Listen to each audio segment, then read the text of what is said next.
By the summer of 1941, Adolf Hitler appeared to stand at the zenith of his power. To the world, he seemed one of those rare historical figures whose ambitions unfolded with astonishing ease. In 1936, he reoccupied the Rhineland without firing a shot. 2 years later, he annexed Austria and a large part of Czechoslovakia. When the inevitable conflict finally erupted in 1939, Germany, under his leadership, crushed Poland in mere weeks. The ensuing period of relative calm, dubbed the Phony War, gave way in the spring of 1940 to the swift collapse of Norway, Belgium, the Netherlands, and France. By the summer of 1941, German forces had also secured the Balkans. Virtually all of Europe, from Spain to the Soviet frontier, lay under Hitler's iron grip. Yet how did this seemingly invincible ruler lose everything and end his life by suicide in a Berlin bunker? Let us examine some of the most critical miscalculations that sealed Hitler's fate in the Second World War. At the heart of Hitler's downfall lay his uncompromising and rigid political ideology. As Clausewitz famously observed, war is merely the continuation of politics by other means. But for Hitler, this principle took an extreme form.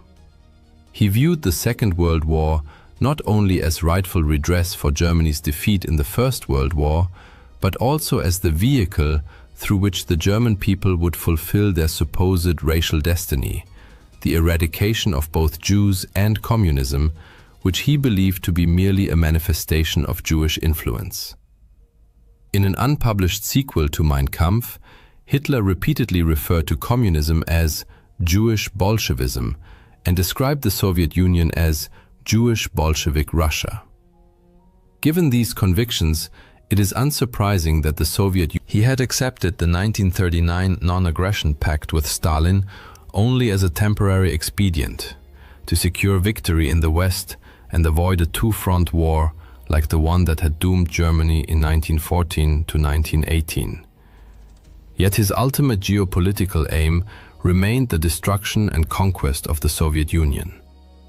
To Hitler, the USSR represented not just the epicenter of Jewish Bolshevism, but also vast, fertile territory ideally suited for German colonization once Jews and communists had been eliminated. This was the doctrine of Lebensraum, living space, the belief that ethnic Germans must displace the Slavic populations of Eastern Europe and Russia. As the German population grew, Hitler reasoned, it would require more land, and he intended to seize it by force. The concept of Lebensraum originated in 1901 with the writings of German geographer Friedrich Ratzel. Ratzel argued that every nation must be self-sufficient in resources and territory to defend itself effectively against external threats. Influenced by Darwin's theory of natural selection, Ratzel and his followers believed nations were locked in perpetual struggle for survival, and only the fittest would expand and thrive. For ethnic Germans, the lands of Eastern Europe were thus a biological necessity. The idea gained traction during the First World War, when Germany temporarily occupied large swaths of the East and established a military administration known as Ober-Ost. The indigenous peoples under Ober-Ost were treated as a reservoir of land and resources, while German culture was forcibly imposed upon them, a policy termed Kulturmission, cultural mission. The Treaty of Brest-Litovsk in early 1918 granted Germany vast territories far beyond Ober-Ost's original scope. But Germany's defeat later that year shattered these ambitions. Hitler never forgot this experience. He remained convinced that Germany's future Meta-Pause 6 2.0. Thus, rather than consolidating his gains at the height of his power, he deemed it imperative to invade the Soviet Union.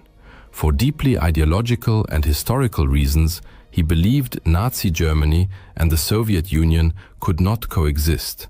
One had to perish. This conviction led to his greatest strategic blunder, though far from his only one. The manner in which Hitler planned and executed Operation Barbarossa, the invasion of the Soviet Union, proved equally disastrous. He achieved total surprise when, on 22 June 1941, German artillery opened fire on unsuspecting Soviet troops. Yet, the timing itself was a critical error. Originally scheduled for May, the invasion was delayed until late June because Hitler had to intervene in the Balkans after his ally Benito Mussolini suffered humiliating defeats. Although the Balkan campaign succeeded, it cost him a precious month, a delay that would prove decisive. Initially, Barbarossa appeared a stunning success. German forces demonstrated their mastery of mobile warfare, encircling hundreds of thousands of Soviet soldiers in massive pockets. For a time, it seemed Hitler's vision of a lightning campaign across the vast Soviet plains might succeed as brilliantly as it had in Western Europe. Yet here, Hitler committed what may have been his most significant operational mistake. Instead of pressing forward toward Moscow, a drive that was advancing rapidly, he ordered the splitting of Army Group Center. He diverted key forces to reinforce Army Groups North and South, which were advancing toward Leningrad, now St. Petersburg, and Ukraine, respectively. On 21 August, he issued a directive prioritizing the capture of the Crimean Peninsula and Ukraine, economically vital regions, over the advance on the Soviet capital. His generals vehemently opposed the Meta-Pause, Sex 2.0. Though German troops continued to win battles, these were tactical victories that masked a strategic failure. When Hitler finally resumed the drive on Moscow in early October, he had already lost a crucial month. By early December, German units stood just 12 miles from the city. A reconnaissance patrol even reached within 5 miles. But this marked the high water mark of the German advance. On December 5th, the Soviets launched a massive counteroffensive that drove the overstretched and undersupplied German forces back 150 miles from the capital and industrial heartland of the USSR. By failing to take Moscow when he had the chance, Hitler ensured he would never do so, and that the Soviet Union would remain in the war.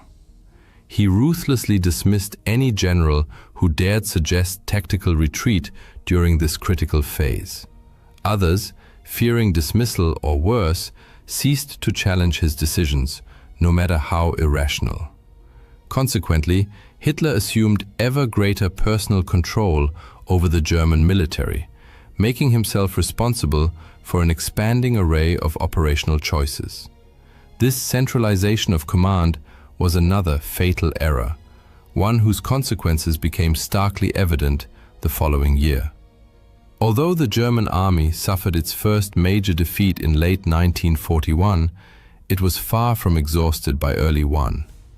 With his declaration of war against the United States in December 1941, Hitler now faced the very scenario that had destroyed Imperial Germany, a two-front war. Victory over the Soviet Union thus became more urgent than ever. Yet, instead of renewing a full-scale assault on Moscow, Hitler again fixated on the southern front. His new objective was to seize the oil fields of the Caucasus. Once more, he launched his offensive relatively late in the campaign season, stretching his supply lines to the breaking point. He also deemed it essential to capture Stalingrad. Given the city's name, both Hitler and Stalin imbued it with outsized political symbolism. Perhaps as a psychological coping mechanism, Hitler convinced himself that Soviet forces were exhausted, a belief that proved another costly delusion. By November 1942, the German Sixth Army had seized most of Stalingrad. But then, the Soviets launched Operation Uranus, aiming to encircle the city. When General Friedrich Paulus requested permission to withdraw and save his army, Hitler refused, insisting the troops must stand and fight for every inch of ground. The result was the encirclement of 300,000 German soldiers. A relief attempt led by Field Marshal Erich von Manstein failed. He had only a small strike force of about 50,000 men. And area resupply, promised by Luftwaffe Chief Hermann Göring, proved impossible. Meanwhile, without Hitler's authorization, Paulus refused to break out and link up with Manstein. In February 1943, the entire Sixth Army surrendered. Stalingrad became the turning point of the war. Germany lost some of its finest soldiers and officers, irreplaceable losses. The Wehrmacht could no longer mount strategic offensives on the Eastern Front, a reality confirmed later that year during the Battle of Kursk, when Operation Citadel collapsed in failure. By invading the Soviet Union out of ideological obsession, Hitler had jeopardized the vast empire he had built. His failure to destroy the USSR when he had the chance guaranteed a slow but inexorable decline from the pinnacle of power. Yet Hitler's errors extended far beyond the Eastern Front. By mid-1943, the United States and Britain had expelled Nazi forces from North Africa and launched an invasion of Europe via Sicily, advancing up the Italian peninsula. This shift in momentum forced Hitler to divert resources westward, ending any hope of winning the war before. By late 1943, it was clear the Allies planned to breach the Atlantic Wall, a chain of fortifications stretching from Norway to the Spanish border, and strike at the heart of Nazi-occupied Europe. In Führer Directive No. 51, Hitler explained his reasoning: while the vast expanses of the East allowed Germany to absorb territorial losses without existential risk, the Western Front was different. A successful Allied breakthrough there would bring catastrophic and rapid consequences. All signs pointed to an imminent invasion, no later than spring, possibly sooner. Therefore, further weakening the Western defenses for the sake of other theaters was unacceptable. Reinforcements were ordered, especially in areas deemed critical for launching long-range attacks against Britain, precisely where Hitler believed the decisive battle would unfold. By this stage, despite worsening military realities, Hitler's confidence in his own military genius had only grown. He continued to centralize command, a tendency that inadvertently aided Allied deception efforts. The command structure of German forces in the West was paradoxically fragmented. Not all armored units answered to the theater commander, Field Marshal Gerd von Rundstedt. Some belonged to Panzergroup West, led by General Leo Geier von Schweppenburg, who, though nominally subordinate to Rundstedt, also reported directly to Hitler. Thus, any deployment of the Fiat Panzer divisions required Hitler's personal approval. The Allies understood that if they could deceive Hitler about the true invasion site, half their battle would be won. The confused command structure on the Western Front only reinforced this strategy. Long before D-Day, Hitler's indecision over panzer deployment, stemming from his insistence on Field Marshal Erwin Rommel, tasked with strengthening the Atlantic Wall, argued that armored divisions must be positioned near the beaches to annihilate Allied troops as they landed. Rundstedt disagreed, favoring a more flexible reserve strategy. When Rommel bypassed Rundstedt and appealed directly to Hitler, the Führer, unwilling to choose, attempted to please both. Rommel received 3 panzer divisions, 4 remained under Panzer Group West, and 3 were assigned to Army Group G, south of the Loire, also under Rundstedt's nominal command. As a result, on D-Day, Germany's best mobile forces were disastrously dispersed, with some stationed far from the invasion zone in a sector of negligible strategic importance. This was not Hitler's only blunder during the Normandy campaign. Allied deception operations, most notably Operation Fortitude, exploited the very logic outlined in Hitler's Directive Number 51. Since only a few locations offered viable conditions for a large-scale amphibious landing, the Allies focused their deception on convincing Hitler that the main invasion would come at the Pas de Calais, not Normandy. And Hitler, blinded by ideology and overconfidence, fell for it. The Allies' plan was to convince Hitler that the invasion would target Calais, the closest point across the English Channel.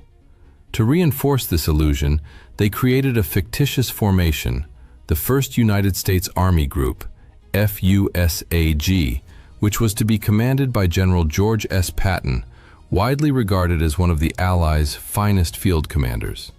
The most famous element of this deception involved inflatable tanks, trucks, artillery pieces, and other military equipment visible to German aerial reconnaissance. But this was only the beginning. Carefully orchestrated fake radio transmissions were broadcast, counterfeit documents were prepared, and troops were permitted to troop movements were meticulously choreographed to suggest that Calais was the true objective. To further bolster the ruse, by this time, nearly all Nazi spies in Britain had been captured and turned into double agents under the Double Cross program. The most remarkable of these agents was Juan Pujol Garcia, a Spanish citizen codenamed Garbo.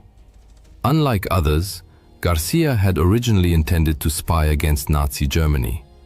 After the British initially rejected his offer, he contacted the Germans, only to later reveal himself voluntarily and become a double agent for British intelligence.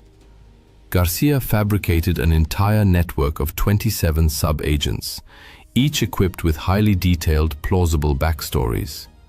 Through scrupulous attention to such details, and others, he and his imaginary network flooded the German high command with intelligence they believed credible, even when it was technically accurate, as it was often rendered useless by timing or context. This modus operandi dated back to 1942, when Garcia provided the Germans with just enough truthful details about Operation Torch landings to establish his credibility. The success of the D-Day landings on June 6th was only the first step toward breaching the Atlantic Wall and liberating Western Europe from Nazi control. Once ashore, the Allies needed to convince Hitler that the Normandy landings were merely a diversion, and that the real invasion was still to come at Calais. It was critical to prevent the Nazis from committing their full strength, especially their panzer divisions, to Normandy. Otherwise, the invasion might be driven back into the sea. On June 5th, Garcia sent his German handlers a warning that an urgent message would follow in the early hours of June 6th. He intended to report detailed intelligence confirming an imminent assault on Calais. But the radio operator This lapse allowed Garcia to relay more accurate information about the Normandy landings than the Allies had originally planned, though, as usual, it arrived too late for the Germans to act effectively. Garcia further cemented his credibility by expressing indignation. "I cannot accept excuses or negligence. Were it not for my ideals, I would abandon this work." Then, on June 9th, he informed the German High Command that the true invasion was still pending at Calais, backing his claim with forged documents that purported to reveal the elaborate structure of the FUSAG-led invasion plan under Patton.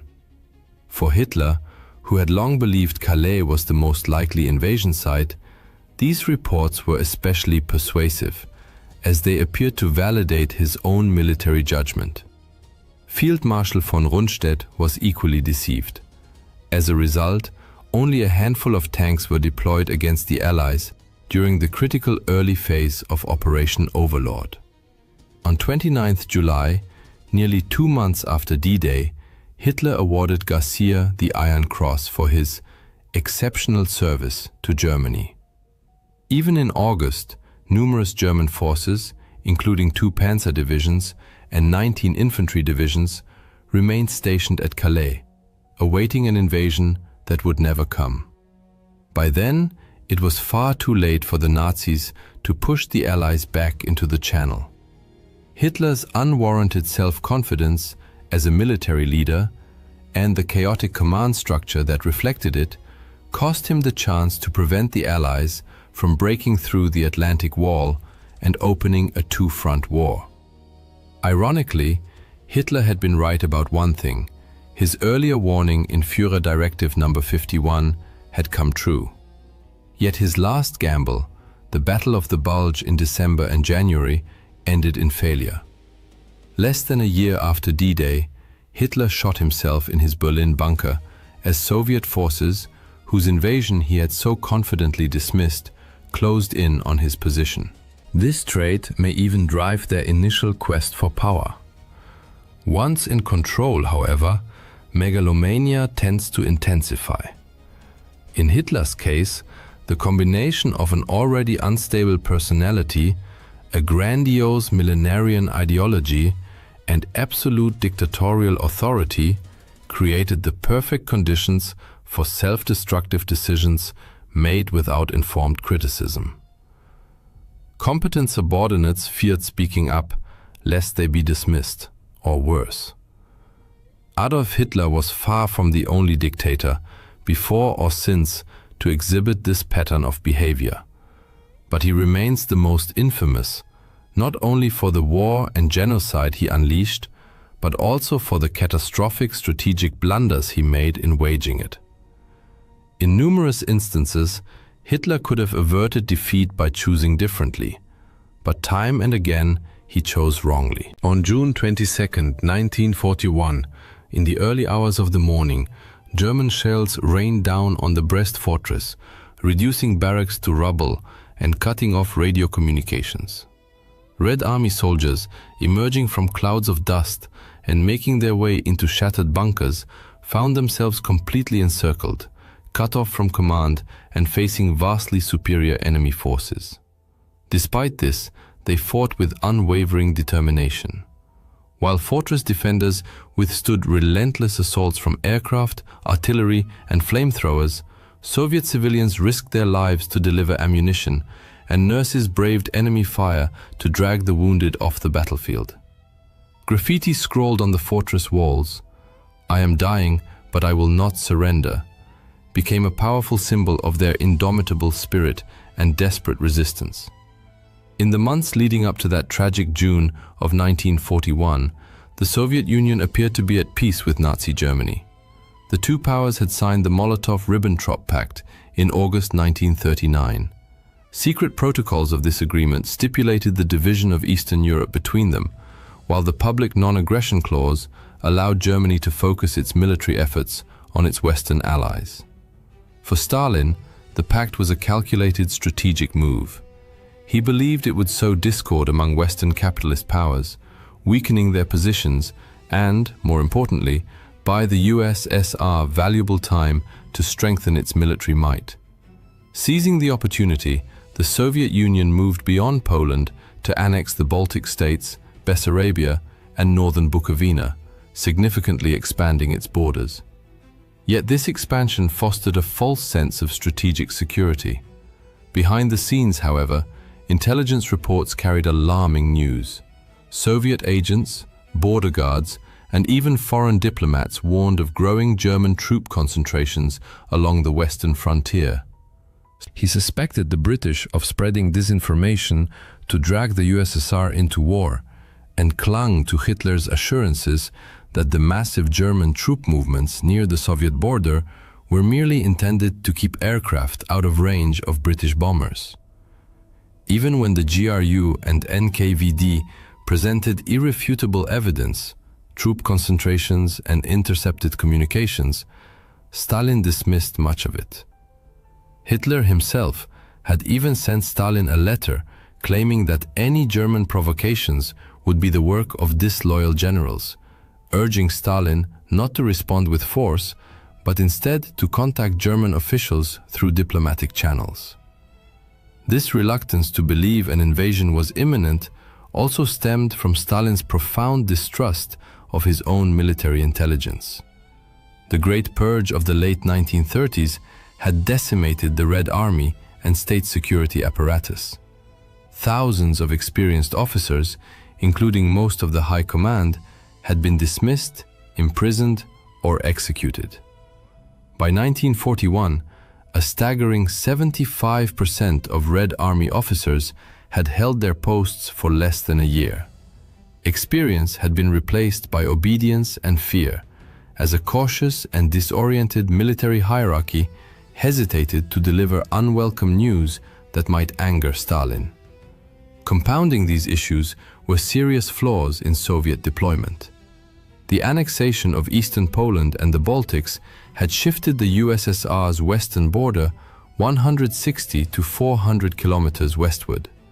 Many fortifications along the old border were now obsolete, while Soviet divisions stationed in newly occupied territories were dangerously exposed.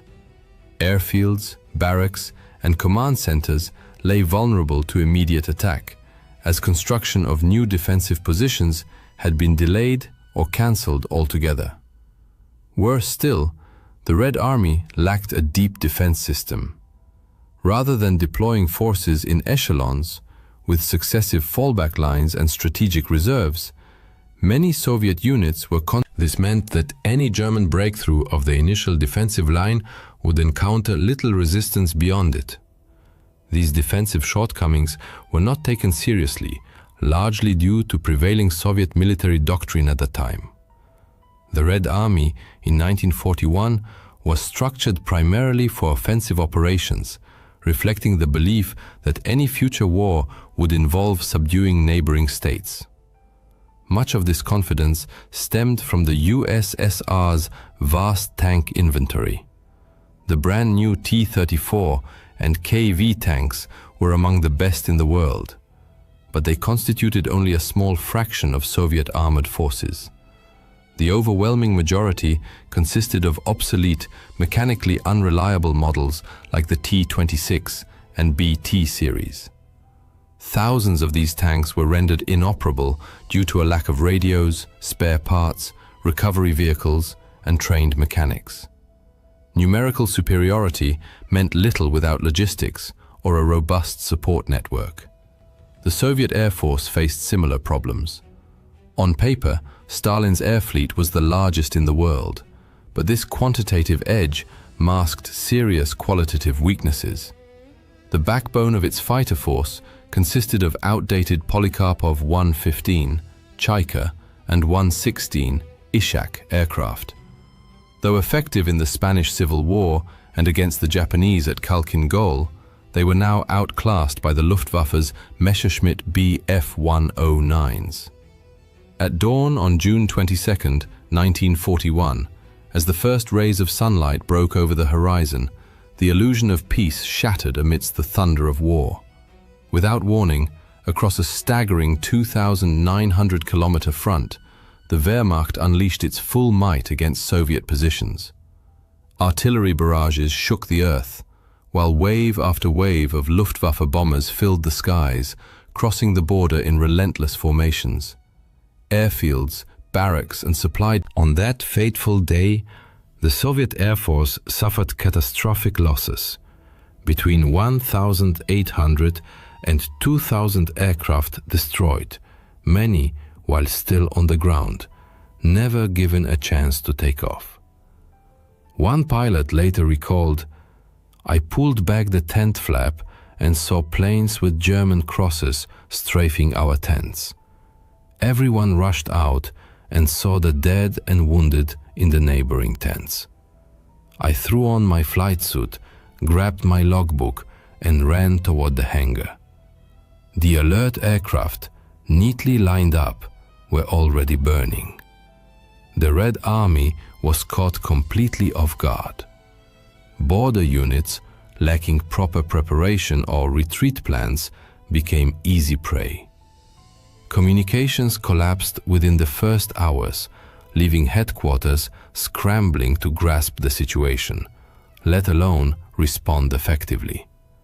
Entire divisions lost command, or were encircled before they could even assemble. In the Kremlin, an ominous silence reigned. For nearly half a day, Stalin issued no official orders. Despite numerous warnings, his anti-capitalist paranoia, skillfully exploited by Hitler, led him to believe reports of German attacks were provocations designed to sabotage the Molotov-Ribbentrop Pact. On the front lines, initiative among officers was paralyzed. Years of purges had left the officer corps cautious and fragmented, unwilling to act without explicit directives from above. As the invasion deepened into Soviet territory, commanders faced an agonizing dilemma: resist or wait for confirmation. General Rodion Malinovsky later recalled asking, "Can we open fire if the enemy invades our territory?" The reply, "Do not succumb to provocations and do not open fire." Yet even amid the chaos, pockets of Soviet resistance flared. One of the first serious obstacles for the Germans, Germany's 45th Infantry Division, expected to capture the complex within hours, but instead became mired in brutal close-quarters fighting, cut off from command and deprived of clear orders. The fortress defenders, turning its ruins into a labyrinth of improvised strongpoints, were joined by nurses and civilians.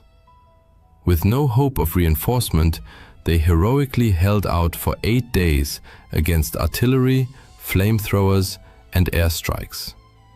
Further north, in Lithuania, the Soviet 2nd Tank Division launched a desperate counterattack against the German 6th Panzer Division east of Raseiniai.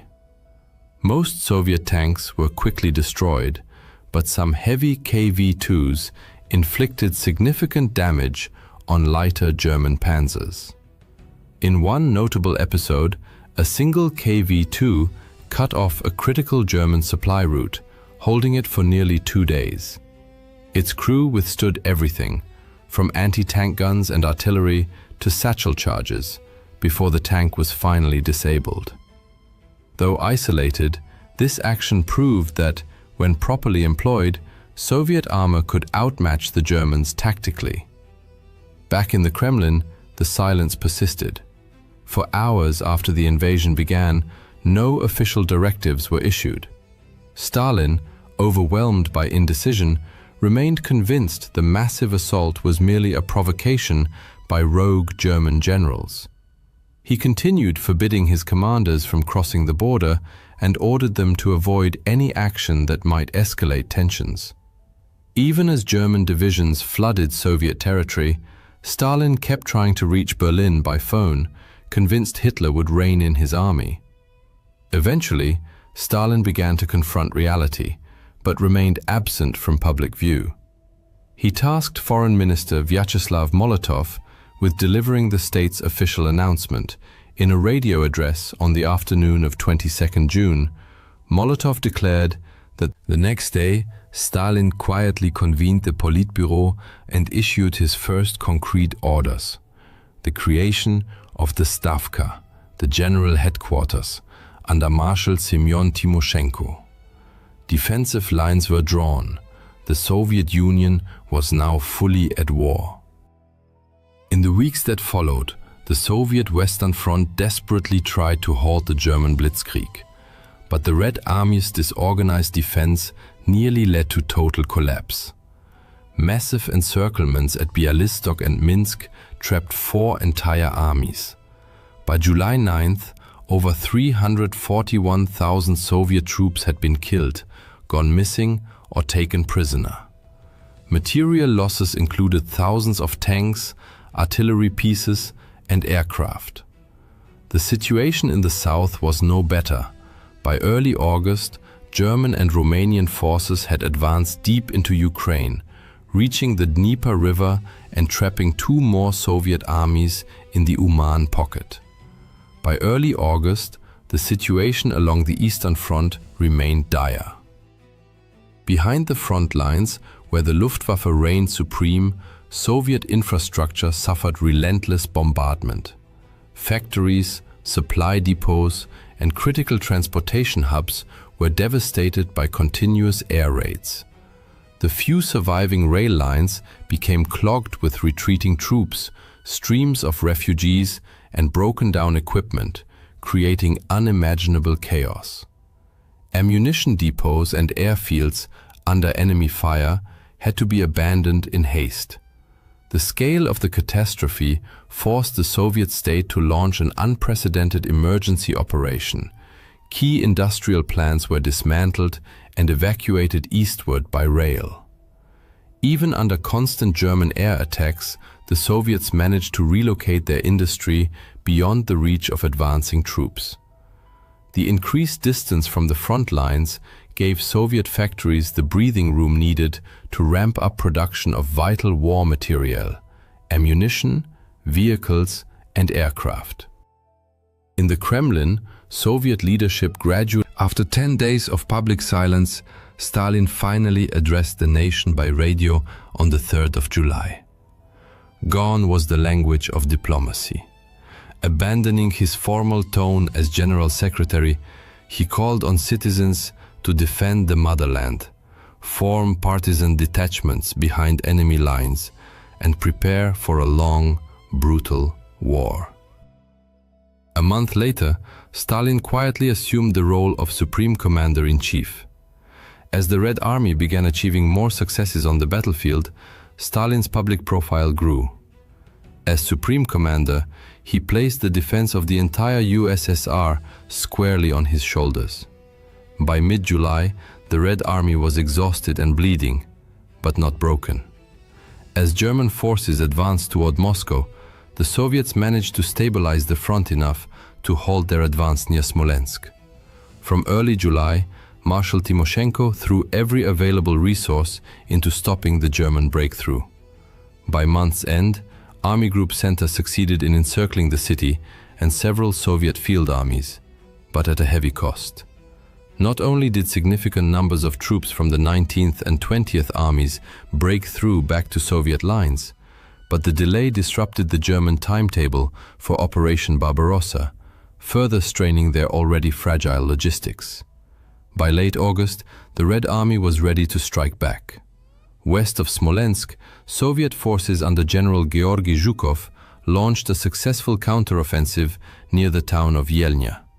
Though costly and of limited strategic value, the operation provided a crucial morale boost. It marked the first time Soviet troops had forced the Germans into retreat. While major battles raged along the main front, resistance also began to coalesce in occupied territories.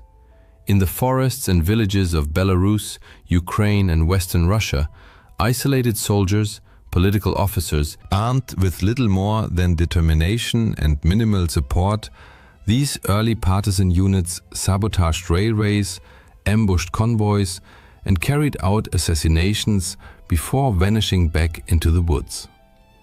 By late summer, coordination with the NKVD improved, and partisan detachments became more structured and integrated into broader NKVD operations. Though they couldn't stop the German advance, their actions forced the Wehrmacht and SS to divert precious resources to secure rear areas, further straining German supply lines. Meanwhile, other branches of Soviet intelligence worked quietly in the shadows. Cryptanalysts of the NKVD under Sergei Tolstov successfully decrypted Japanese diplomatic communications, leading Soviet leadership to conclude that Japan would not attack the USSR. Meanwhile, Red Army codebreakers began intercepting messages exchanged between the Romanian High Command and General Erich von Manstein's forces in Ukraine, providing a broader understanding of the strategic situation. By late summer 1941, frontline Soviet commanders reported an unexpected shift in German activity.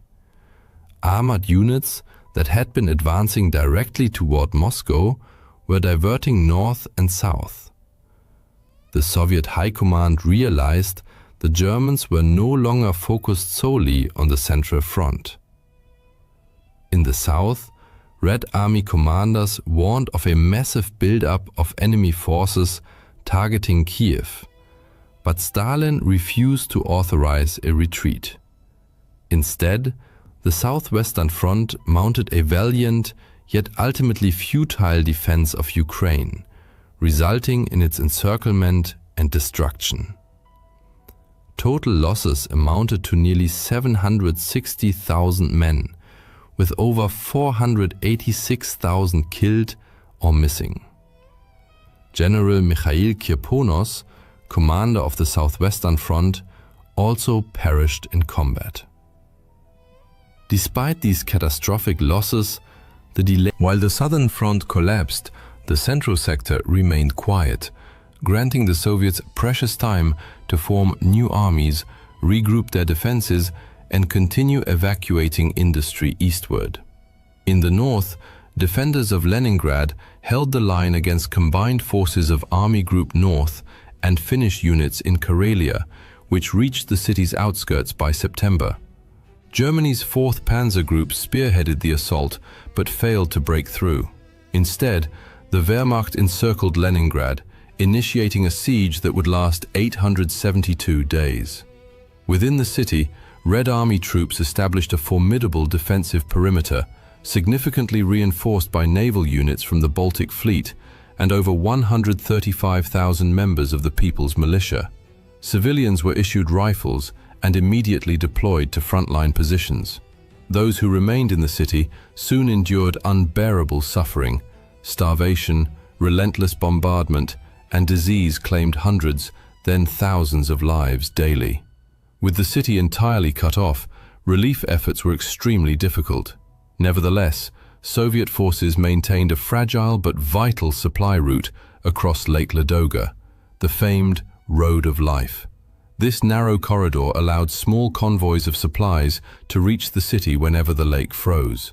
Though insufficient to meet all needs, these deliveries prevented total collapse throughout the 872-day siege. Meanwhile, the renewed German offensive toward Moscow triggered panic among defenders, a situation Stalin was determined to quash before it spiraled out of control. Since the invasion began, Red Army leadership had been in constant flux. Senior commanders who failed to follow Stalin's directives faced demotion, dismissal, or even execution.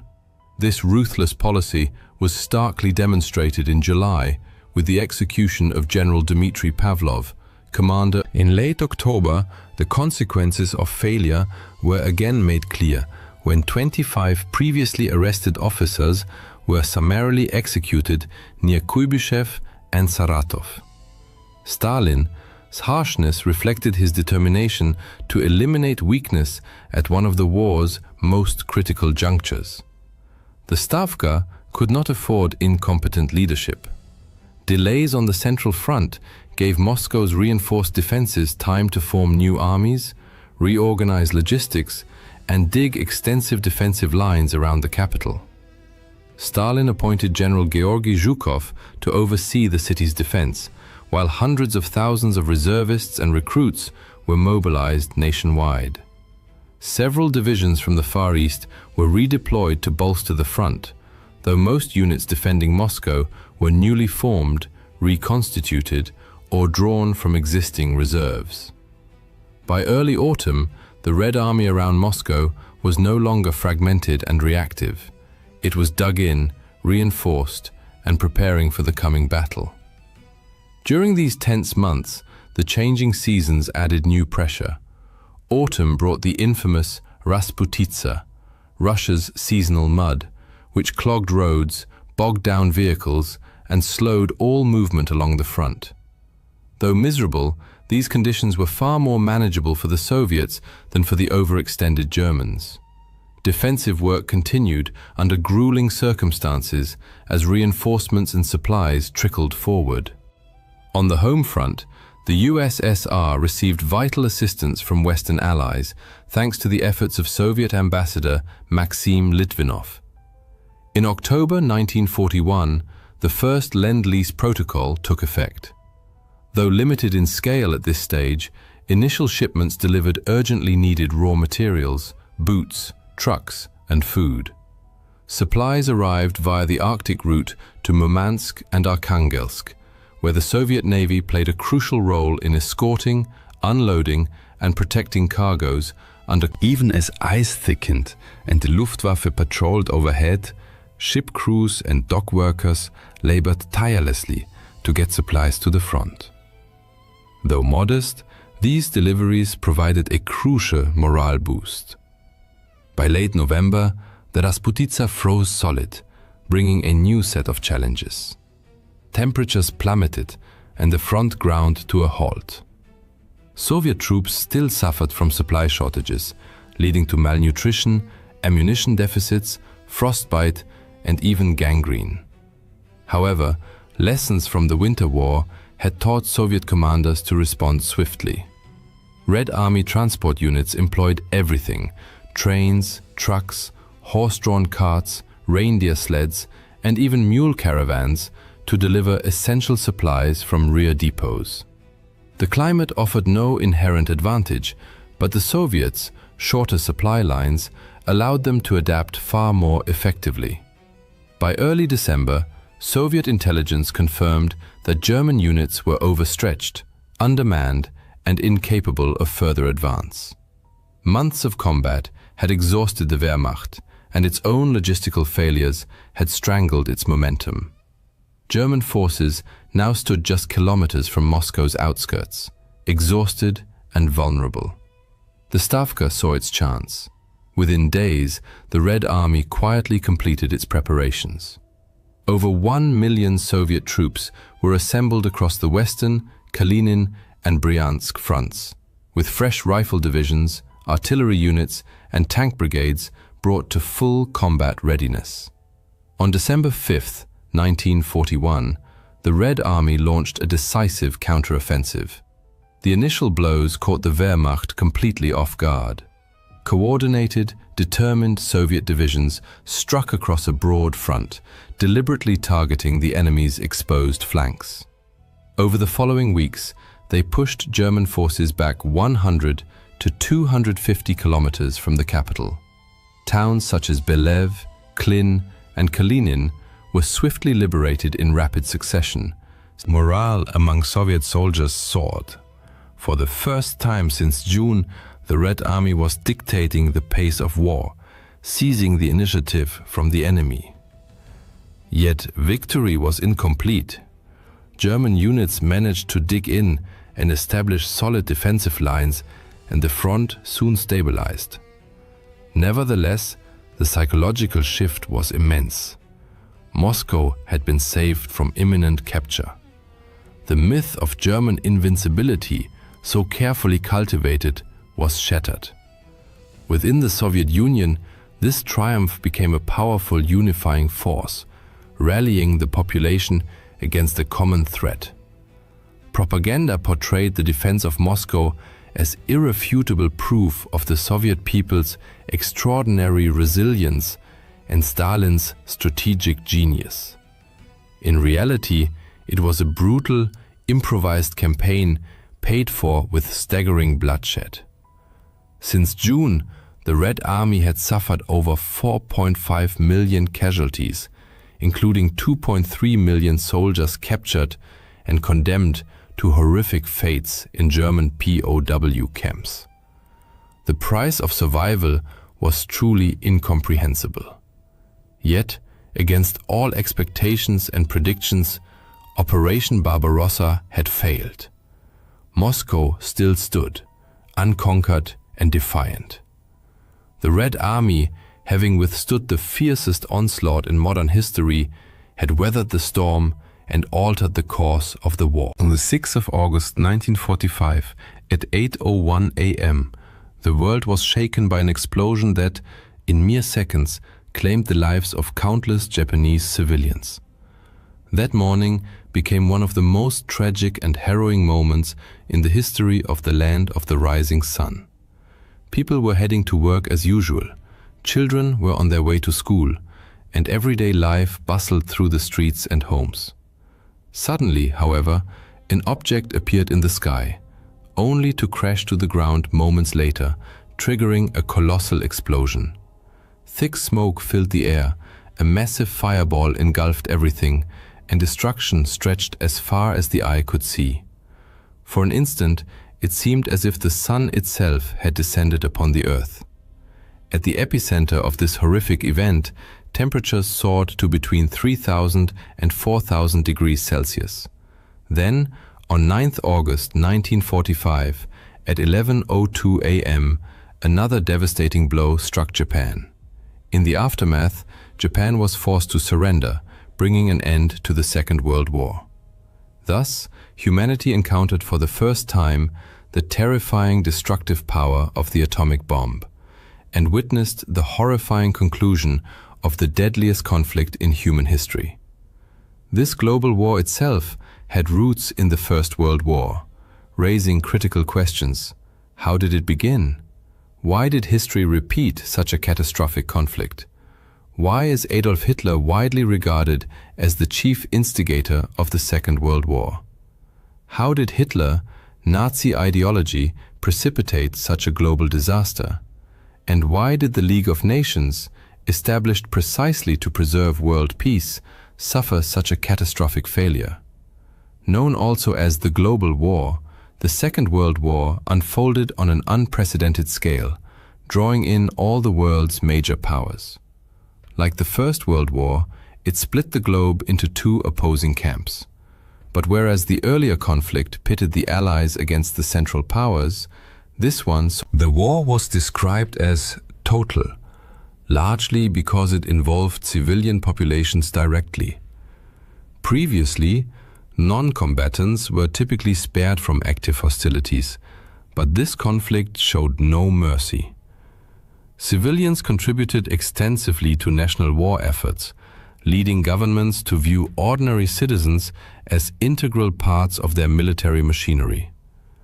Armies ruthlessly bombed homes, hospitals, shelters, and public spaces to eliminate those supporting the war effort.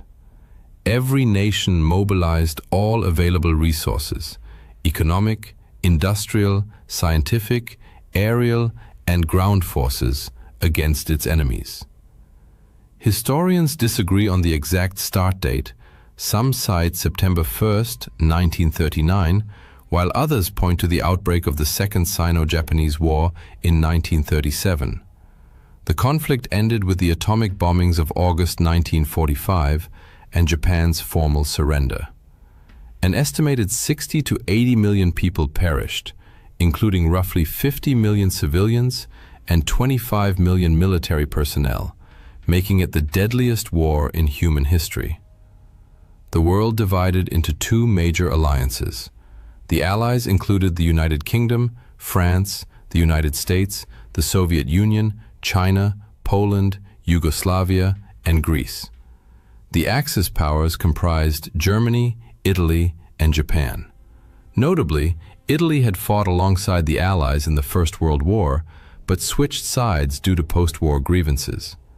Before the First World War, Germany was a powerful, confident nation with a robust economy and formidable military, convinced of its inevitable victory.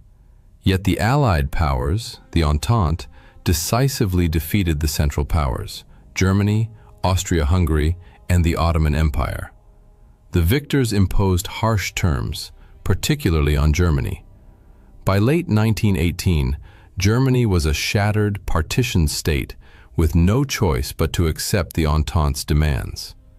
The war devastated its economy, impoverished it. Deep political, social, and economic upheavals followed.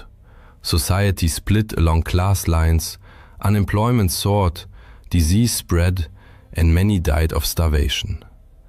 The government lacked both authority and funds, and foreign powers, especially France, seized key resources.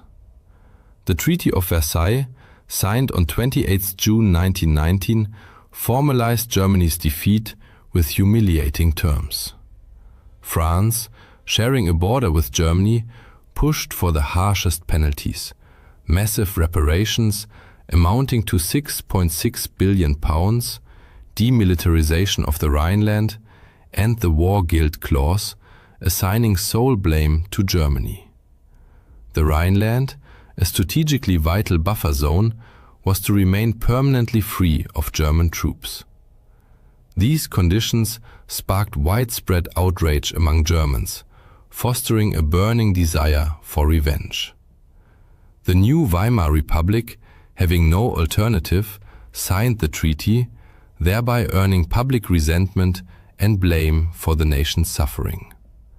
As a result, Germany lost all its overseas colonies, 10% of its population, 13% of its territory, 75% of its iron ore, and 26% of its coal reserves.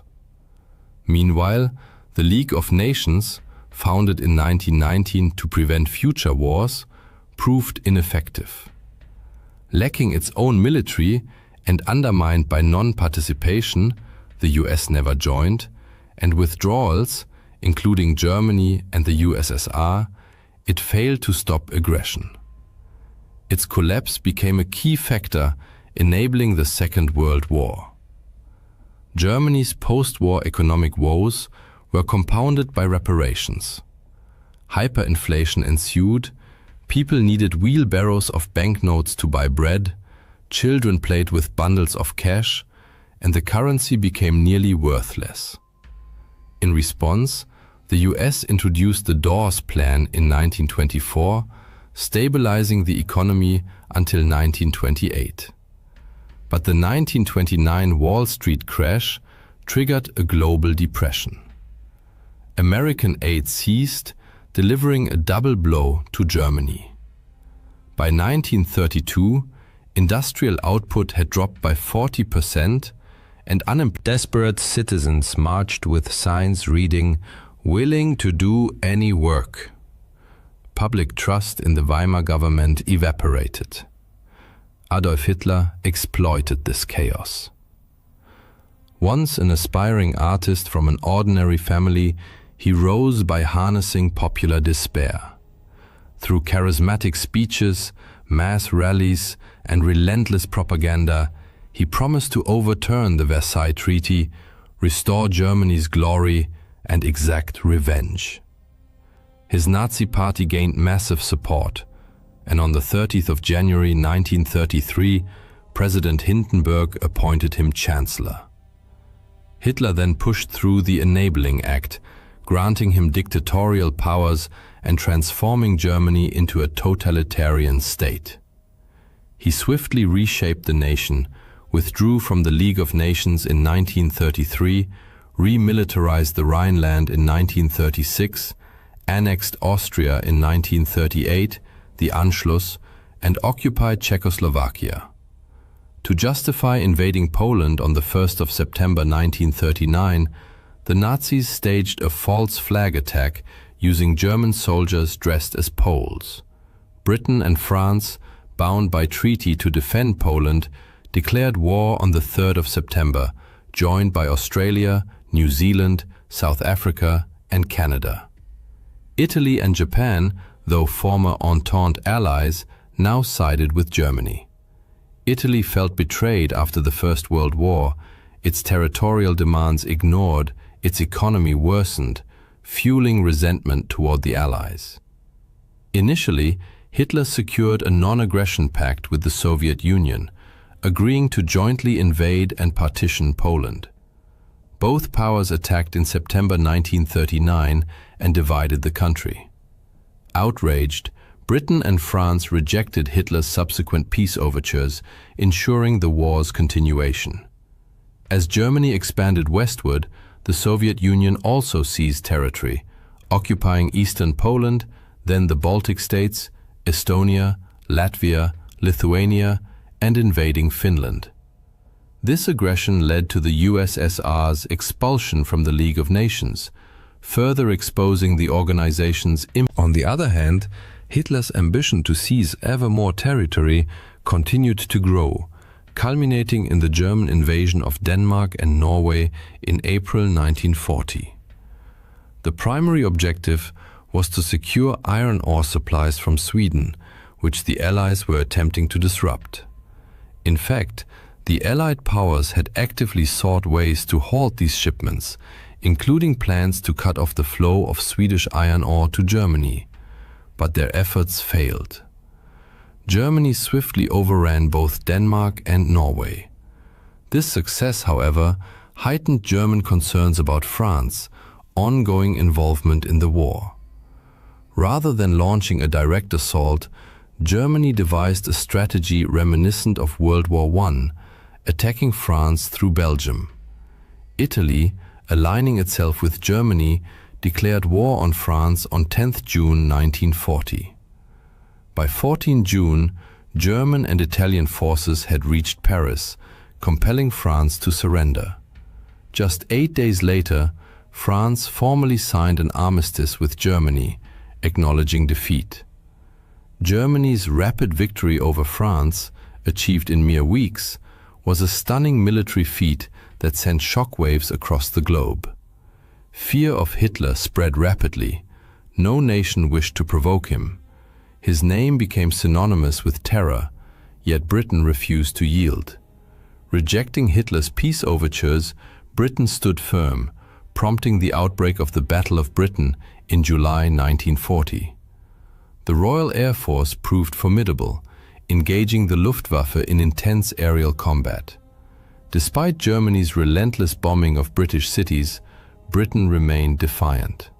Meanwhile, Hungary, Slovakia, and Romania joined the tripartite pact between Germany, Italy, and Japan, significantly bolstering the Axis powers. Emboldened by this support, Italy invaded Greece. Britain intervened, successfully repelling Italian forces. In response, Hitler dispatched German troops to aid Italy, leading to a joint Axis. By 1940, Hitler appeared unstoppable, with much of Europe either conquered or aligned with him. At the height of his power, however, he made a fateful error. Convinced of his inevitable victory, he turned toward fulfilling his long-held ambition, the conquest of Eastern Europe, then part of the Soviet Union. In June 1941, Germany launched Operation Barbarossa, violating the Molotov-Ribbentrop Pact. Initially, German forces advanced deep into Soviet territory, capturing vast areas. But by December, the brutal Russian winter set in, a condition only the Red Army was prepared to endure. The German offensive stalled, and Soviet counterattacks eventually pushed the Wehrmacht all the way back to Berlin. Hitler's inability to fight a two-front war against Britain in the west and the USSR in the east proved catastrophic. While Europe burned, the United States maintained neutrality, until Japan's surprise attack on Pearl Harbor on December 7, 1941. This act of aggression drew America into the war, dramatically altering its course. As the tide turned against Germany, Hitler chose to remain in Berlin.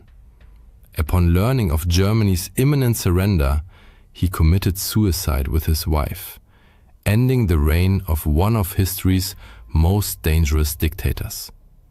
Germany formally capitulated shortly thereafter. Japan, however, continued to resist.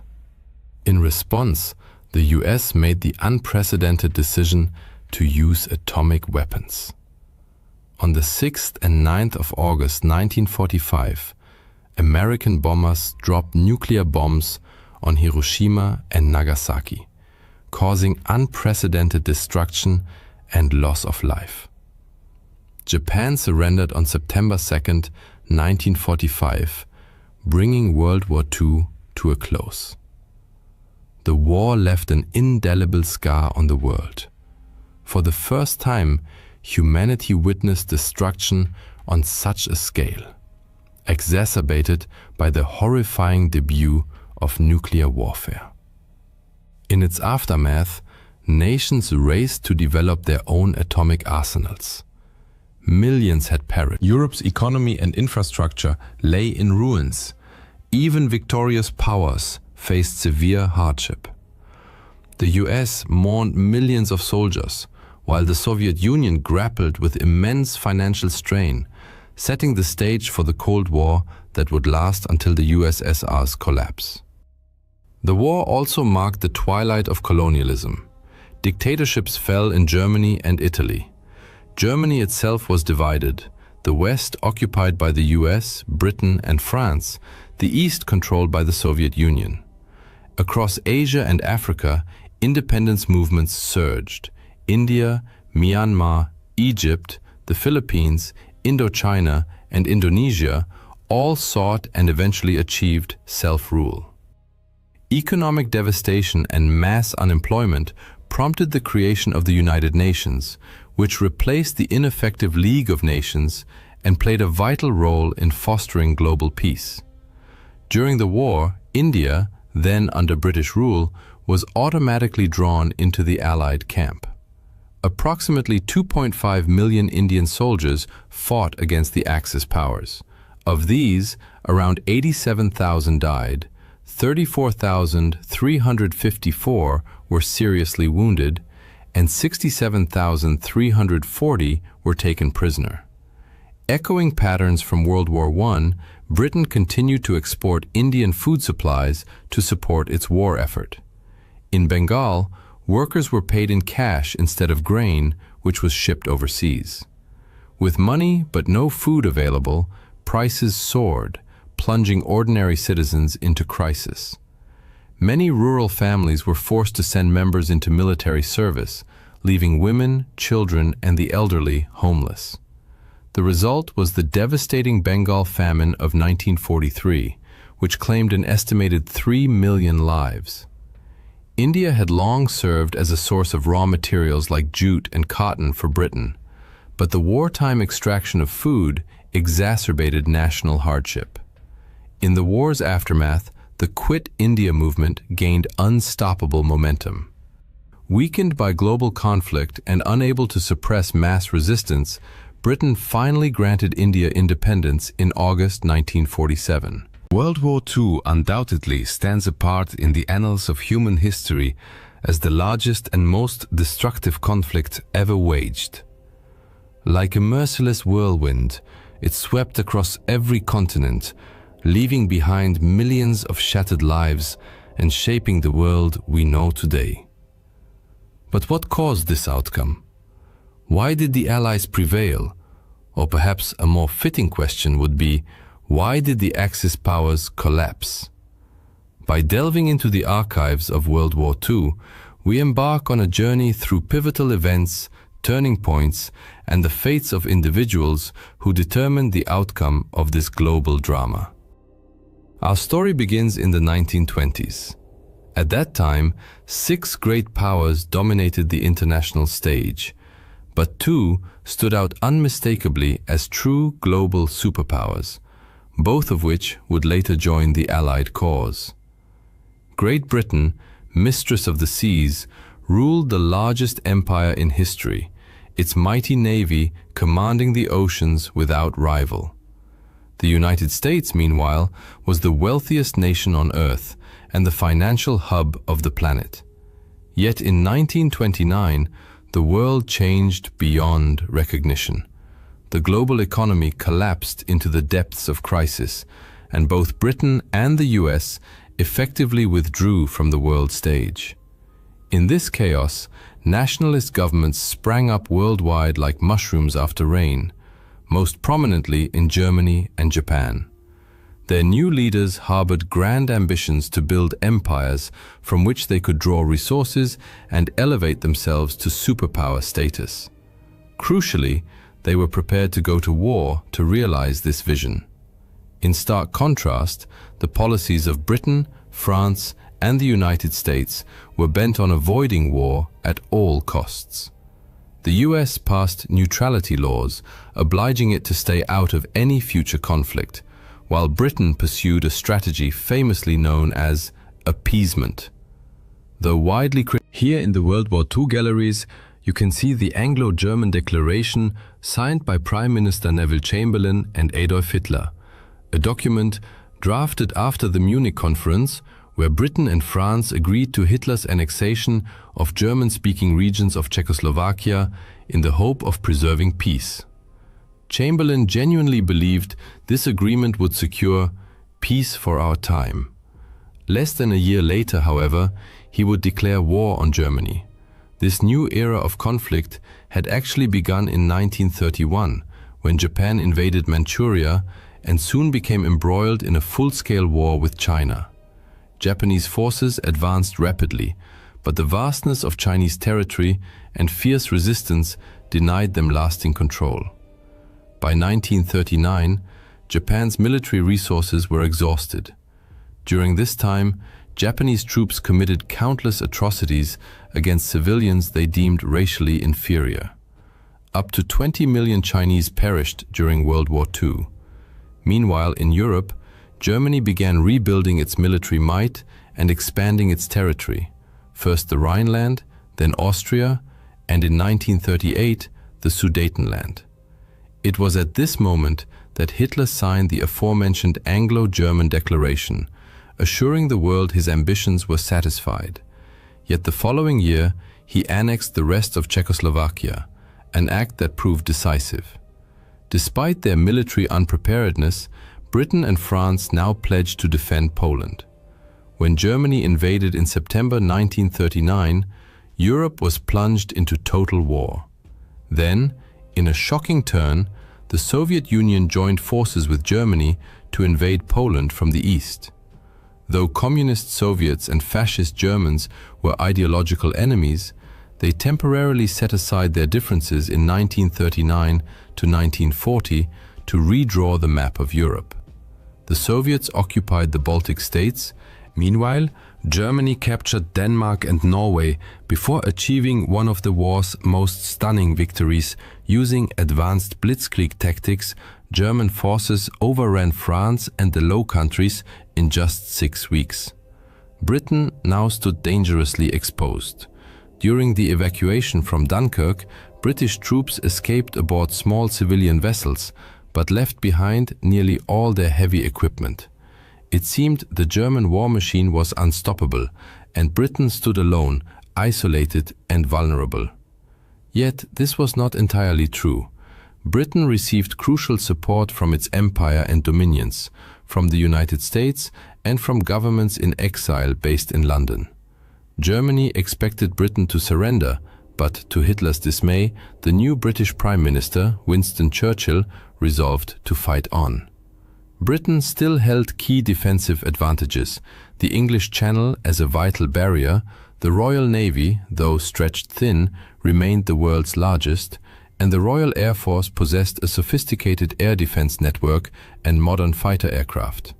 Together, they kept Germany at bay and thwarted any invasion. Britain remained in the war. It was then that Germany, Japan, and Italy formalized their alliance, becoming the Axis powers. At that moment, their prospects appeared promising. Beneath the surface, however, serious problems festered. Italy's attempt to build a new Roman Empire in North Africa and the Balkans floundered. Its invasions of Greece and Egypt ended in failure. Germany's newly acquired European territories were blockaded by the Royal Navy, and critical supplies dwindled. In fact, Germany faced such severe shortages of food and oil that its pact with the Soviet Union was the only thing keeping it afloat. !@META, pause, sex, 2.0. Similarly, Japan's 1940 occupation of French Indochina, aimed at cutting off Chinese supply lines, triggered furious reactions from the United States, was already shaping the war's course. Japanese brutality in China had outraged American public opinion, shifting sentiment decisively. In response to Japan's move into Indochina, the US imposed an embargo on oil and steel exports. When Britain and the Netherlands followed suit, Japan suddenly lost access to 94% of its imported oil. At the same time, the US was rapidly expanding its military capacity. Though still neutral on paper, it was already supplying vital war materiel exclusively to the Allies. The Lend-Lease Act soon formalized this support, enabling the free transfer of aircraft, ships, food, and clothing. This flood of American aid became a formidable challenge for the Axis. Under mounting pressure, both Japan and Germany faced existential threats. Japan risked running out of oil and losing the war in China, while Germany feared the growing power of its old rival, the Soviet Union. Stalemate was no longer an option. In 1941, both powers chose to gamble everything. Despite their vulnerabilities, they escalated the war in a desperate bid to seize the resources they needed.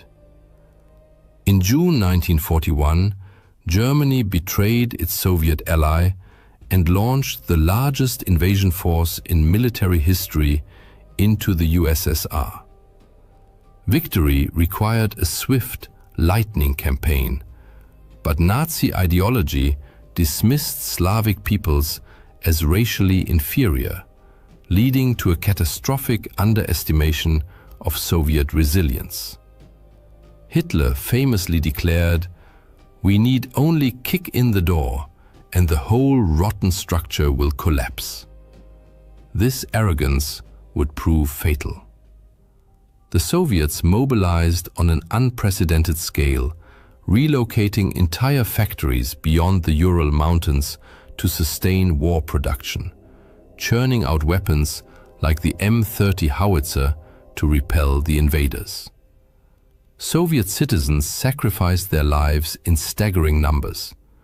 Ultimately, 25 million perished in what they called the Great Patriotic War. Germany needed a quick victory. By December 1941, the German advance stalled just miles from Moscow. Their grand gamble had failed. Almost simultaneously, Japan launched its own offensive, not against the Soviets, but toward resource-rich Southeast Asia. Recognizing that such a move would inevitably draw the US into the war, Japan struck first, with a surprise attack on the US Pacific Fleet at Pearl Harbor. The assault succeeded, and Japan swiftly seized control of the territories and resources it coveted. Believing Americans to be soft and unwilling to endure heavy losses, Japanese leaders hoped fierce defense of these gains would force the US to negotiate. Instead, the attack united the United States, Britain, and the Soviet Union in a common resolve. Only the unconditional surrender of the Axis would be acceptable. After Pearl Harbor, American isolationism vanished overnight. Roosevelt, Churchill, and Stalin agreed on a strategy of relentless attrition, on land, sea, and in the air, leveraging their overwhelming advantages in manpower, material, and industrial capacity. The ungainly-looking B-24 Liberator bomber, on display nearby, embodied this industrial might. At its peak, the Willow Run plant in Michigan produced one B-24 every 63 minutes. The tide of war was turning. By 1942, Allied codebreakers had penetrated German and Japanese ciphers, enabling critical victories. At the Battle of Midway, US aircraft sank 4 Japanese carriers, crippling Japan's offensive naval power. On the Eastern Front, Germany's last desperate push to capture the Caucasus oil fields was shattered at Stalingrad, the war's bloodiest battle, where Soviet forces encircled and annihilated an entire German army. The Axis had gambled on quick triumphs. Instead, they found themselves trapped in a war of attrition they could not win. Now the Allies set out to convert the so-called Battle of the Atlantic was not a single clash like Trafalgar, but a grueling, years-long struggle. Germany deployed U-boats to starve Britain into submission, sinking millions of tons of Allied shipping, losses that peaked in 1942 during what German submariners called their second happy time. But the Allies turned the tide. They replaced losses with mass-produced Liberty ships, 3 every 2 days at peak output, and refined convoy tactics with better naval escorts. Technological innovations followed. Long-range aircraft like the Liberator closed the Atlantic air gap. Sonar and radar tracked submarines, and weapons like the Hedgehog mortar destroyed them. By 1943, the Allies had decisively won the Battle of the Atlantic, tightening a noose of blockade around the Axis. As Japan tried to ferry resources from its new empire back to the home islands, American submarines and aircraft mercilessly hunted its convoys. Fuel shortages became critical, forcing Japan to shorten pilot training, a fatal flaw that left its aviators easy prey for better-trained Allied crews. Allied forces now launched coordinated offensives, island hopping across the Pacific toward Japan, liberating Ukraine and knocking Italy out of the war. These advances brought them within striking distance of the Axis heartlands, enabling devastating air campaigns. British and American air forces subjected Nazi Germany to round-the-clock bombing, the RAF by night flattening urban centers, the US Army Air Forces by day precision striking industrial targets. Losses were heavy. Here you can see the tail section of a German Bf-110 night fighter flown by ace Heinz Wolfgang Schnaufer, who shot down 121 unescorted British bombers. Yet the bombing campaign forced Germany to disperse aircraft production across countless small factories, sacrificing efficiency. Luftwaffe fighters were lured into the air by decoy bomber formations, escort fighters. In this war of exhaustion, the Allies prevailed. American bombers also unleashed firestorms on Japan, using incendiary weapons to reduce entire cities to ashes. Hundreds of thousands of Axis civilians perished in these strategic bombing campaigns. 1944 also marked the peak of the Holocaust, the Nazi regime's monstrous campaign to exterminate Europe's Jews. 6 million Jews were starved, shot, or worked to death in a grotesque system that fed Germany's warped war economy. That summer, the Allies landed in Normandy on D-Day, beginning the liberation of Western Europe. Simultaneously, the Soviet Union launched Operation Bagration, a colossal offensive that shattered German forces in the east. Both campaigns succeeded spectacularly. The Allies not only outnumbered the Germans in troops and tanks, but also enjoyed superior logistics, supplying their armies with trucks, while the Axis still relied heavily on horse-drawn transport. Allied leadership had learned the lessons of modern warfare. Early in the war, the Germans had empowered frontline commanders with significant autonomy, a doctrine that delivered stunning success in the 1940 campaign against France. For comparison, Stalin appointed himself Supreme Commander-in-Chief of the Soviet forces. His epaulets are displayed here. However, as the war progressed, Stalin increasingly trusted the counsel of his generals, a shift that led to improved military outcomes. Meanwhile, Hitler moved in the opposite direction. He became ever more convinced of his own strategic genius. "I walk the path dictated by Providence with the confidence of a sleepwalker," he declared. Hitler repeatedly denied his field commanders requests for strategic withdrawals, a policy that had catastrophic consequences for the German army. As a result, the Allies steadily gained ground.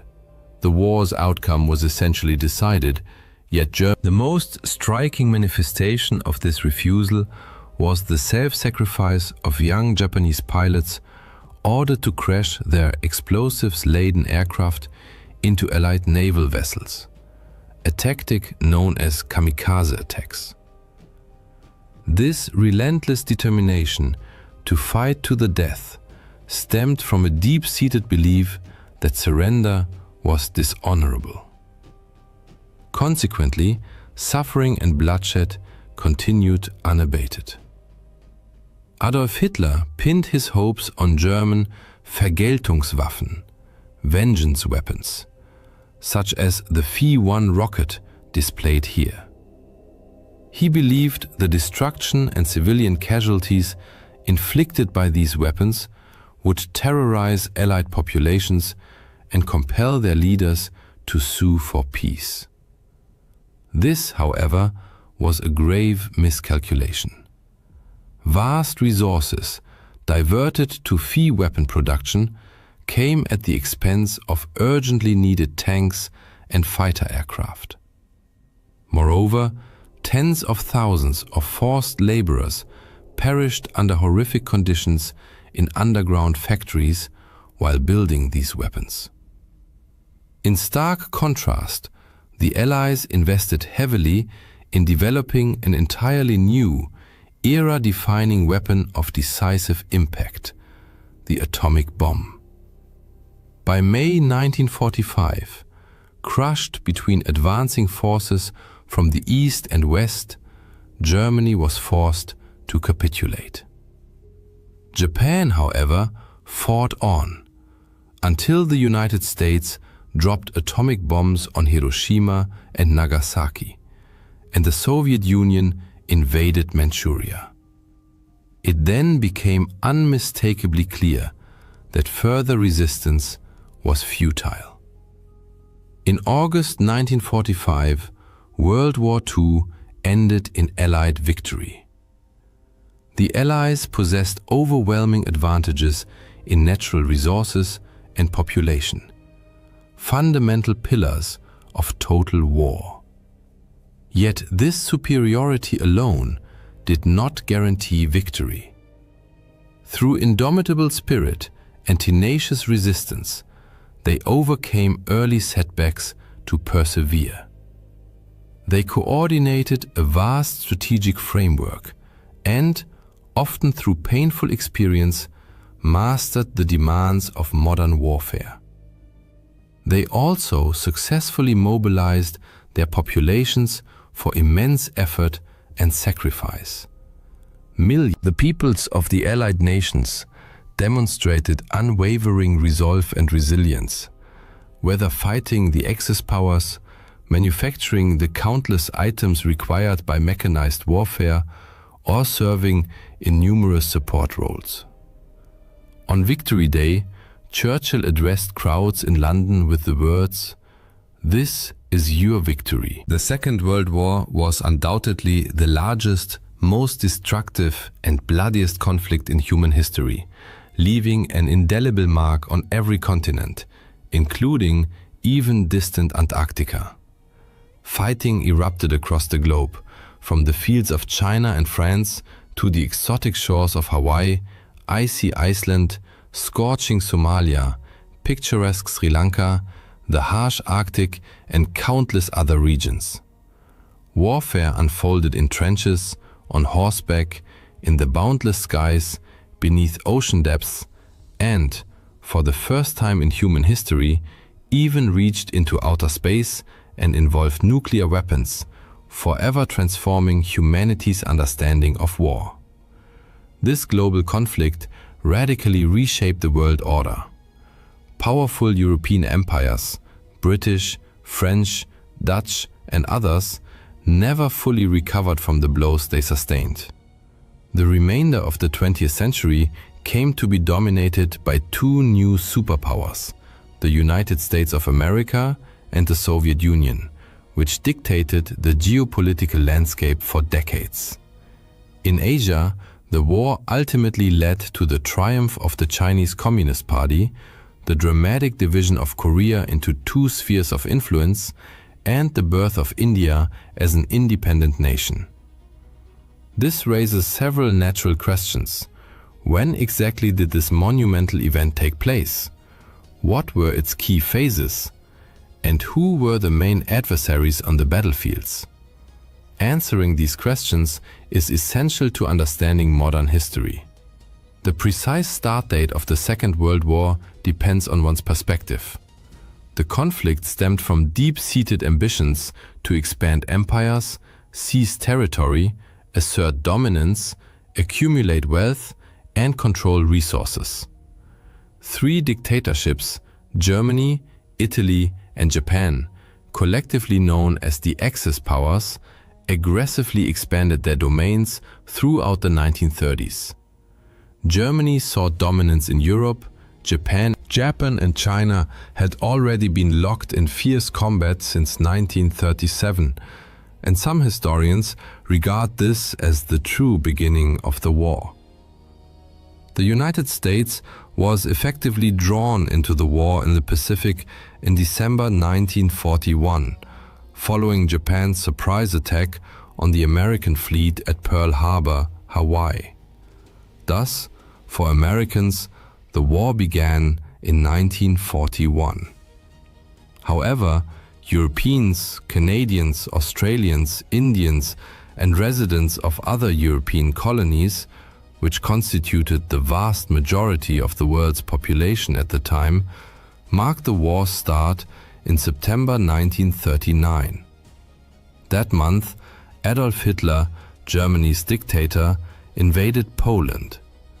In response, numerous countries declared war on Germany, marking the official beginning of the Second World War in Europe.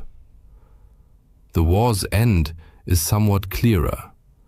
Germany and Japan suffered crushing defeats and were occupied in 1945. But why is September 1939 so pivotal?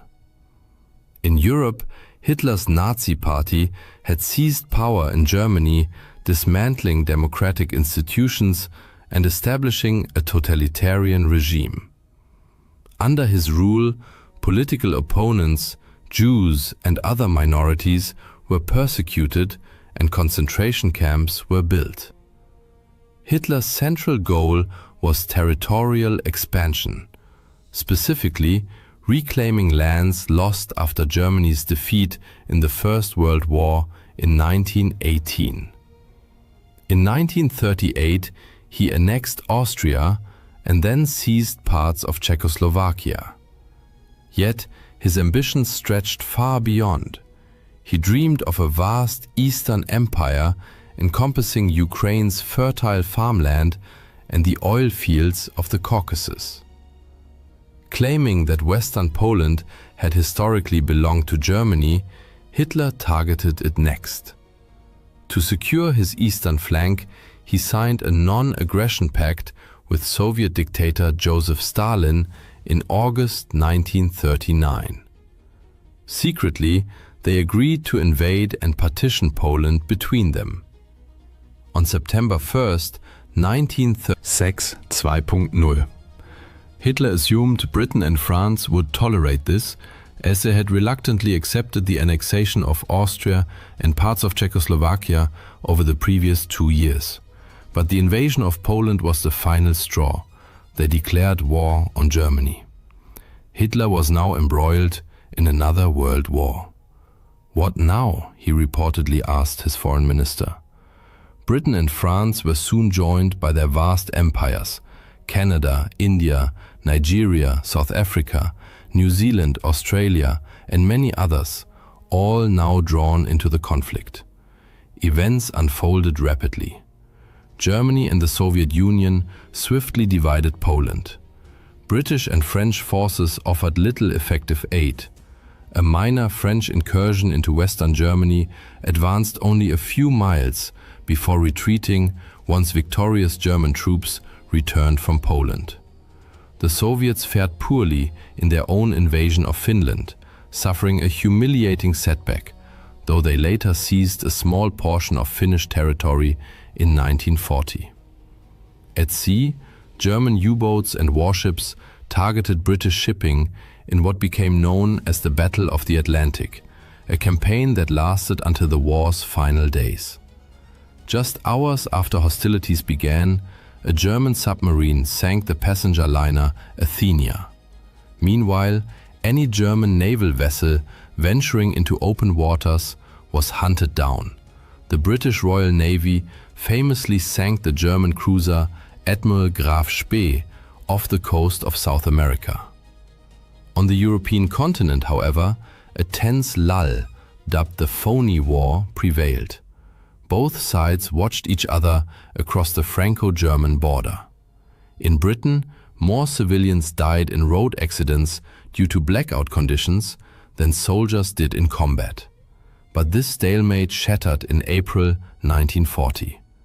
Both the Allies and Germany moved to invade Norway to secure its vital resources, particularly iron ore and oil shipped through the port of Narvik. Germany swiftly overran Denmark in hours and launched a naval invasion of Norway, evading the British fleet partly thanks to poor weather.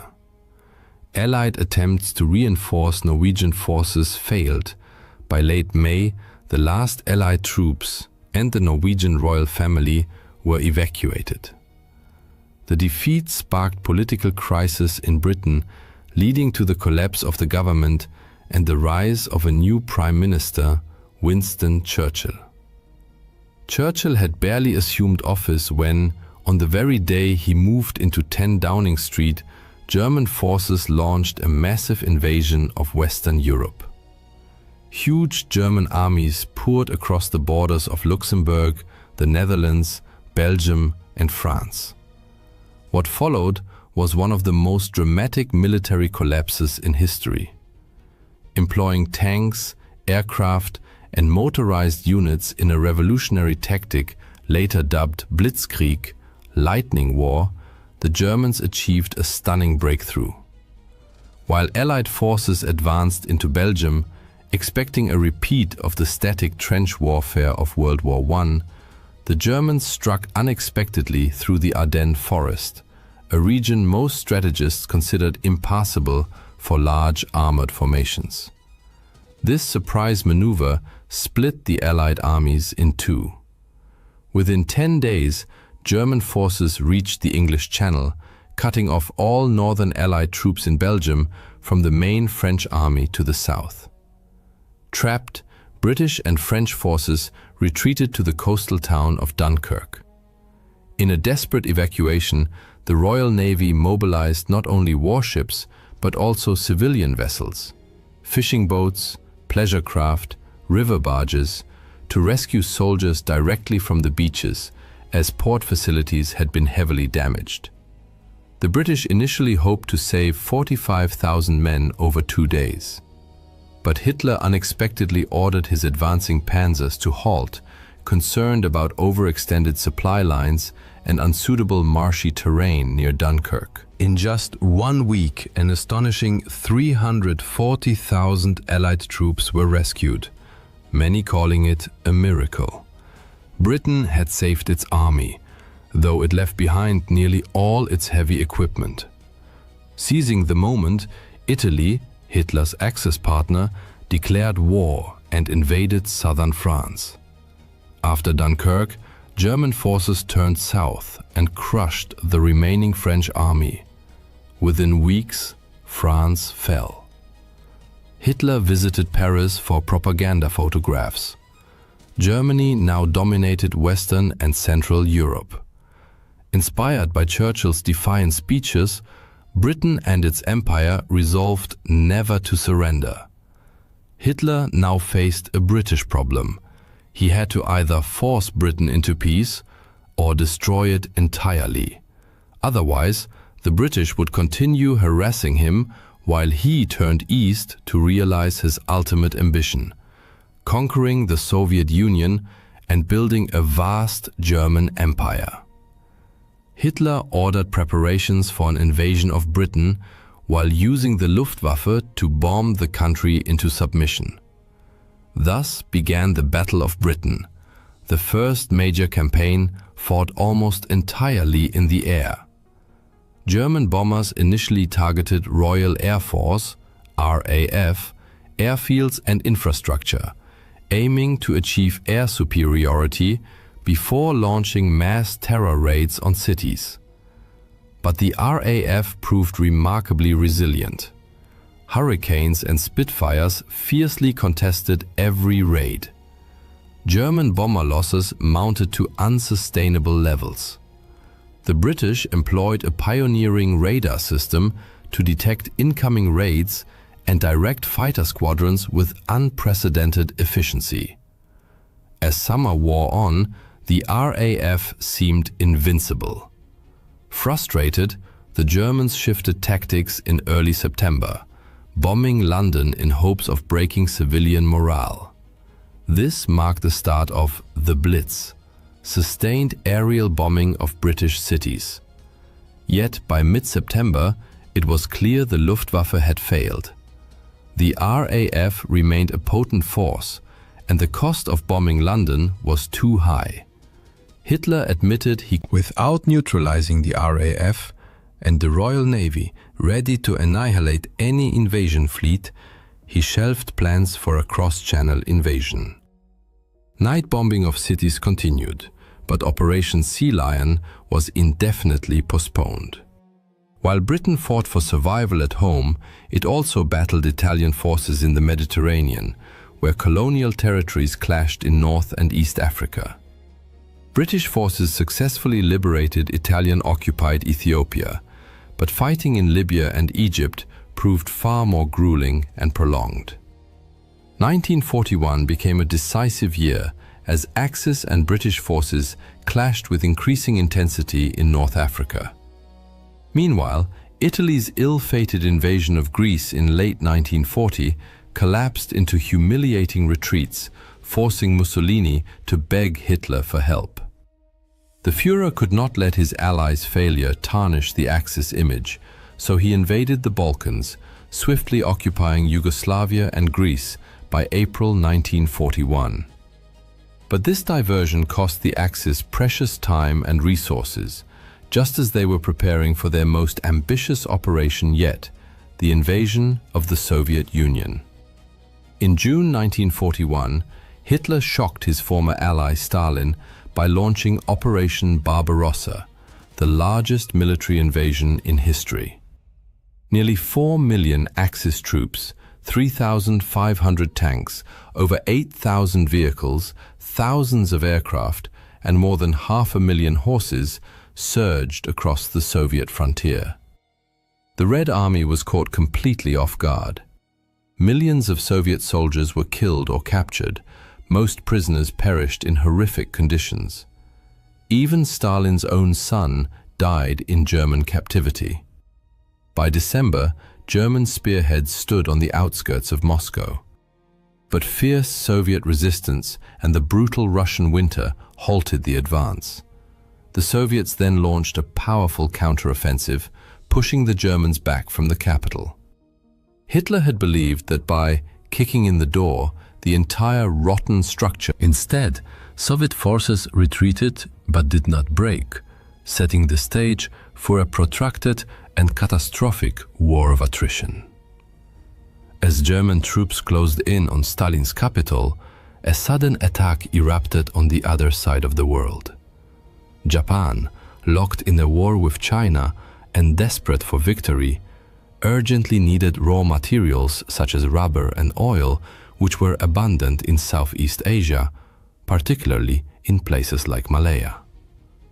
Japanese military planners anticipated that the United States would oppose any invasion of these territories. Consequently, they decided to launch a preemptive strike to neutralize the US Pacific Fleet, thereby securing a free hand to seize the resources they coveted. In early December 1941, 6 Japanese aircraft carriers steamed toward the Hawaiian Islands. On December 7, 1941, they launched their attack. Bombs and torpedoes rained down on the US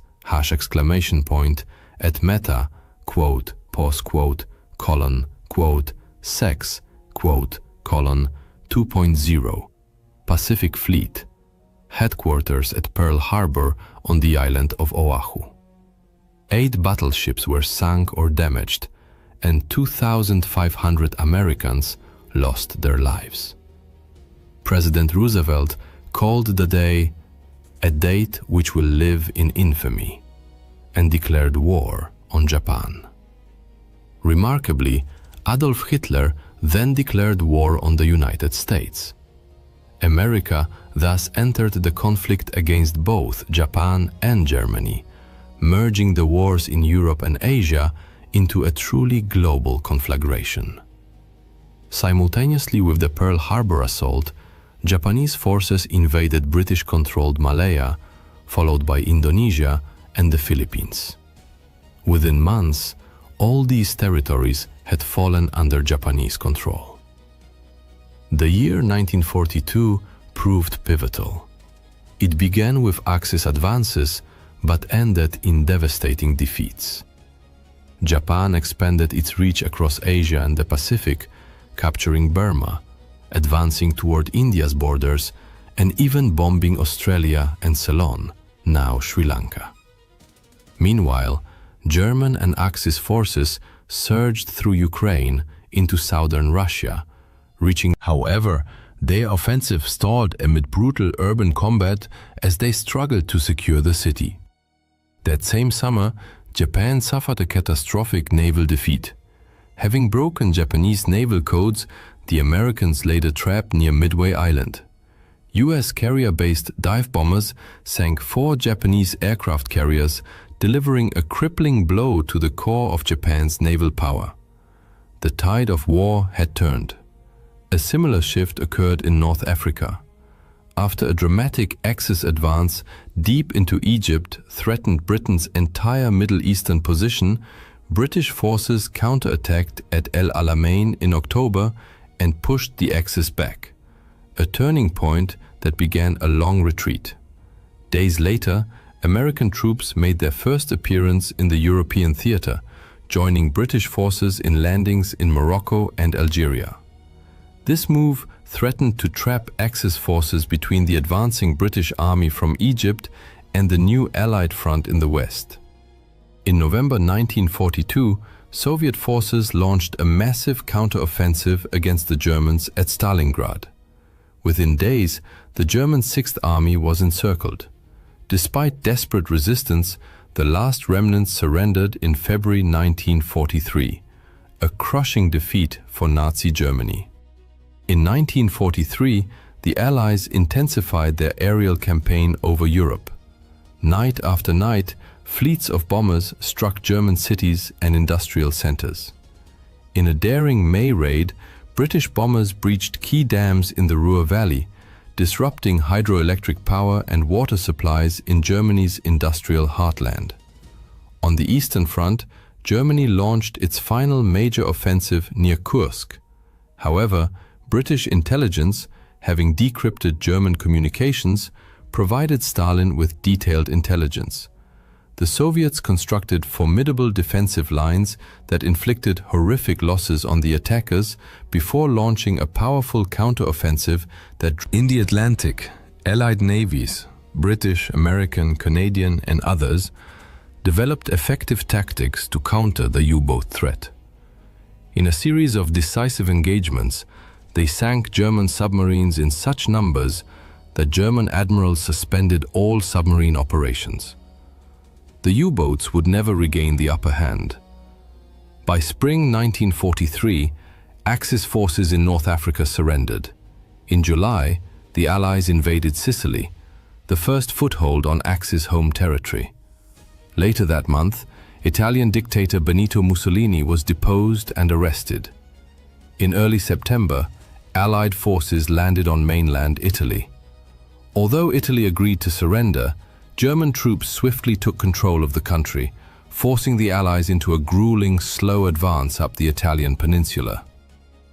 In the Pacific, the United States shifted to the offensive, executing a two-pronged, island-hopping campaign. One thrust moved through the South Pacific, securing New Guinea and nearby islands. The other advanced through the Central Pacific, capturing the Gilbert and Marshall Islands. The Axis was in full retreat. Victory was no longer within their grasp. As Germany's situation deteriorated, its genocidal campaign against European Jews and other targeted groups accelerated. Millions were murdered in industrialized death camps across the shrinking Nazi empire. By 1944, the noose tightened around the Axis powers. The Soviet Union launched a series of massive offensives involving millions of soldiers, steadily driving Axis forces westward through brutal, large-scale battles. By year's end, Soviet troops had crossed into Germany itself. Meanwhile, in the Pacific, the US inflicted successive defeats on Japan. Much of its navy was destroyed in major sea battles like the Philippine Sea and Leyte Gulf. American forces methodically seized key islands, Saipan, Tinian, and Guam, establishing air bases from which long-range bombers could strike the Japanese. In a desperate and largely ineffective measure, Japan launched incendiary balloons toward North America. One such device killed 6 civilians in Oregon, the only US mainland casualties of Axis action during the war. Japanese forces also attempted an invasion of India, but were decisively halted at the battles of Kohima and Imphal and forced into retreat. On June 6, 1944, D-Day, American, British, Canadian, and Allied forces launched the long-awaited invasion of Western Europe. Within 24 hours, some 150,000 troops landed in Normandy. Paratroopers dropped behind enemy lines, while the bulk crossed the English Channel in over 7,000 vessels to storm the beaches. Fierce resistance from German defenders in fortified bunkers made progress agonizingly slow on some sectors, but by day's end, the Allies had secured a foothold. Over the following days, vast quantities of troops and equipment poured ashore. German reinforcements rushed to Normandy, triggering a brutal battle of attrition. Not until early August did the Allies break out decisively, sweeping across northern France and liberating Paris by month's end. Victory seemed imminent. The Allies then attempted an ambitious airborne operation to seize bridges over the Rhine at Arnhem, but the Germans, though weakened, fought back fiercely and thwarted the plan. The war dragged into another horrific winter. In December, Hitler launched his last major offensive through the snow-covered Ardennes forest in Belgium and Luxembourg. Though the attack created a bulge in Allied lines, it failed to achieve a breakthrough. Reinforcements flooded the region, and the Battle of the Bulge ended in yet another German defeat, one that cost them irreplaceable troops, tanks, and fuel. All these events culminated in 1945. Yet the Axis powers fought on to the bitter end, inflicting immense, unnecessary... When the snows melted in spring, Allied forces surged through northern Italy, completing its liberation. On the Western Front, retreating Germans blew up one of their largest dams to flood the countryside and slow the Allied advance. But by March, Western forces had crossed the Rhine and pushed deep into Germany. By April, they stood just 50 miles from Berlin. In the east, the Soviets advanced relentlessly through Poland and eastern Germany. With nearly 2.5 million troops, they overwhelmed German defenses. Stalin, desperate to reach Berlin before the Western Allies, urged his generals forward. and they succeeded. By late April, Berlin was encircled. On 30 April, Hitler married his longtime companion Eva Braun, then killed her and committed suicide. Admiral Karl Dönitz, his short-lived successor as Führer, surrendered unconditionally on May 7th. The war in Europe was over. Some 43 million people had perished. 2/3 of Europe's Jews had been exterminated. Cities lay in ruins, cultural treasures destroyed, and the continent was left shattered. Japan, however, continued to resist. Its cities burned, its empire in ruins. American forces drew ever closer to the home islands. After horrific battles on Iwo Jima and Okinawa, where Japanese defenders employed suicidal but futile tactics, plans were drawn up for a full-scale invasion of Japan itself. But then, the United States stunned the world. A single aircraft dropped the most powerful weapon ever created, the atomic bomb. This wonder weapon was the product of a massive, secret American scientific and industrial effort, the Manhattan Project, to harness atomic energy. A successful test in July 1945 turned a stretch of New Mexico desert into glass. In August, President Harry S. Truman, having assumed office after Roosevelt's death in April, authorized the use of the bomb to. On the 6th of August, Hiroshima was obliterated. 3 days later, Nagasaki suffered the same fate. Hundreds of thousands were killed or grievously wounded. Simultaneously, the Soviet Union finally entered the Pacific War. The day after Hiroshima, Stalin launched a massive invasion of Japanese-held Manchuria. Faced with overwhelming force on two fronts, the Japanese government capitulated. The formal surrender ceremony took place on September 2, 1945, aboard an American battleship in Tokyo Bay. World War II was over. The world that emerged was irrevocably transformed. In Europe, Eastern territories fell under Soviet communist control, redrawing the geopolitical map. Germany, once Europe's powerhouse, was split. The East occupied by the Soviet Union, the West by Western democracies. The United States, now a nuclear superpower, assumed global dominance, eclipsing the war-exhausted British and French empires. In Asia, Japan underwent sweeping reconstruction under American occupation. Korea, like Germany, was divided, the South aligned with democracies, the North under communist rule. Vietnam, having shaken off French colonial authority during the war, entered a new phase of conflict as France attempted to reassert control. China, ravaged by years of warfare, became the stage for a renewed civil war, which by 1949 resulted in communist forces taking control of the mainland. We still live in a world profoundly shaped by the consequences of World War II. Its echoes continue to resonate through the politics, borders, and alliances of our time. In May 1940, Nazi Germany launched a massive offensive on the Western Front.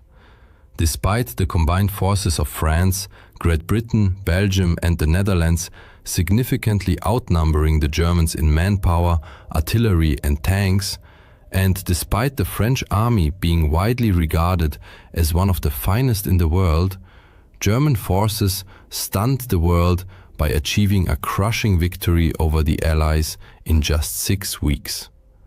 This raises a natural question.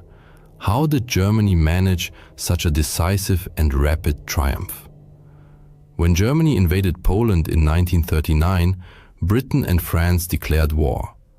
Yet the Western Allies remained largely passive observers, while German and Soviet forces crushed Polish resistance. Meanwhile, German Chancellor Adolf Hitler was already planning his next move. He was in a hurry. His temporary pact with the USSR might not last, and the Allies were not yet ready for full-scale war.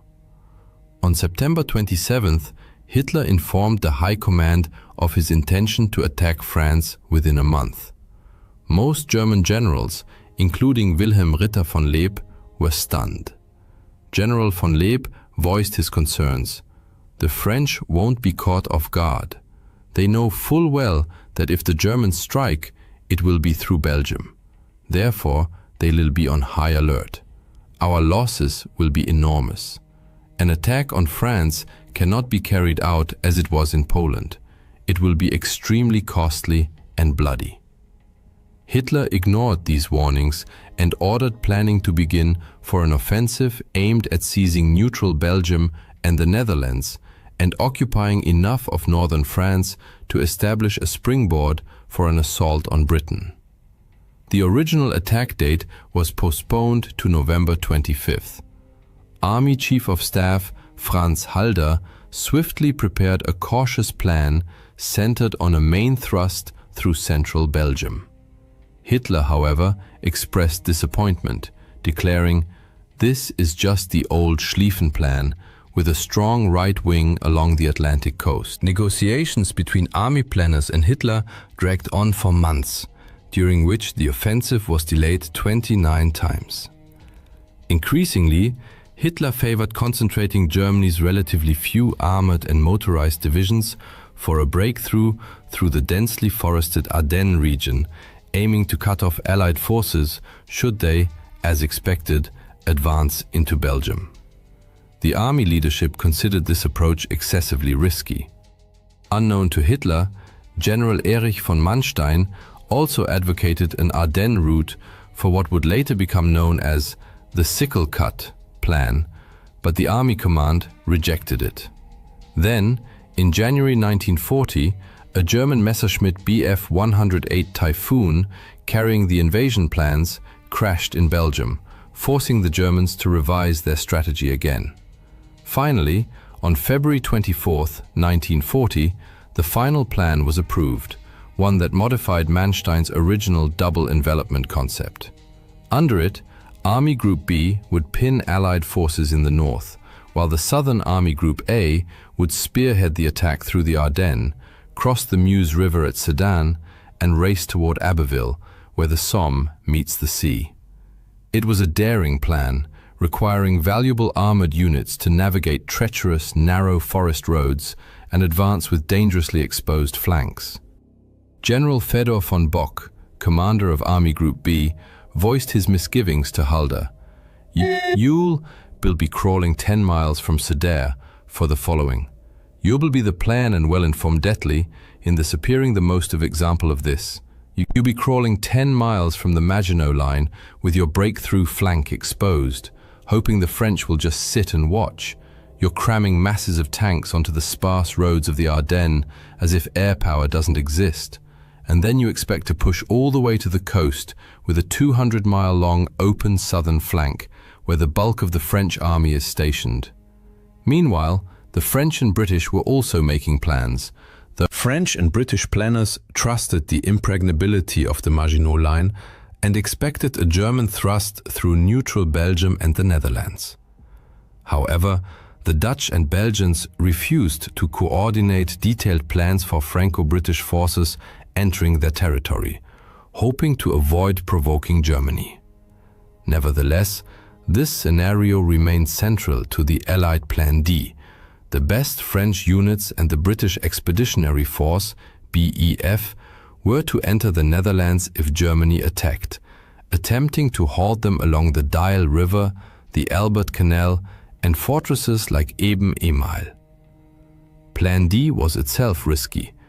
The Allies would lack the initiative, advancing to meet an enemy offensive, while their hinge, the Ardennes, was left lightly defended, as they deemed it impassable for large armored formations. French intelligence reports had flagged the Ardennes as a potential axis of attack, yet the High Command took no action. There was no strategic reserve either, as the French 7th Army was committed to advancing into the Netherlands, a politically expedient but militarily dubious move. On the eve of battle, the Germans fielded 2.8 million men, 7,500 artillery pieces, 4,000 aircraft, and 2,700 tanks and self-propelled guns on the Western Front. Only 16 of their 157 divisions were motorized. The Allies, including still neutral Dutch and Belgian forces, had 3.7 million men, 14,000 guns, 3,000 aircraft, and 3,700 tanks. The Germans began their offensive with approximately 3,700 tanks. While the Germans pinned their hopes on their audacious sickle-cut plan, the Allies pursued an ill-defined scheme to advance into the Netherlands. On May 10, 1940, German forces launched Operation Gelb, a campaign that shocked not only. They swiftly crossed into the Netherlands, aiming to create the impression that the main thrust was directed there, even using soldiers disguised in Dutch uniforms to seize bridges by surprise. Despite these ruses, German airborne landings at Dutch airfields largely failed due to Dutch resistance. Nevertheless, overall Dutch opposition was limited. On 14th May, the Luftwaffe bombed the port city of Rotterdam to intimidate the Dutch into surrender, a tactic that succeeded.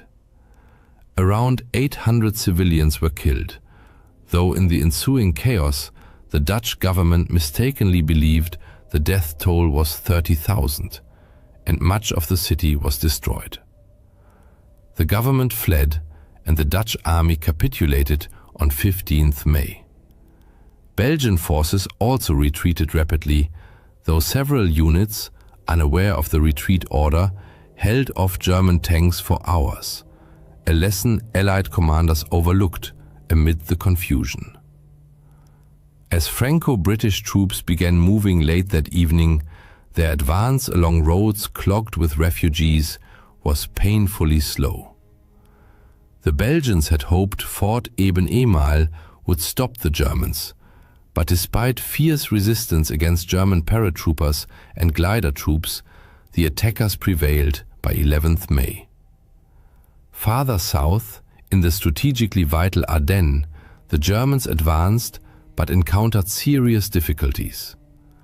Blown bridges and roadblocks delayed tanks, causing massive traffic jams stretching 250 kilometers behind the front.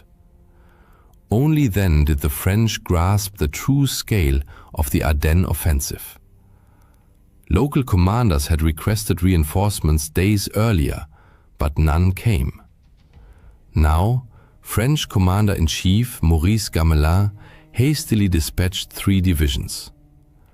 Some Allied commanders feared their armies might be trapped in Belgium, but Gamelin assumed German horse-drawn artillery would take 9 days to reach the Meuse, and that it was on the 12th of May, while a major tank battle raged at Hanout, where 630 German tanks routed a French force of 470, German units reached the Meuse farther south. General Erwin Rommel's 7th Panzer Division and Heinz Guderian's 19th Corps prepared to cross. A grim omen came when French units facing Guderian retreated without fighting. Many German tanks were relatively light, Panzer I, II, and 38T models, but they arrived en masse and with the element of surprise. Oberstleutnant Hermann Balck noted the mindset of some French prisoners. The French are performing terribly.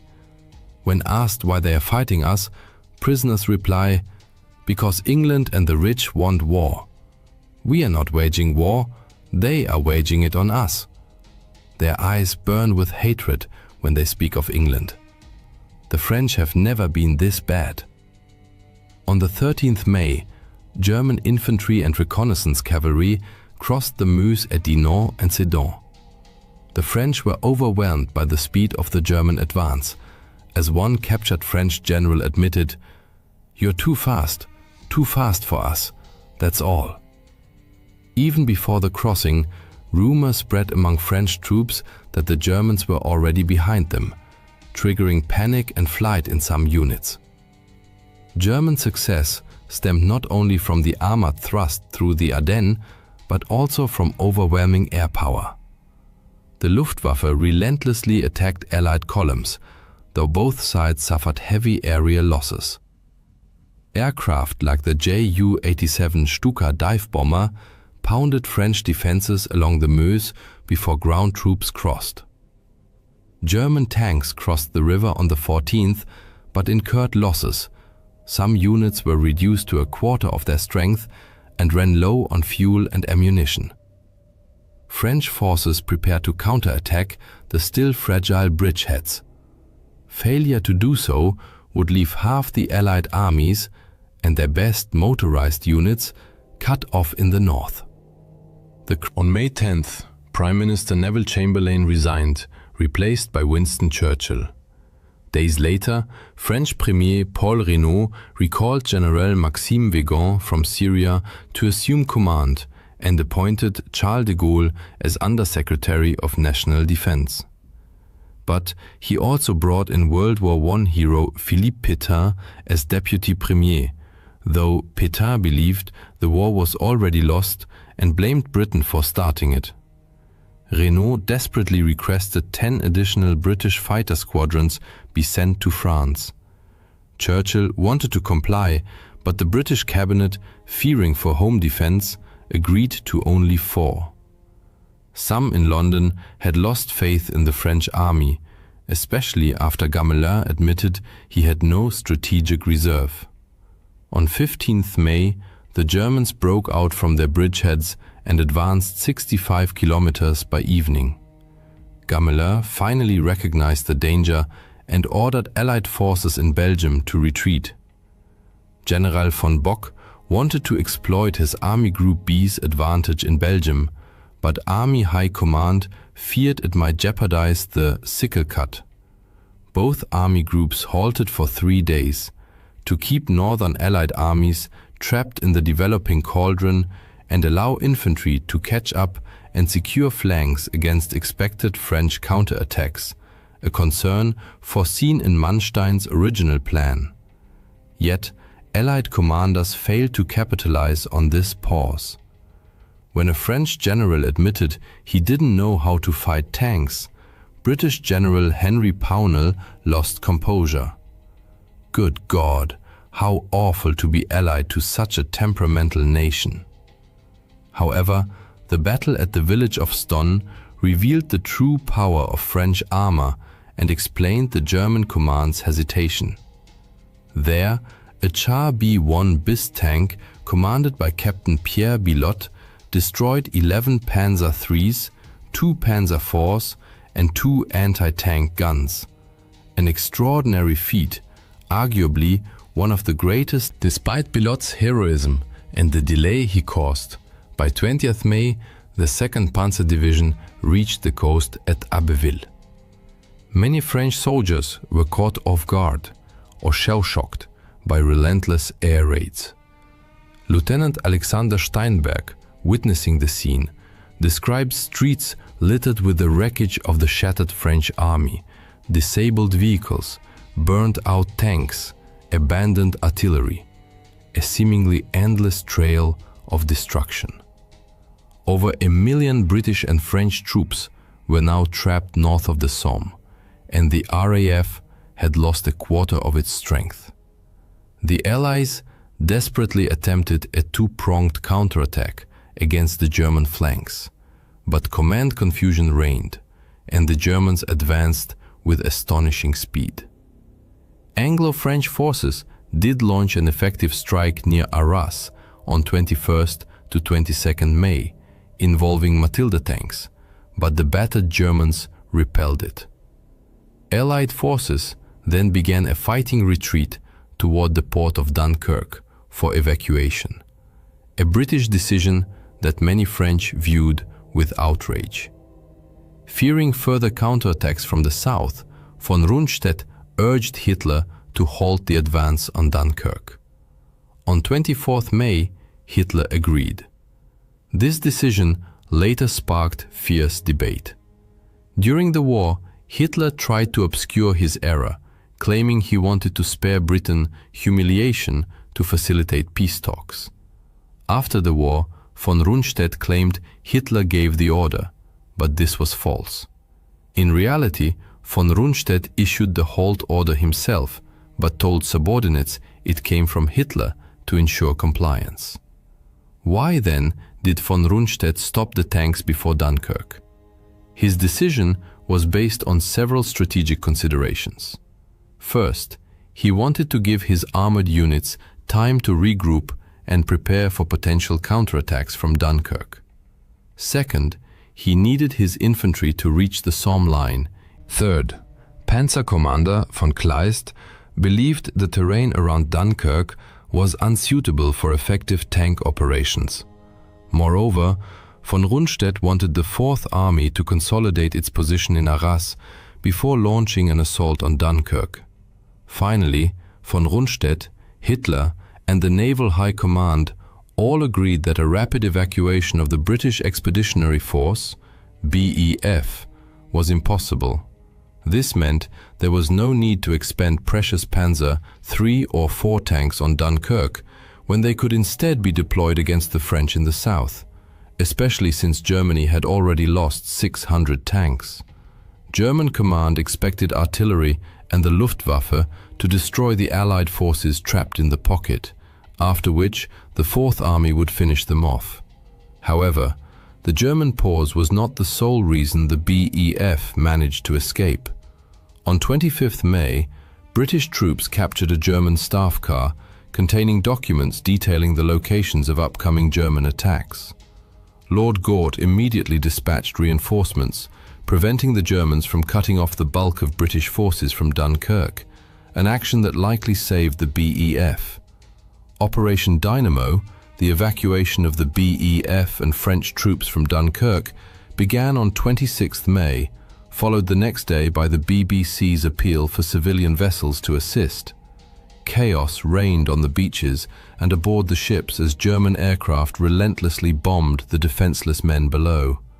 Quartermaster Frank Harrell, among the wounded, recalled, "I got onto a boat just after 7 in the evening, and during embarkation there was an air raid. The ship was hit, and I ended up in the water.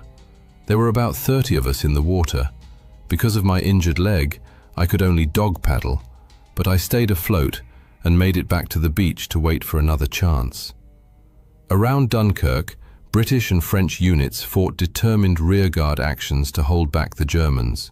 In total, roughly 700 British and 160 French vessels of all kinds evacuated 193,000 British and 145,000 French soldiers. Approximately 88,000, mostly French troops who had defended the evacuation corridor, were forced to surrender. German aircraft sank 20 Allied warships and damaged dozens more.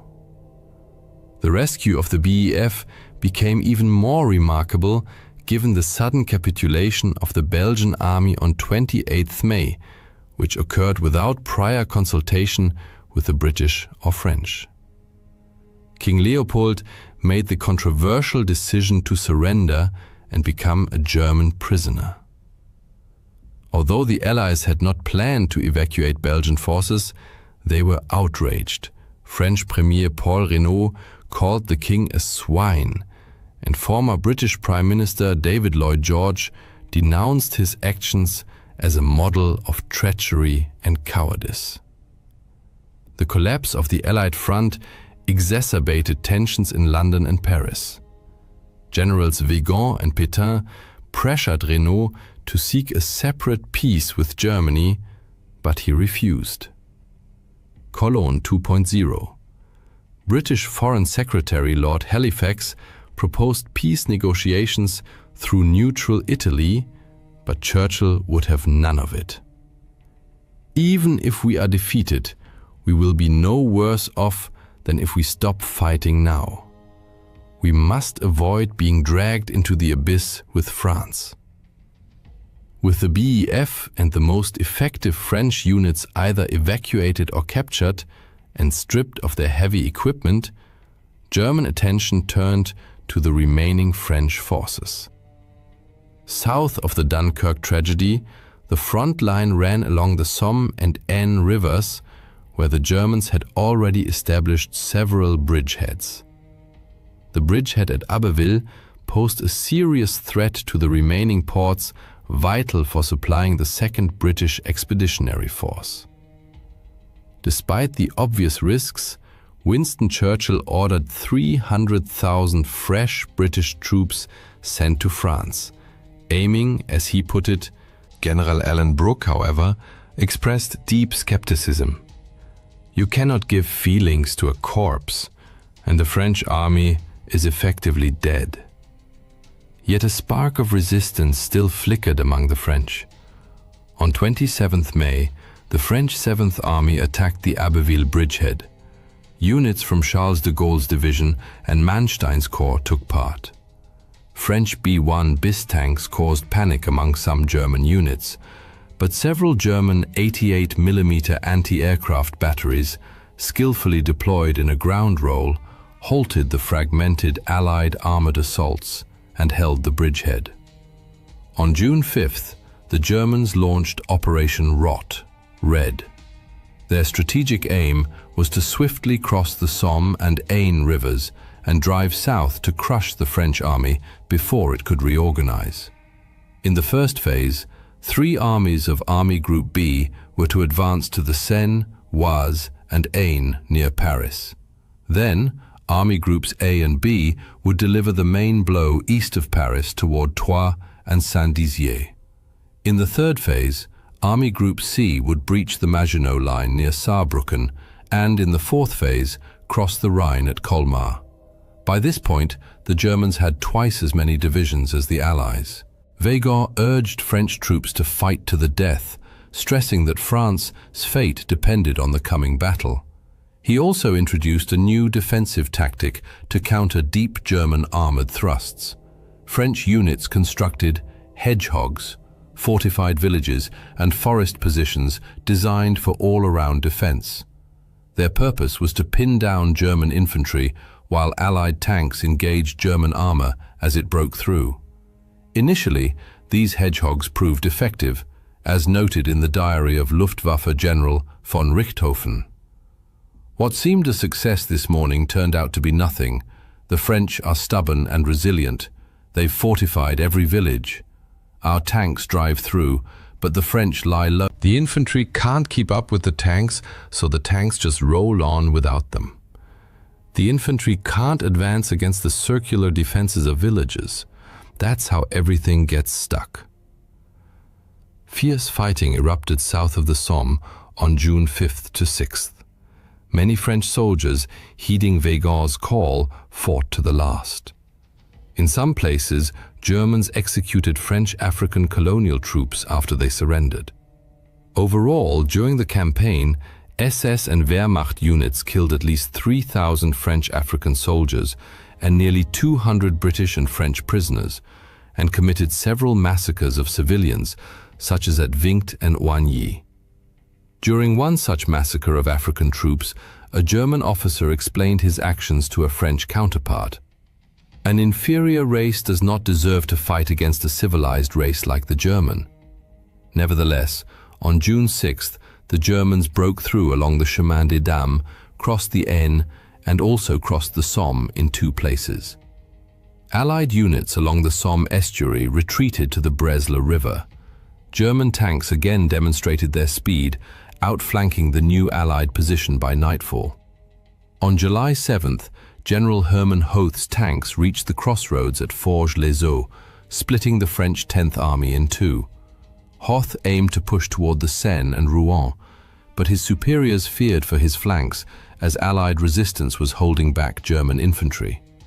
Rommel, however, ordered his 7th Division to race toward the Seine without waiting for permission, a pattern of aggressive improvisation by German commanders throughout the campaign. The French had blown up the bridges in Rouen, but Hoth's breakthrough triggered a general retreat that shattered Allied morale.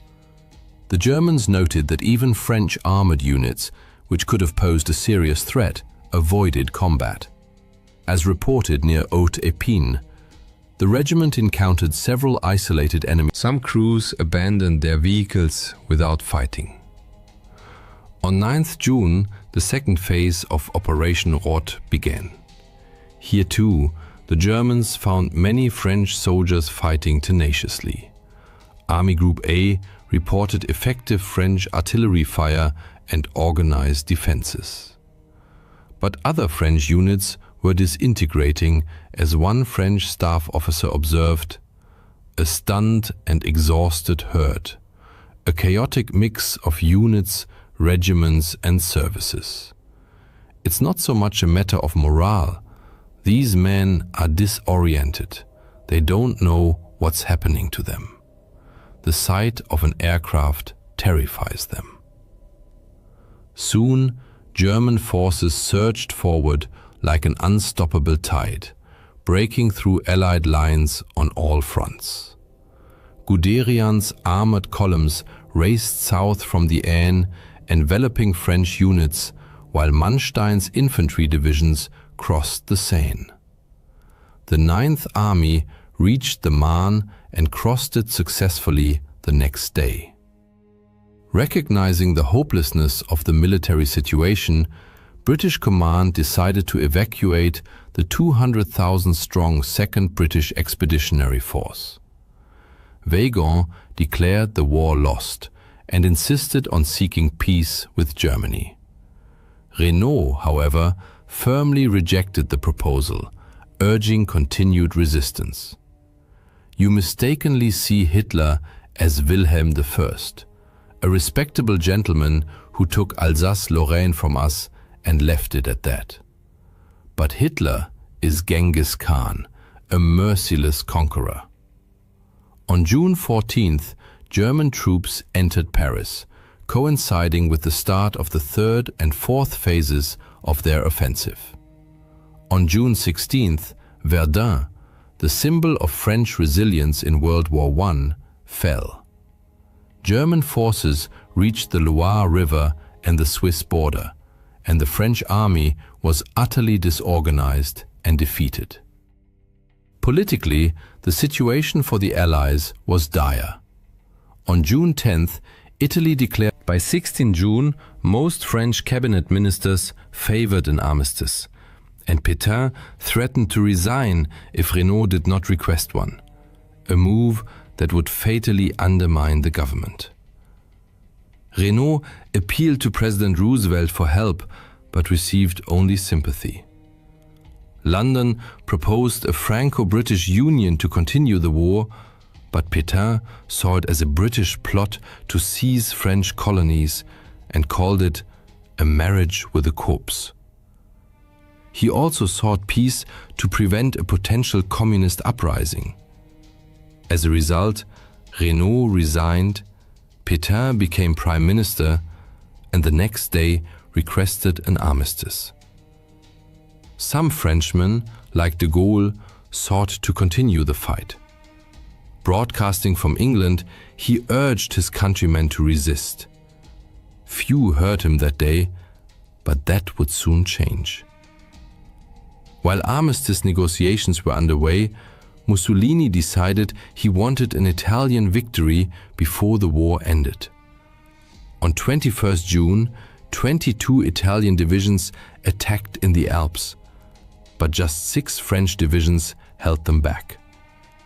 To bolster Italy's prestige, the Germans sent air and ground forces to strike the French from the rear, and fierce fighting erupted in the mountains on June 23rd to 24th.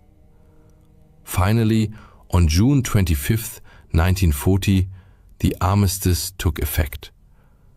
The Battle of France lasted 46 days and claimed the lives of 2,900 Dutch, 7,500 Belgians, 12,500 British, and 59,000 French soldiers, as well as 45,000 Germans and 1,250 Italians.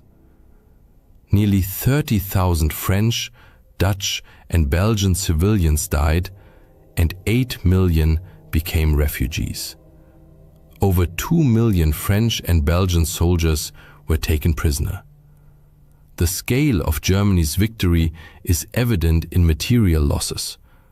The Germans lost 1,800 aircraft compared to the Allies' 3,020. 839 German tanks were destroyed versus 3,300 Allied tanks.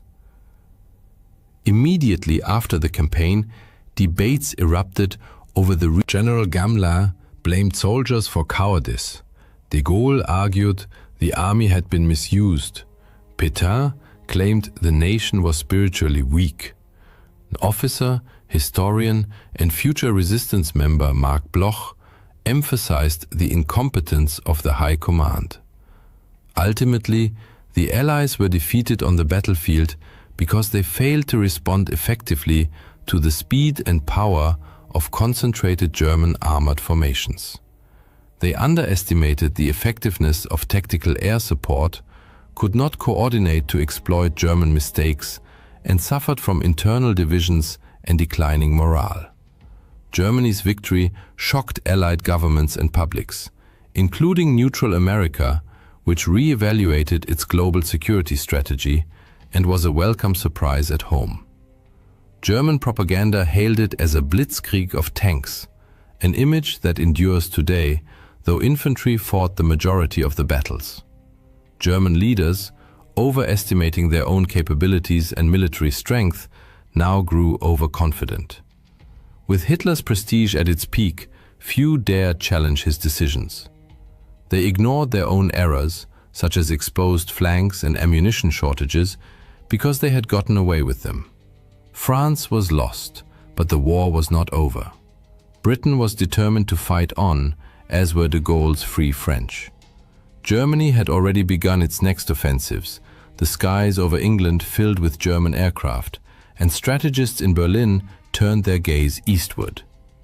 Less than 5 years after the Battle of France, the situation for Nazi Germany had reversed dramatically. American, British, and Free French forces were crossing into Germany and approaching the Rhine, while the Red Army prepared to cross the Oder and storm Berlin, the Reich's capital, where Hitler hid in his bunker. D-Day stands as a defining moment in world history, a pivotal turning point in the Allies' victory over the Nazi regime. Countless books have been written and numerous films made about this fateful day, yet most portray events exclusively from the Allied perspective. But what did D-Day look like through German eyes? What missteps led the Wehrmacht to defeat? Let us step into the chaos of June 6, 1944, not as liberators, but as defenders on the crumbling edge of an empire. At 10 o'clock in the morning, the air over Omaha Beach in Normandy hung thick with smoke and the acrid stench of gunpowder. The relentless thunder of artillery and desperate cries of men echoed across blood-soaked sand. Behind Corporal Heinrich Falk, a young Wehrmacht soldier crouched behind a crumbling concrete bunker, the English Channel churned with Allied landing craft, disgorging wave after wave of troops onto the shore. As the invaders surged forward, Falk's mind raced. How did it come to this? Why didn't we see it coming? Just days earlier, on June 3rd, Falk had stood in a dimly lit German command bunker near Pas-de-Calais, listening as officers debated the likely invasion site. Maps of the French coast sprawled across a heavy table, studded with red and blue pins marking potential Allied landing zones. Oberleutnant Klaus Reinhardt, a hardened officer with a cold intellect and an even colder heart, paced the room. His boots clicked against the concrete floor like a metronome counting down to catastrophe. He declared, jabbing a finger at Pas-de-Calais. It's the shortest crossing from England, the logical choice. Falk shifted uneasily by the door. Barely 20, he looked young, but his eyes betrayed the weight of war. He'd seen enough to know that logic often crumbles in battle. But what if they don't, sir? He ventured cautiously. What if they choose Normandy? Reinhardt stopped dead and fixed Falk with a steely glare. The beaches are too exposed, the terrain too difficult. The Allies aren't fools, Falk. They strike where we least expect them, but their very kit are not inventions. The beaches are too exposed, the terrain too difficult. The Allies aren't fools, Falk. They'll strike where we least expect them. The Allies know that we least where. They created where we were share, from anyone who's seen it hence. The Allies aren't fools, there's we least expect them, but where we are strongest. Falk nodded, unconvinced. He'd heard the whispers. The Allies were feeding false intelligence, suggesting an attack on Calais while planning the real blow elsewhere. And as it turned out, his doubts were profoundly justified. Since March 1944, the Allies had waged an elaborate deception campaign, Operation Fortitude North, designed to convince the Germans of an imminent invasion of Norway. It succeeded brilliantly, diverting vital German troops and resources away from France. Emboldened, they launched Operation Fortitude South, using double agents like Juan Pujol Garcia, codenamed Garbo, to feed fabricated reports to German intelligence. Garbo, network of fictional spies, claimed a massive buildup of the 1st United States Army Group, FUSAG, a phantom force supposedly commanded by the formidable General George S. Patton.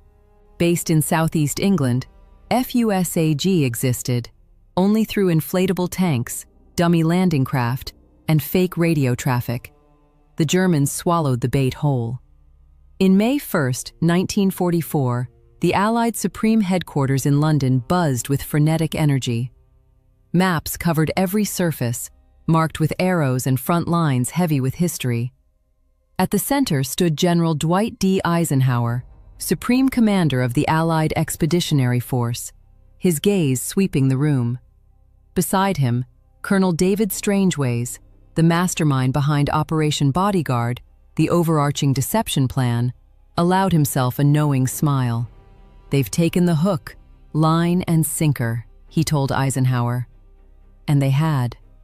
Back in the German bunker, Reinhardt's certainty mirrored that of the entire Nazi high command. Patton would lead the main assault on Pas de Calais, the narrowest point of the Channel. For weeks, Garbo had flooded German handlers with hundreds of... Even after D-Day began, he insisted the Normandy landings were a feint and the real attack was still coming at Calais. So trusted was Garbo that the Germans awarded him the Iron Cross. Unaware, he was one of MI5's most effective double agents under the Double Cross system, a brilliant counterintelligence operation that turned nearly every German spy in Britain into a British asset. As a result, just 2 days before D-Day, much of the German command remained convinced the true invasion would strike Calais, not Normandy.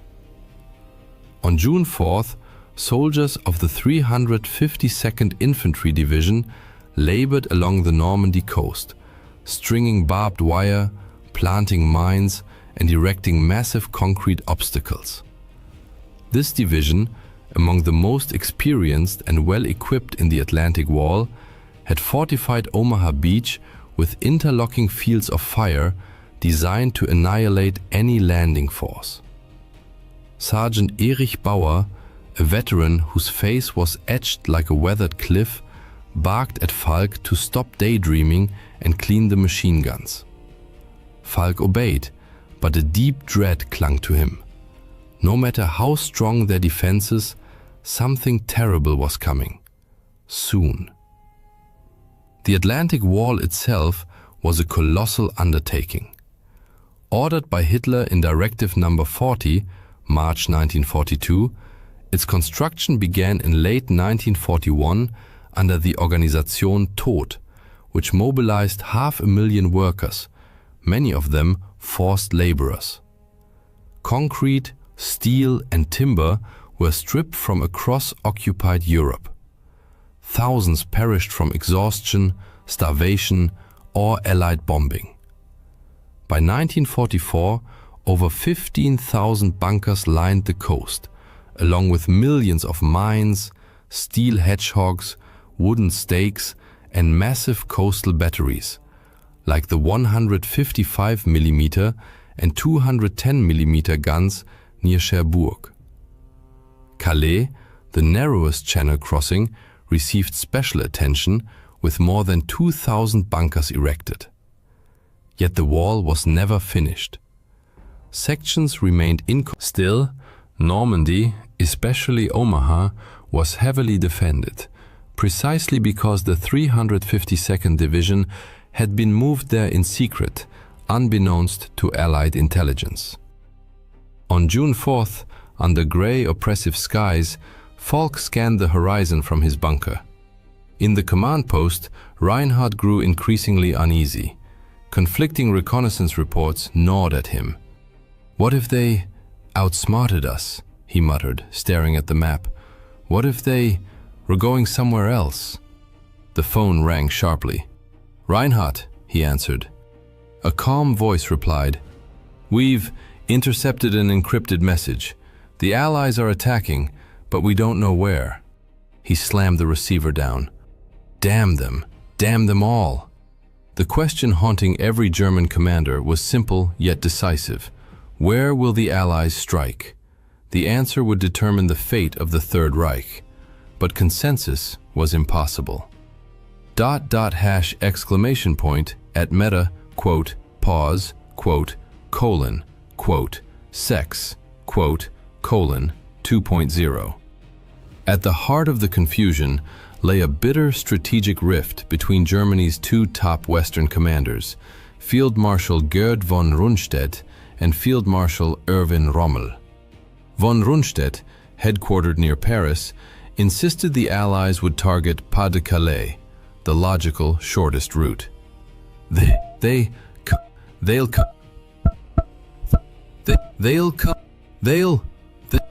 come where we strongest, but they never had to move it down. They were we strongest, he argued, because they must. Rommel, inspecting Normandy's beaches from his chateau at La Roche-Guyon, disagreed. They'll strike where we works, weakest, makes themselves, he warned, and they do it soon. Even Hitler wavered on. At his Berghof retreat, torn between intuition and doubt, he received contradictory intelligence on June 5th. One report claimed Normandy was a diversion. Another, based on the same intercepted Allied signals that unsettled Reinhardt, hinted at imminent invasion, but without a location. Convinced by his own instinct, Hitler declared, "The Calais, Normandy, we'll do it. Normandy's not then for his set," he warned. They love the works out the lookout. For consider, Hitler dead friendly being quickly. Normandy they compared of them. Involved improved to make it, the blessed positions to provide the business premier. From hard colon, Normandy discussed in a vage, they all 50. Meta, Pause, 6, 2.0. Yet that night, in hushed conversation with his inner circle, he admitted, "What if I'm wrong? What if they were cleverer than we thought?" As the night wore on, contradictory orders began to ripple through the German chain of command. At 10 p.m. on the 5th of June, Rommel left La Roche-Guyon to visit his wife in Germany for her birthday. Convinced the weather was too foul for an invasion, he had nonetheless ordered his troops to remain on high alert and even authorized the deployment of his formidable panzer reserves near the coast, though this met with resistance from higher command. As Rommel headed for Germany, the storm along the beaches intensified. The wind howled like a banshee, and thick sheets of rain lashed the shoreline. Then, the tempest began to subside. By midnight, the rain had stopped and the clouds parted, revealing a sliver of moonlight. Heinrich felt a chill run down his spine. Something was about to happen. But before it did, the Allies launched their final, masterful deception operation to mislead the Germans about the invasion site.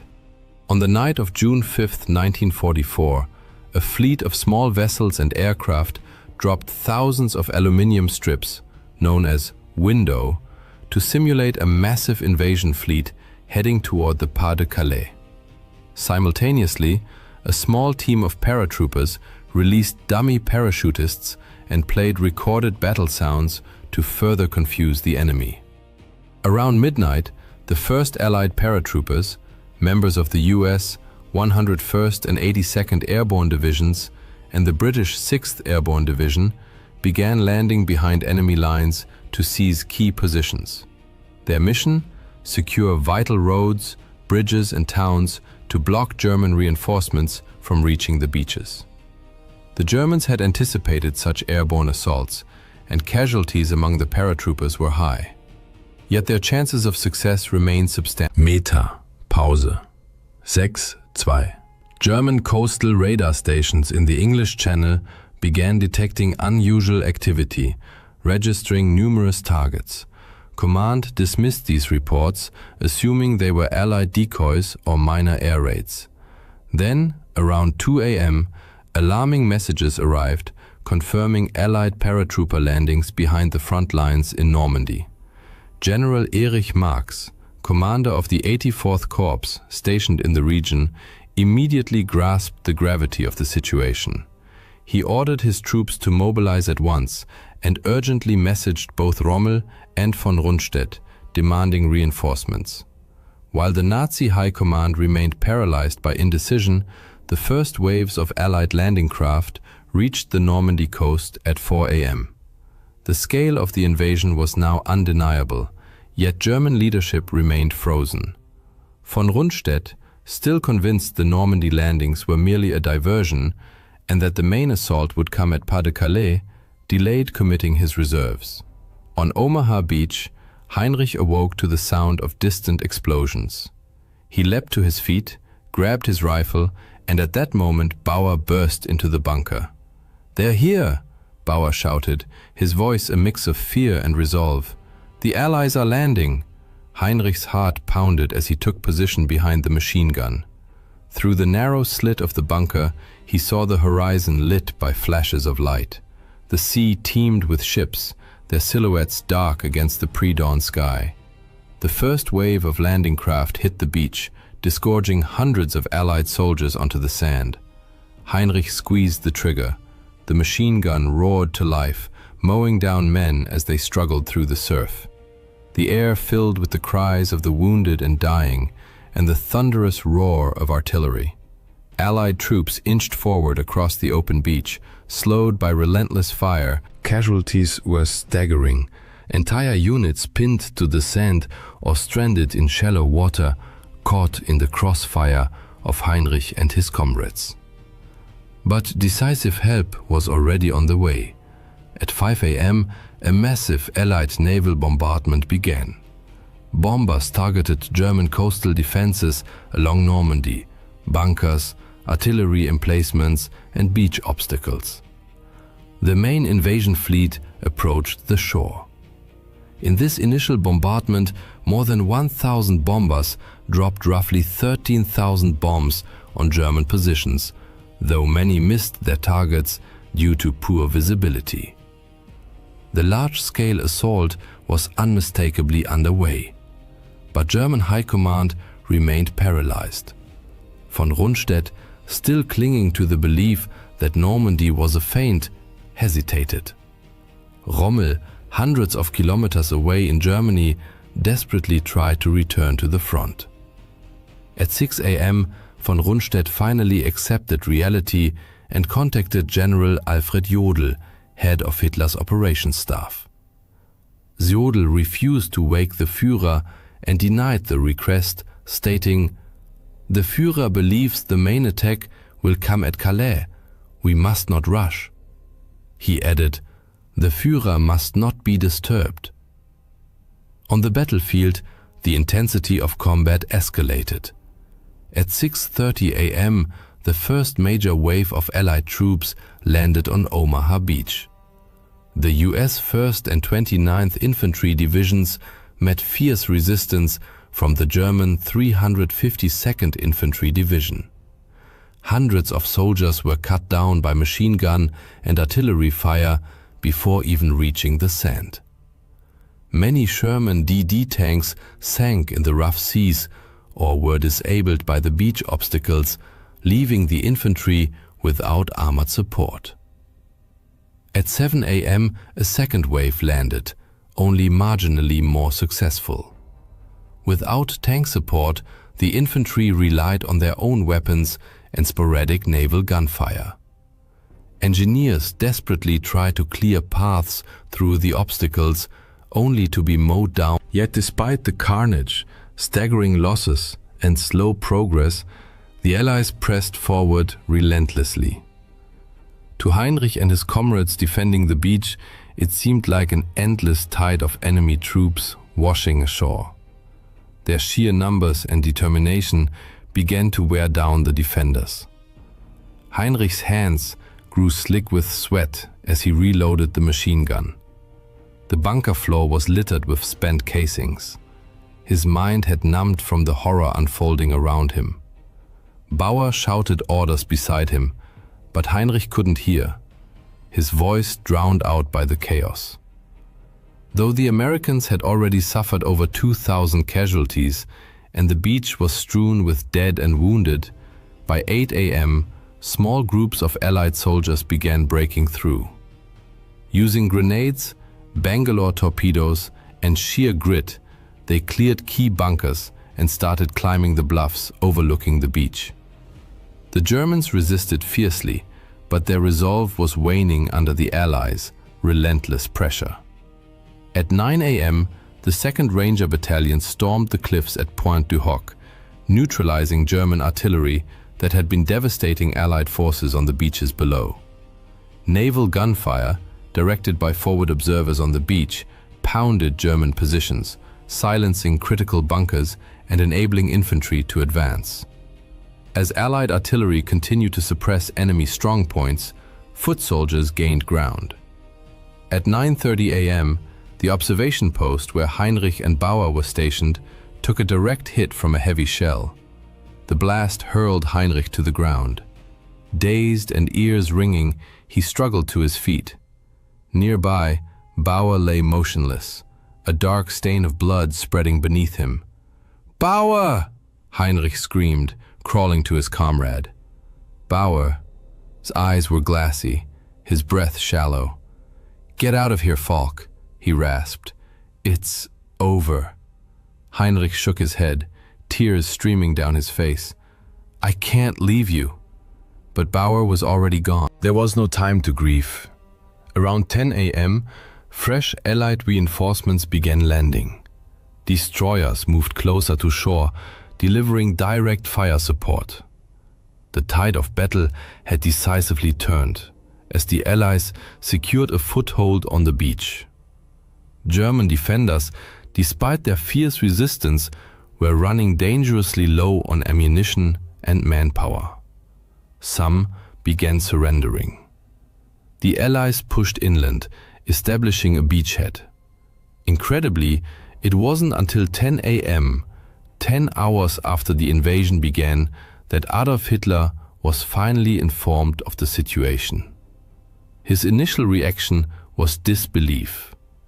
"This can't be the main attack," he insisted. "It's just a trick." He initially refused to authorize the deployment of the 12th SS Panzer Division and the Panzerlehr Division, two of Germany's most powerful armored units, demanding confirmation. Under pressure from his advisors, he eventually relented and gave the order.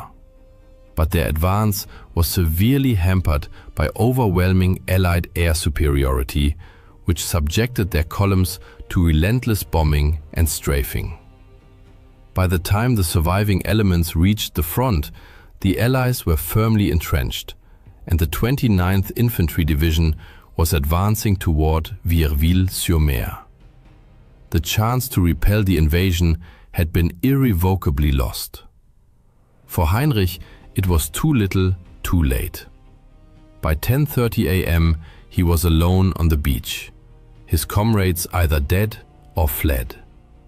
Allied tanks rolled ashore, infantry advanced steadily, and naval guns from destroyers like the USS McCook and HMS Talibond pounded German positions, silencing bunkers and clearing the way inland.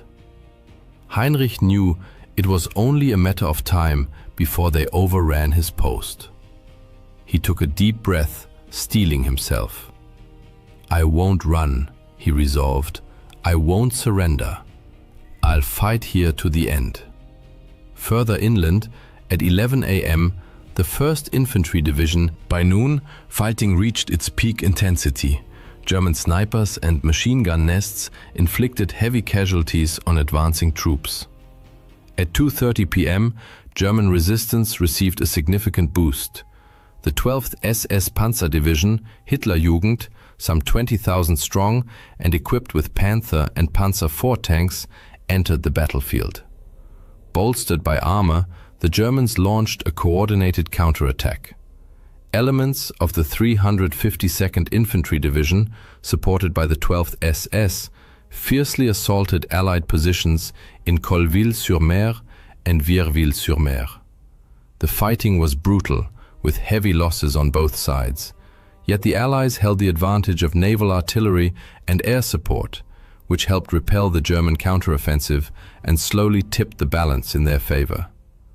By 4 p.m., the Allies had consolidated their positions and beaten back the German assault. The 1st Infantry Division captured Colleville-sur-Mer, the 29th held Vierville-sur-Mer. The 2nd and 5th Ranger Battalions had fully neutralized the German artillery at Pointe du Hoc, at great cost. As evening approached, the momentum of the battle was unquestionably with the Allies. They had secured the Omaha beachhead and were pushing inland, linking up with airborne units and establishing defensive perimeters. The Germans, despite their tenacious resistance, were critically depleted in both men and supplies. In a command bunker, Reinhardt cursed the dead phone in his hand. Before the lines were cut, he'd been told the 12th SS Panzer Division was on its way. He knew it was too little, too late, but also that its arrival was the last hope of holding the beach. Suddenly, the bunker door was blown off its hinges by a massive explosion. The blast hurled Reinhardt across the room, slamming him into the wall and leaving him a crumpled, broken heap. By the time Allied soldiers crossed by midnight, the beach was littered with the bodies of both Germans and Allies. Heinrich lay among them, his rifle still clutched in his hands, eyes open and fixed on the sky. The Allies had secured Normandy. Their victory marked a turning point in the war. For the Germans, it was the beginning of the end. The tide had turned, and there was no going back. On D-Day alone, over 156,000 Allied troops from the United States, the United Kingdom, Canada, and other nations landed on the Normandy coast. Approximately 50,000 German soldiers were stationed along the shoreline to oppose them. The invasion involved a staggering armada of over 7,000 vessels, including 4,000 landing craft. To support the infantry, the Allies deployed specialized armor, such as the amphibious Sherman DD tanks, Churchill AVREs, armored Royal Engineer vehicles equipped with mortars for destroying bunkers and clearing obstacles, and Sherman, Crab, flail tanks fitted with rotating chains to detonate mines and clear safe paths through beach defenses. Air cover was provided by more than 11,000 Allied aircraft, which dropped over 13,000 bombs on German positions. The Luftwaffe, once a formidable force, was by D-Day a pale shadow of its former self. Only a handful of German planes reached the battlefield that day, quickly overwhelmed by thousands of Allied aircraft dominating the skies. On June 6th, the Allies flew over 14,000 sorties. The Luftwaffe managed only about 300. When the dust settled, Allied casualties on D-Day totaled approximately 10,000, with over 4,000 confirmed dead. German losses were estimated between 4,000 and 9,000. In the days following D-Day, the Allies, having secured their beachheads, pushed deeper into France despite fierce German resistance. The German High Command, now fully aware of the crisis, scrambled to reinforce. But the initiative... This marked the beginning of France's liberation and the relentless march toward the fall of the Third Reich. For soldiers on both sides, the battle stood as a harrowing testament to the brutal reality of war. It served as a reminder that, in the end, the highest price is paid not by generals and politicians, but by ordinary people on the ground, fighting and dying for ideals they may not fully understand. For Heinrich Falk and countless others who fell on both sides of that blood-soaked beach, their sacrifice, their fear, and their courage are now only memories, swallowed by the relentless river of time. Yet, had the German High Command responded more swiftly and with better coordination, the outcome of the battle, and with it the fate of the entire world, might have been entirely different. In the early hours of December 16, 1944, as freezing air pierced the Ardennes forest, 3 German armies, numbering over 200,000 men, launched a surprise counteroffensive. They struck weakly held Allied positions in a desperate bid to reverse the course of the war in Europe. This bloody confrontation, later known as the Battle of the Bulge, raged for an entire month and became one of the fiercest engagements of World War II, before the Allies finally halted the German advance. Yet the question of whether the outcome might have been different remains a subject of historical debate. By the second half of 1944, Nazi Germany's strategic and military situation had deteriorated sharply.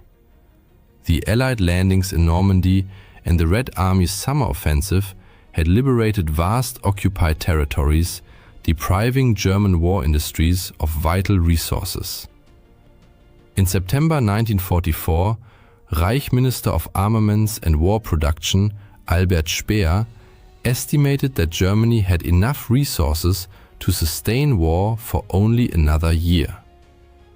Amid this crisis, a group of officers attempted to assassinate Adolf Hitler on July 20, 1944, but he miraculously survived.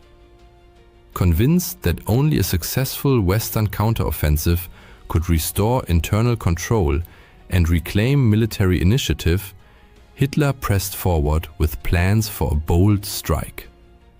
Meanwhile, the Western Allies, after their rapid advance across Western Europe, faced severe logistical constraints. They decided to pause major offensive operations temporarily to regroup and replenish supplies.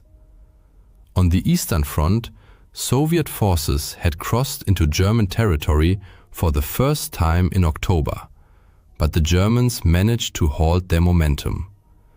The Red Army was now preparing a winter offensive to break through German defenses in Poland. In Germany, radical measures and full-scale mobilization under the Total War campaign allowed the Nazi regime to... It was a desperate effort, but even under relentless Allied bombing, German factories produced more tanks and artillery pieces in 1944 than ever before. From the German perspective, however, morale and training levels among new units were generally poor. Veteran instructor Günter Koschorek noted in his diary on the 9th of October, "The rabble were supposed to train in our company consists of a mix of elderly ethnic Germans from Eastern Europe and naval personnel who, due to a lack of ships, are being retrained as armored infantry." Manpower shortages meant that new German divisions had significantly reduced combat strength. While a typical US division numbered over 13,000 men, the average German division by late 1944 had dwindled to just 9,000. Equipment was often obsolete or inadequate, and artillery batteries relied on a hodgepodge of mostly captured Soviet guns. Despite their poor quality and being Germany's last reserves, these forces gave Wehrmacht commanders the breathing room needed to develop Hitler's offensive plans. By September 1944, Hitler was determined to attack, and on the 16th of September, he first discussed the idea with his generals. He ultimately chose what became known as the Grand Solution, overruling most of his generals who favored a more limited operation toward Aachen and Liège. Hitler's plan envisioned a large-scale thrust through the Ardennes, aimed at cutting off all Allied forces in Western Germany and the Netherlands, and capturing the strategically vital port of Antwerp. German planners selected the Ardennes not only because it was lightly defended by American troops, but also because the Wehrmacht had achieved a stunning breakthrough there in 1940. The first phase of the operation called for crossing the Meuse River, followed by a northward drive to seize Antwerp. Significantly, plans for the second phase remained vague, with no concrete strategy. Hitler hoped the offensive would shatter Allied morale and compel Britain and the United States to accept a negotiated peace, allowing Germany to shift all forces eastward. Most of his generals were deeply skeptical. After the war, Gerd von Rundstedt wrote of his doubts. "If we had reached the Meuse, we should have dropped to our knees and thanked God, let alone attempted to reach Antwerp." The plan was hastily drawn up, leaving Chief of the Operations Staff Alfred Jodl no time for a proper assessment of American forces in the area, leading to a serious underestimation of enemy strength. Although many German units carried fuel for only 30 to 40 kilometers, Jodl expected armored spearheads to cover nearly 200 kilometers to the Meuse in a single day. This meant the success of the entire operation hinged on capturing Allied supply depots along the way. Weather was another critical factor in German calculations. The offensive depended on poor conditions to ground the Allies, overwhelming air superiority.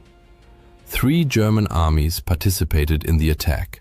The strongest was the 6th SS Panzer Army under Josef Dietrich, comprising all remaining SS Panzer divisions, equipped with 500 tanks and over 1,000 artillery pieces.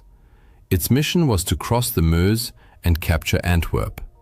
Hasso von Manteuffel commanded the 5th Panzer Army, with 400 tanks, tasked with establishing a front line around Brussels.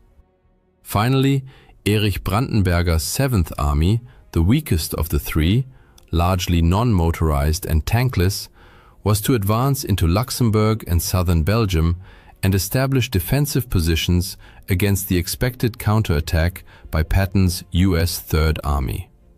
The 7th Army's weakness was a major flaw in the plan, leaving the entire operation's left flank vulnerable from the outset. A collapse in this sector could nullify any gains made farther north. German commanders recognized. Altogether, the Wehrmacht assembled over 200,000 men in 29 divisions, including 9 panzer divisions. Yet even internal Wehrmacht assessments acknowledged that most of these divisions were of low combat readiness. Facing them were the US 1st Army's 5th Corps under Leonard Jarrow and the 3rd Army's 8th Corps under Troy Middleton. The Allies in the region faced their own challenges. To support the 1st Army's push toward the Ruhr dams and Patton's planned thrust into the Saar, General Omar Bradley had dangerously overextended American forces in the Ardennes sector. Additionally, many units stationed there were cavalry groups, light, highly mobile formations ideal for pursuit, but ill-suited for static defense or forest combat. The US Army had not yet adequately transitioned from its rapid summer offensives to the more static autumn conditions. Roughly 80,000 American troops were stationed in the Ardennes. Thus, 3 German armies stood ready to strike 2 unsuspecting American corps. And, when forecasts predicted poor weather, the Germans set their plan in motion. Throughout November and early December, they moved troops and supplies under deep secrecy, operating only at night. No cooking fires were lit, and no daytime movements occurred. 2.0. German reconnaissance aircraft flew low over deployment areas at night to monitor progress, spot unauthorized lights, and mask engine noise.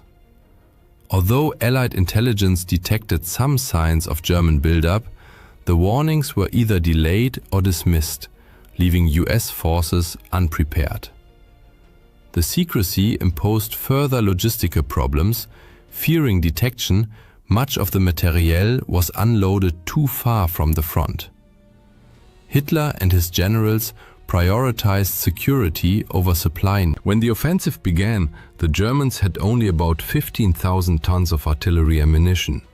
Yet they required 1,200 tons per day, meaning the operation would exhaust its ammunition in just 10 days. Motorization shortages also plagued the advance. 17-year-old artilleryman Emil Frie, serving in a rocket battery, later recalled, "Often, one truck pulled 3 launchers. Sometimes they even hitched a WW Kübelwagen used by the unit commander. The whole convoy looked more like a circus than a dangerous military unit." Across the front line, American soldiers were resting. Colonel Daniel B. Strickler remembered, "It was considered a quiet sector, as there had been no aggressive combat on either side since the initial breakthrough to the German border in September. Yet some soldiers noticed odd activity. One reported, "We're constantly hit by reconnaissance patrols. All night, as soon as it gets dark, they start firing to drown out the noise of heavy equipment, tanks moving into position and so on. Something's happening." There was no more quiet time for the Americans. On 15th December, German units received their final orders. 17-year-old former sailor Friedrich Schmeske recalled that night. The peaceful silence of the bunker gave way to restless murmuring. Some comrades fell into wild euphoria. Then we had a hot meal, which some grimly called our last meal. Some men turned to alcohol to lift their spirits. Hand grenades, Panzerfausts, and extra rifle ammunition were distributed, and we were to lie down fully dressed. We were supposed to be woken at 4 o'clock, but it wasn't necessary, as no one slept. At dawn on December 16th, a massive German artillery barrage heralded the grand offensive. Following the storm of shells, German infantry surged for. American soldier Charlie Haug, an involuntary witness, described the scene. "We lived through perhaps the worst nightmare of our entire army careers. Horrific screams and shouts came out of the darkness, sounds you could barely imagine. The Germans were attacking, they yelled like wild Indians." In the northern sector, German forces immediately encountered serious difficulties. Despite fielding 4 panzer divisions, they failed to capture the Elsenborn Ridge, their initial objective. Dense forests severely restricted road use, causing traffic jams and hampering movement. Premature commitment of reserves in a bid to break through only worsened the situation. In the central sector, however, the Germans achieved significant gains on the first day. Stretched thin, American units could not hold, and Manteuffel's tanks broke through nearly the entire line. The southern sector yielded mixed results. Lead elements of the 7th Army crossed the Ur and Sauer rivers in assault boats with minimal losses. But acute shortages of bridging equipment and accurate US artillery fire left the bulk of the 7th Army stranded on the eastern banks. When the first day's fighting finally subsided, one soldier wrote home, "Everywhere lies a tangle of shell-shredded tree trunks, signs of prolonged close combat. Rifle fragments, bayonets, shattered helmets, unexploded grenades, shell splinters, displaced sandbags, broken stretchers, half-empty boots and gloves, and shreds of uniforms and gear. By the evening of the 16th of December, Allied headquarters still viewed the German attack as a limited operation. The true scale became clear only the next day, when the Wehrmacht launched two special operations. The first, Operation Stösser, was an airborne drop aimed at seizing key road junctions and bridges ahead of the main advance. Poor coordination with ground forces and insufficient preparation time meant they spent 3 days hiding in the forest with little food or water, waiting in vain for support. Survivors eventually dispersed and by 20 December made their way back across the front lines. The second operation, codenamed Operation Greif and led by Otto Skorzeny, involved troops disguised in American uniforms, infiltrating behind Allied lines to sow chaos, changing road signs and cutting telephone lines. However, US forces quickly identified and captured most of these teams, executing nearly all of Skorzeny's men. German legal advisors had assured Skorzeny beforehand that wearing enemy uniforms was permissible as long as no weapons were used, a theoretical justification that held little weight in practice. Throughout history, armies have routinely executed enemy soldiers caught in their own uniforms.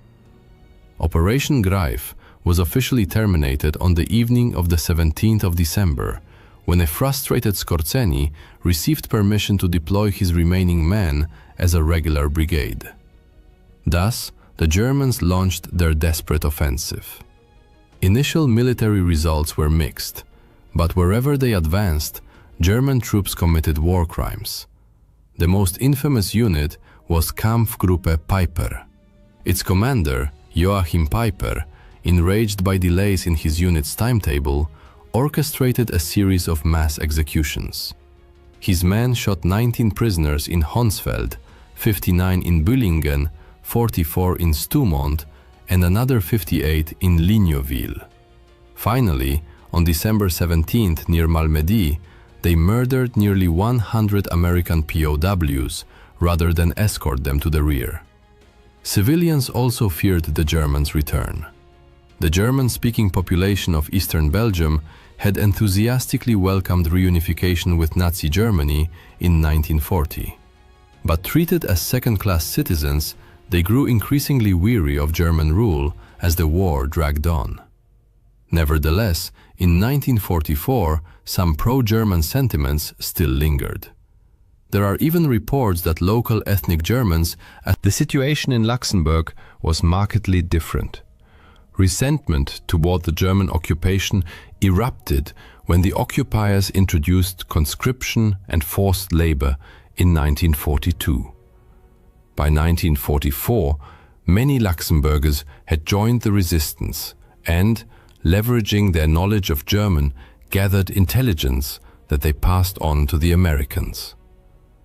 In French-speaking Belgium, the population wholeheartedly welcomed the Allies in September. When vengeful members of the German security services returned in December, many families fled westward. On December 20th, Allied Command held an emergency meeting and decided to place American forces north of the German breakthrough under British command, specifically under Field Marshal Bernard Montgomery's 21st Army Group. Lieutenant General Omar Bradley, commander of the US 12th Army Group, was deeply disappointed but reluctantly complied. Overall, this reorganization enabled the Allies to deploy reinforcements to the front more swiftly and effectively. Within a week, 250,000 American troops and elements of the British 10th Corps arrived in the threatened sector. By 23rd December, the German offensive had begun to stall as the element of surprise faded. The Wehrmacht lacked the logistical capacity and motorization needed to sustain supply over increasingly extended lines. German propaganda films exaggerated the number of tanks to mask this weakness. Yet in the Ardennes, the army relied on 40 times more horses than tanks. On December 23rd, when the skies finally cleared after weeks of overcast weather, the situation for German forces deteriorated sharply.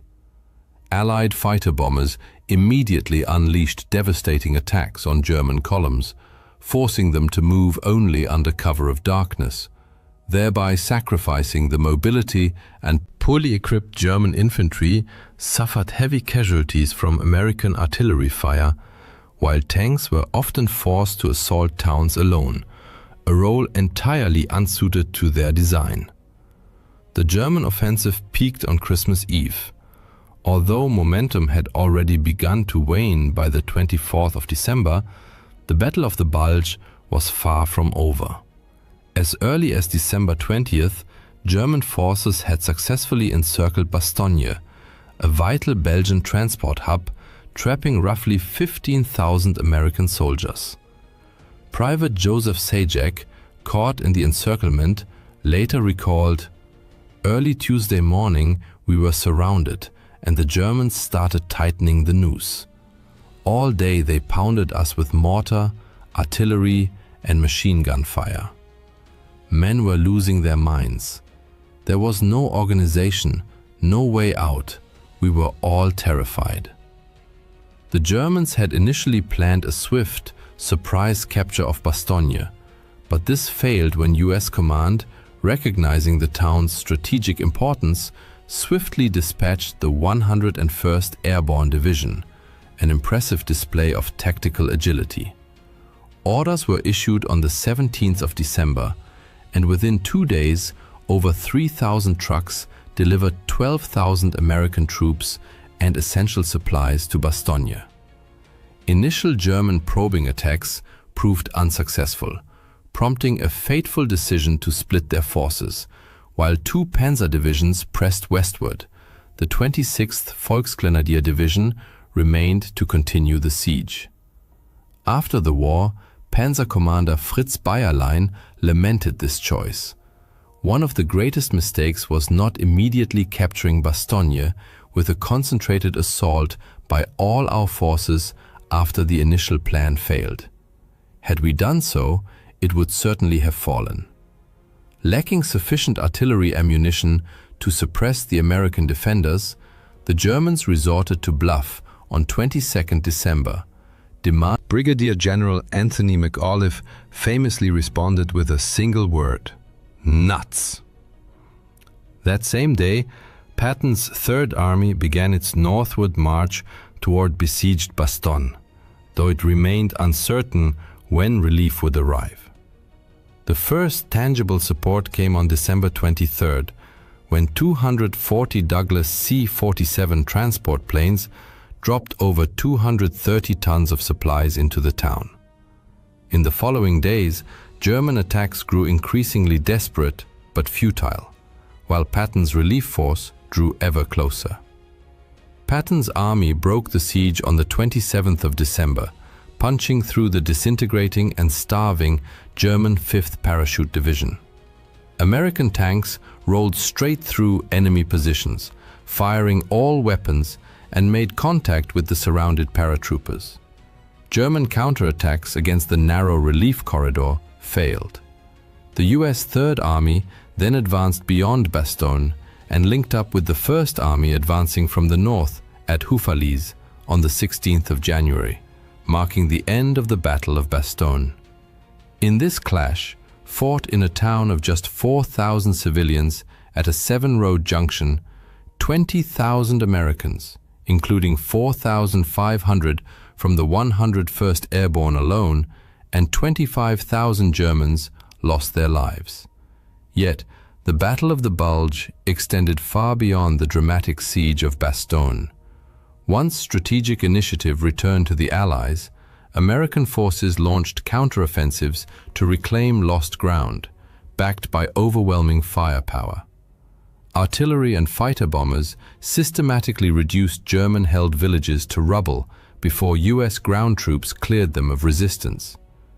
German morale began to collapse under relentless pressure. Those still fighting grew increasingly desperate, sometimes forcing civilians or prisoners to dig trenches or build fortifications. On January 1st, US forces committed a war crime. Following the Sergeant John Feig described the scene. "I know some of our guys lined up German prisoners in fields on both sides of the road, about 25 or 30 in each group. They were mowed down with machine guns. We were committing the same crimes we now accuse the Japanese and Germans of. I turned away and walked up the hill." That same day, the Germans launched another special operation, Operation Bodenplatte, this time with the Luftwaffe. All available fighter aircraft on the Western Front were ordered to simultaneously attack Allied airfields and destroy enemy planes on the ground. Shortly after dawn, around 1,000 German aircraft took to the skies. Pilots were awed by the scale. I was stunned myself. The sky was full of planes. Civilians stood frozen. As we flew over the front, soldiers stopped to watch in admiration. We all flew low. But the euphoria was short-lived. Luftwaffe Chief Hermann Göring issued brutal orders. Anyone who returns without effectively attacking an enemy airfield or fails to find it must immediately take off again and attack once more. This proved catastrophic. Pilots on second sorties lost the element of surprise. Poor coordination with ground forces led to numerous friendly fire incidents, and fuel shortages, exacerbated by long flight distances, further undermined the operation. In total, the Germans lost over 300 aircraft. The Allies lost 260, but could quickly replace them. Germany could not. Fighting continued through early January as Allied forces slowly but steadily advanced against stubborn German resistance. On January 10th, Germany's High Command finally acknowledged defeat, ordering 3 panzer divisions withdrawn from the Ardennes and redeployed to Hungary. From 12th January, when the Red Army launched its massive Vistula-Oder offensive, Germany was forced to shift all available reserves eastward, stabilizing the Eastern Front just 70 kilometers from Berlin, though Soviet advances soon outran their own supply lines. From this point, remaining German units in the Ardennes were reduced to fighting rearguard actions. On 28th January, the US Army officially declared the Battle of the Bulge over. Casualties and consequences were staggering. The Americans suffered approximately 8,600 killed, 21,000 missing, and 47,000 wounded.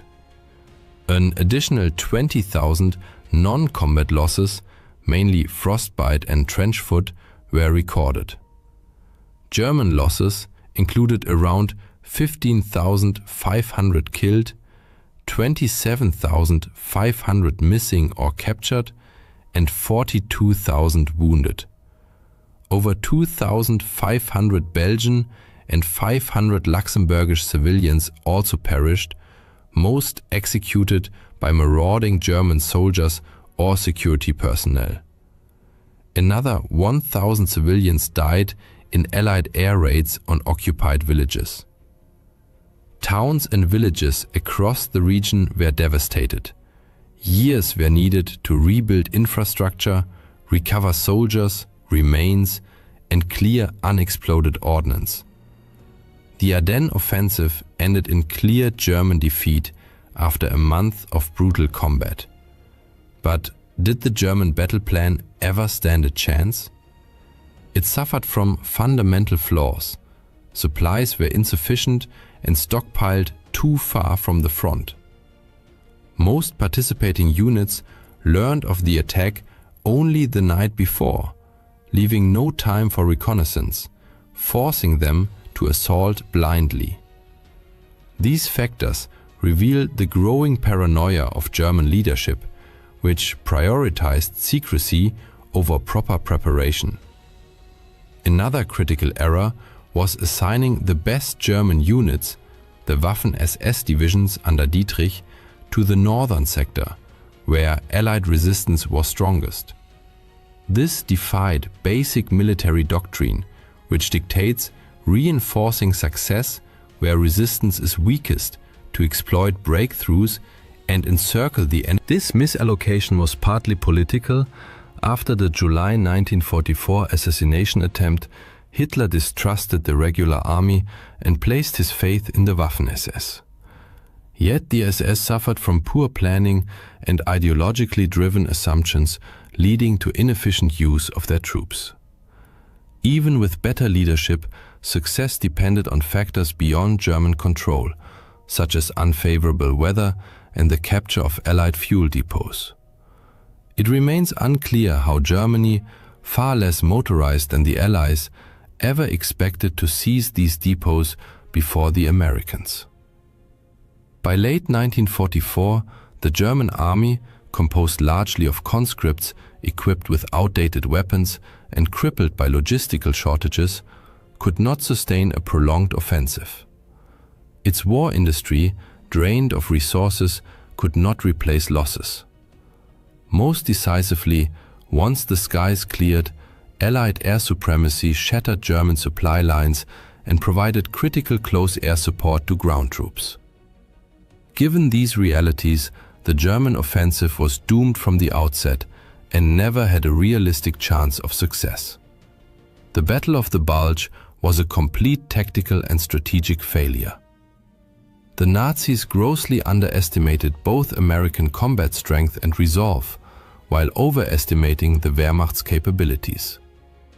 The Ardennes offensive merely wasted Germany's last reserves, prolonged the war slightly, and accelerated the Red Army's advance on Berlin. After the battle, Western Allies regrouped and launched their final major offensive on the Western Front, the Rhineland Campaign, in February and March 1945. In the Battle of the Rhine, combined British and American forces pushed across Germany's western border toward the mighty Rhine River. To overcome this last major natural barrier before Germany's heartland, the Allies orchestrated a large-scale amphibious assault coupled with the war's largest single-day airborne operation. World War II is undoubtedly one of the most significant and tragic events in human history, seemingly well documented and thoroughly understood. Yet hidden within its depths are astonishing facts that cast new light on this colossal conflict. Presented here are 50 such revelations, uncovering unexpected dimensions of the war that forever reshaped our world. 50. The war before the war. The 1930s found the world still haunted by the fresh memories of World War I's devastation, with most Western nations deeply reluctant to engage in another conflict. Nevertheless, events unfolded in such a way that war became unavoidable, as the future Axis powers were already actively pursuing their expansionist agendas. Imperial Japan, for instance, had been steadily extending its territorial reach for years, culminating in the outbreak of the Second Sino-Japanese War in 1937. This protracted conflict between China and Japan continued until the end of World War II, prompting observers worldwide to seriously reconsider the scale of Japanese imperial ambitions. Yet, Japan was not the only Axis power aggressively preparing for war. 49. The propaganda offensive. Unlike Japan, Germany in the 1930s, still reeling from the catastrophic aftermath of its defeat in World War I, logically should not have been ready for another major conflict. However, this did not deter the Nazi leadership. On the contrary, they leveraged economic hardship as a powerful tool to mobilize the population. While Adolf Hitler orchestrated a massive global public relations campaign, capped by hosting the 1936 Olympics, he simultaneously accelerated Germany's rearmament. The 1930s saw colossal investments by the Nazi regime into the military-industrial complex, which left much of the world stunned by the Wehrmacht's formidable strength when it began its lightning advance across Europe. Interestingly, however, the Nazis were not always known by that Nazi, but more like Nazos. Today, the term Nazi is universally synonymous with absolute evil. Yet, during the party's early days, as it disseminated its virulent ideology, its members officially called themselves the National Socialist German Workers' Party. Even Nazis wasn't their preferred nickname. They referred to themselves as Nazos. So where did the now ubiquitous term Nazi originate? It was coined by journalist Konrad Haydn, who derived it from a Bavarian word meaning foolish or simple-minded. Remarkably, the Nazis appear to have missed the derogatory undertone entirely. 47. A stolen symbol. As the Nazis spread their influence across Europe, they emblazoned their military hardware with the swastika, a symbol that soon became synonymous with terror and evil. This horrified many for whom the sign held profoundly positive spiritual meaning. Though its traditional orientation differed slightly, the swastika was originally an ancient religious symbol.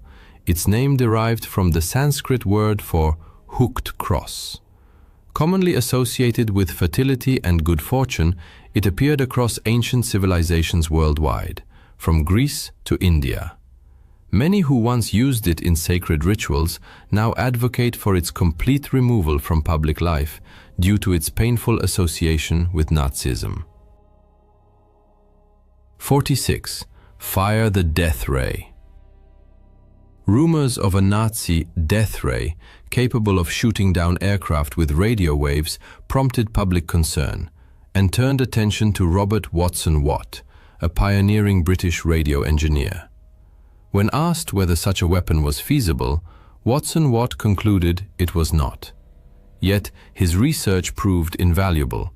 By the late 1930s, his work led to major breakthroughs in radar technology, greatly aiding British forces in detecting German aircraft and submarines. A pinky promise? Desperate to avert war, European governments made significant concessions to Adolf Hitler. Most notably, territorial sacrifices forced upon Czechoslovakia, whose leaders weren't even invited to the Munich conference. Hitler solemnly pledged to honor the agreement, until it no longer served his interests. The final straw came with Germany's invasion of Poland, which crossed Britain's declared red line. On September 3, 1939, Britain declared war, marking the official start of World War II. 44. Scapegoat? For decades, historians have fiercely debated the legacy of Prime Minister Neville Chamberlain, whose name became synonymous with the policy of appeasement. Critics argue he granted Hitler every concession without gaining anything in return, while defenders insist he acted in good faith and that Europe was genuinely shocked by Hitler's ruthlessness. Regardless, his political fate was sealed swiftly. His own party ousted him before the next general election, and Winston Churchill succeeded him as Prime Minister. 43. The Dark Pact. Adolf Hitler and Joseph Stalin seemed diametrically opposed, one leading a fascist regime, the other a communist revolution. Yet both shared a deep hostility toward Western democracies. Just months before Germany invaded Poland, the two powers signed a non-aggression pact that secretly outlined how they would divide Eastern Europe. Like most of Hitler's agreements, however, this one proved fleeting. At this stage, the conflict had not yet escalated into the truly global war it would soon become. 42. Under the boot. At the war's outset, Poland displayed extraordinary courage and resilience.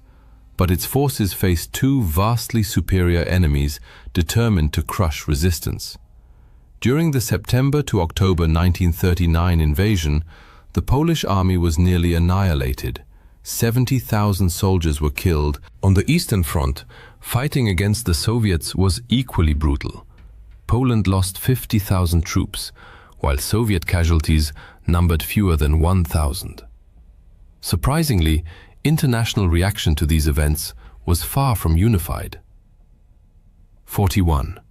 War or phony peace? Although Britain declared war after Germany's invasion of Poland, the front lines remained distant, and early British actions lacked urgency. The Royal Air Force largely dropped propaganda leaflets over Germany, a phase later dubbed the phony war. In both Britain and the still neutral United States, many citizens opposed involvement in another European conflict, favoring isolationism. Yet not all Axis initiatives met with immediate success. 40. Defeat in the North. Seeking strategic advantage in Scandinavia, the Soviet Union invaded Finland. But the Finns, with their expertly trained troops and world-class snipers, exploited their snowy terrain to devastating effect. Soviet forces were soon forced into retreat, a humiliation that led to the USSR's expulsion from the League of Nations. Though Finland eventually signed a peace treaty under pressure, the stage was being set for the war's largest front. 39. Good Lord. Hitler's march across Europe alarmed his neighbors, many of whom hoped he would eventually be satisfied. But in 1940, he crossed an undeniable line, invading France by bypassing the Maginot Line through Luxembourg and Belgium. German forces advanced with unprecedented speed, using tanks and air power in a devastating blitzkrieg that shattered French defenses and triggered one of history's largest refugee crises. 38. Chaos at Dunkirk. As German troops closed in on northern France, hundreds of thousands of Allied soldiers, many British, found themselves trapped. With insufficient naval resources and land routes dubbed the Miracle of Dunkirk, the operation rescued over 300,000 troops in just 8 days, using a flotilla of more than 800 vessels, many crewed by civilians. Yet the crisis was only beginning. 37. A relentless tide. By 1940, France, Belgium, and the Netherlands had fallen under Nazi occupation, triggering a mass exodus. Over 8 million civilians fled their homelands, seeking refuge in Allied or neutral countries. Many ended up in overcrowded displaced persons camps, struggling to survive. Despite harsh conditions, some refugees joined Allied forces to fight back. Meanwhile, on the home front, life under Nazi rule grew increasingly oppressive. 36. Holy War. Hitler, a narcissist obsessed with universal adulation, was infuriated to find that Catholic schools in Germany displayed images of Jesus, not him. His persecution of Catholics intensified, eventually targeting Pope Pius XII, who condemned Nazi atrocities toward the war's end. Hitler even consulted a general about occupying the Vatican and assassinating the Pope, but the horrified general instead warned Italian authorities. Few institutions escaped Nazi attempts at destabilization. 35. Money, money, money. To weaken Britain's ability to wage war, Hitler devised an unusual economic weapon, counterfeit currency. In 1939, he ordered concentration camp prisoners to forge British pound notes, producing the equivalent of $132 million, over $6 billion today. Though the influx caused brief market instability, it failed to trigger the hyperinflation and chaos Hitler had hoped for. Not all his schemes succeeded. 34. Shocking, simply shocking. Obsessed with purifying German culture, Hitler condemned anything he deemed degenerate. Books were burned, and artists labeled unpatriotic were arrested. To ridicule modern art, the regime organized an exhibition of degenerate art, displaying over 650. Ironically, it drew far larger crowds than state-approved Nazi art galleries, exposing the public to creative expression the regime sought to suppress. 33. The perfect baby?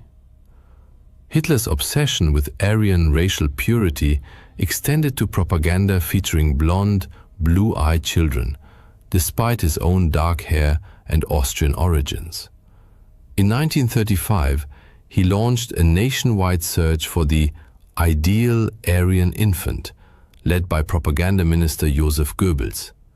In a twist of irony, Goebbels selected a photograph sent by anti-Nazi photographer Hans Ballin, depicting a dark-haired Jewish baby. Ballin's act of sabotage succeeded brilliantly, forcing the child's family to flee to Latvia to escape persecution. Art, it turned out, could be a potent weapon of resistance. 32. The Great Dictator. Across the Atlantic, US entry into the war faced strong opposition. Isolationist sentiment ran deep, and media coverage of Nazi atrocities was often limited. One notable exception was Charlie Chaplin, the silent film legend. Despite studio reluctance, he self-funded his satirical masterpiece, The Great Dictator, a bold anti-Nazi statement. Hitler reportedly fumed at the ridicule, but another famous figure was working on the opposite side. 31. The Pilot. Though the America First movement had complex roots, many of its members sympathized with Nazi Germany. Among them was Charles Lindbergh, the famed aviator of German descent and one of America's most celebrated heroes. His isolationist stance gave the movement credibility, and polls even suggested he could have been the Republican nominee to challenge President Franklin D. Roosevelt in 1940. In the end, he decided not to run. A celebrity with no political experience running for president, at the time, the very idea seemed utterly absurd. Yet war was soon to escalate and open new fronts. 30. Taking to the skies. After France fell, a ground invasion of the fortified island nation posed a formidable challenge, so Hitler focused instead on bombing the British into submission. However, this proved far more difficult than anticipated thanks to the Dowding system. Developed by Air Chief Marshal Hugh Dowding, this network of reporting and coordination enabled the British to respond swiftly to aerial attacks. It streamlined communication between ground observers and pilots in the air, foiling many Nazi raids, though not all of them. 29. On the run. When the Blitz descended upon London and other English cities, everyone had a role to play in survival. Many men went off to war, while women stayed behind to carry out essential duties. As for children, many parents refused to keep them in urban areas. A single stray bomb could wipe out an entire family, so children were often sent to live in the countryside, either with relatives or with willing host families. It was this very evacuation that inspired C.S. Lewis' famous novel The Lion, the Witch and the Wardrobe. Yet, at the outset, Britain appeared a clear underdog. 28. Outnumbered. Britain had never before fought a large-scale air war, and its initial air fleet was far from the world's most impressive. At the start of the conflict, the Royal Air Force possessed roughly 3,700 aircraft, fewer than half of which were high-speed fighters. By contrast, the Luftwaffe fielded nearly 4,200 planes in total, including over 1,000 fighters and almost 1,000 bombers. This numerical advantage allowed Germany to strike Britain more frequently, hoping to break its resistance. Reality, however, turned out very differently. 27. The Victor. Though the island nation suffered heavy losses, including one brutal day when it lost 39 aircraft and 14 pilots, Britain's defensive system. Ultimately, Britain endured and held firm, while Germany suffered significantly heavier losses during the Battle of Britain. The British lost over 1,500 aircraft, more than 500 aircrew, and over 1,000 additional casualties. In contrast, Axis forces lost hundreds more planes and suffered more than 3,000 fatalities. And once again, the war was poised to shift. 26. New fronts. It was mid-1941, and Germany's bombing campaign against Britain had failed to force a surrender. Naturally, Hitler's ideal next move was to open a vast and brutal new front in the war. On June 22, 1941, German troops invaded the Soviet Union in Operation Barbarossa. Why did Hitler take such a risk, widely regarded as the war's greatest strategic blunder? His obsession with race drove the decision. Russia possessed vast lands, which Hitler believed would make ideal territory for German settlers, displacing the Slavic peoples he deemed racially inferior. This was not the only time Hitler deliberately plunged into conflicts that objectively offered him no benefit. 25. A costly declaration. This moment entered history as one of World War II's most infamous and humiliating episodes. Seeking to prevent US interference in its Pacific expansion, Japan launched a surprise attack on Pearl Harbor, delivering a devastating blow to the American naval fleet. In response, the United States immediately declared war on Japan. Even those who had previously opposed American involvement in the war now rallied behind the cause, but not for the European theater they preferred. Their choice was taken from them when, almost immediately after Pearl Harbor, Germany, demonstrating solidarity with its Japanese ally, declared war on the United States. Thus, Hitler created yet another powerful enemy destined to appear on Europe's battlefields. American troops were already en route, though in wartime, death could strike far from the heat of combat. The first casualty. Who was the first American soldier to die in World War II? Surprisingly, it wasn't in battle. His name was Robert M. Losey, a native of Iowa who served as an aeronautical meteorologist. In 1940, during the German invasion of Norway, he was working as a military attaché. While evacuating American diplomats, he was killed in a bombing raid, becoming the first US serviceman to die on the European front. This occurred more than a year and a half before the attack on Pearl Harbor. One American unit wore a uniform that could provoke a very awkward reaction. 23. Not that uniform.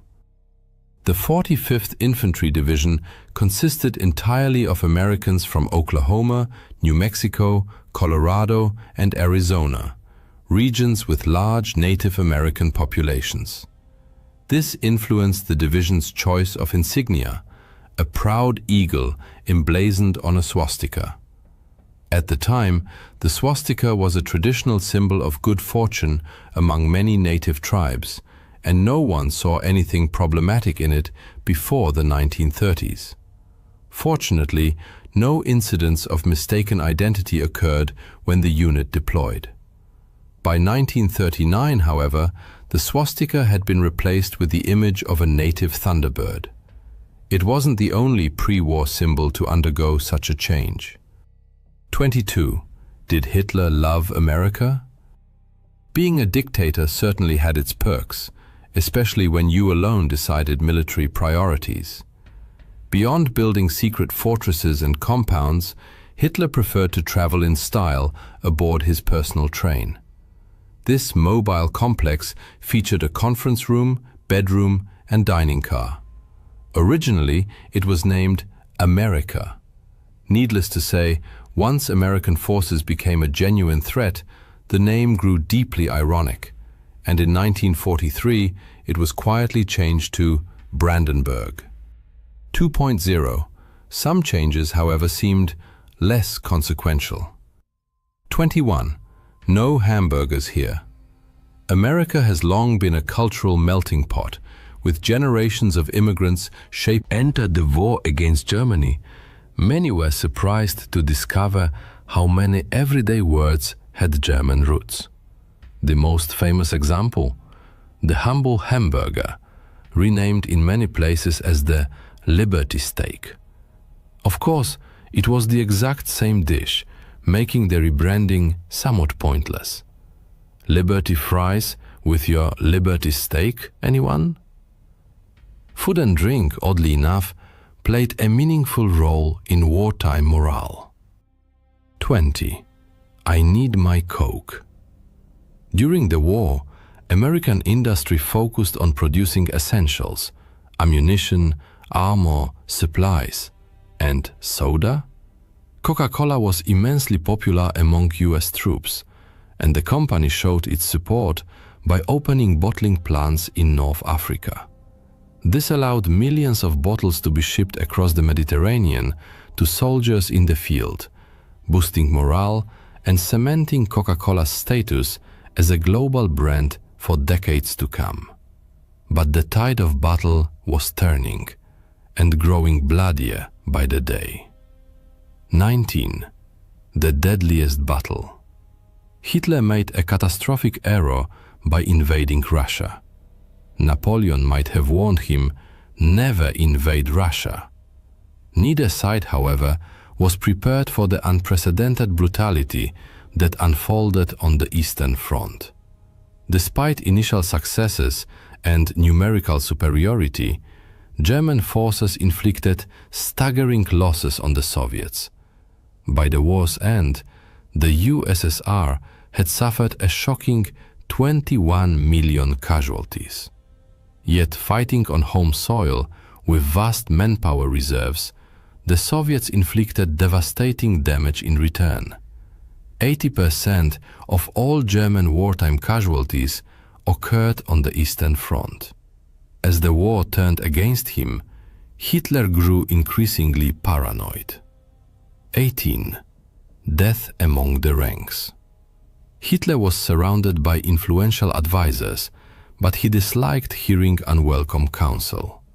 He frequently lashed out at those who dared contradict him, expelling them from the party. Even elite Nazis like Werner von Braun found themselves sidelined in the war's final days. Most notoriously, Hitler executed a staggering 84. Admittedly, many were involved in plots against him. But can one really blame someone for conspiring when survival is at stake? Especially when that person is close to a leader many believed was steering the nation toward ruin. Indeed, Adolf Hitler, dictator of Nazi Germany, narrowly escaped assassination by his own inner circle. 17. Operation Valkyrie. In the final year of the war, many in Hitler's military entourage viewed him as increasingly unstable and damaging to Germany's war effort. He even continued purging his own scientists. Led by Klaus von Stauffenberg, a group of Nazi insiders devised a plan to kill Hitler using a bomb at his secret headquarters. But a last-minute change in seating meant the blast only wounded Hitler. Most conspirators were swiftly executed. Even the famed General Erwin Rommel was implicated, leading to the abrupt and tragic end of his military career. Some of Hitler's plans were truly bizarre. 16. Beatles in Britain. Early in the war, the Nazis explored unconventional attack methods, one of them decidedly more many-legged. Nazi command considered using the Colorado potato beetle, a notorious crop pest, as a biological weapon.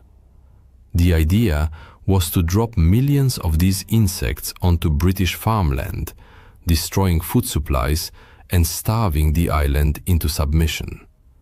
The plan was ultimately abandoned for a simple reason. It proved impractical to collect the 40 million beetles required. Still, there were some lines even Adolf Hitler refused to cross. 15. Even evil has standards. Nazi scientists worked diligently to develop deadly biological weapons, including advanced strains of typhus and cholera. When presented to Hitler, however, he rejected them, and most projects were shelved. What caused his objection? Despite having no qualms about murdering millions of civilians, Hitler was a World War I veteran who had witnessed the horrors of chemical. That experience may have left a deep psychological scar, creating an unexpected moral contradiction.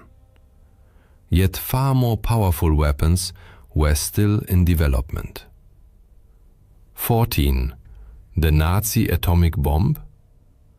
One of the war's most persistent rumors was that the US barely beat the Nazis to the atomic bomb. In truth, the Nazis were nowhere near completing a nuclear weapon. That doesn't mean they made no progress, however. They possessed uranium, and with Japan capable of reaching the US mainland, a plan emerged to strike the West Coast with a conventional bomb packed with uranium. The scheme was never carried out, and German uranium eventually fell into American hands. Meanwhile, across the ocean, development was accelerating. 13. The Canadian bomb? Canada entered the war long before the US, joining the Allies while America remained neutral. It even launched its own atomic bomb project, jointly with Britain, called the Tube Alloys Program. Eventually, it merged with the American Manhattan Project to speed development, with both sides pledging full information sharing. But the US broke that promise, and it would be another 7 years before Britain successfully tested its own atomic bomb. And the first bomb ever detonated wasn't used in combat. 12. Let's go. The hope was that the atomic bomb would end the war with a single, overwhelming strike against the Axis powers. Enormous resources had been poured into its creation, and the Allies needed to be certain it worked before deployment.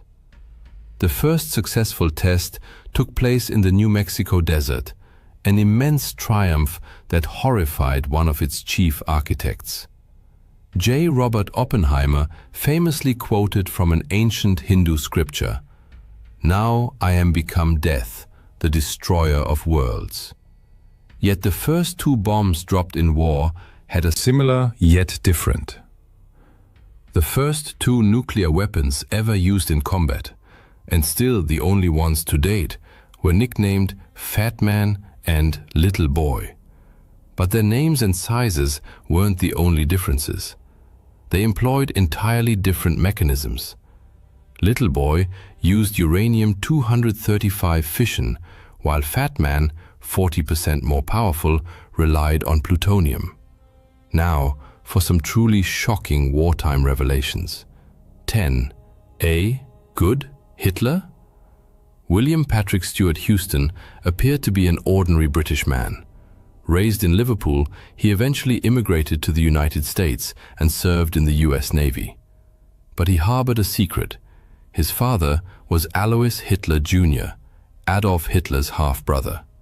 He not only fought for the United States against the empire of his fanatical uncle, but was also awarded the Purple Heart after being wounded in combat, yet another noble German-American who contributed to the Allied struggle against the Axis powers.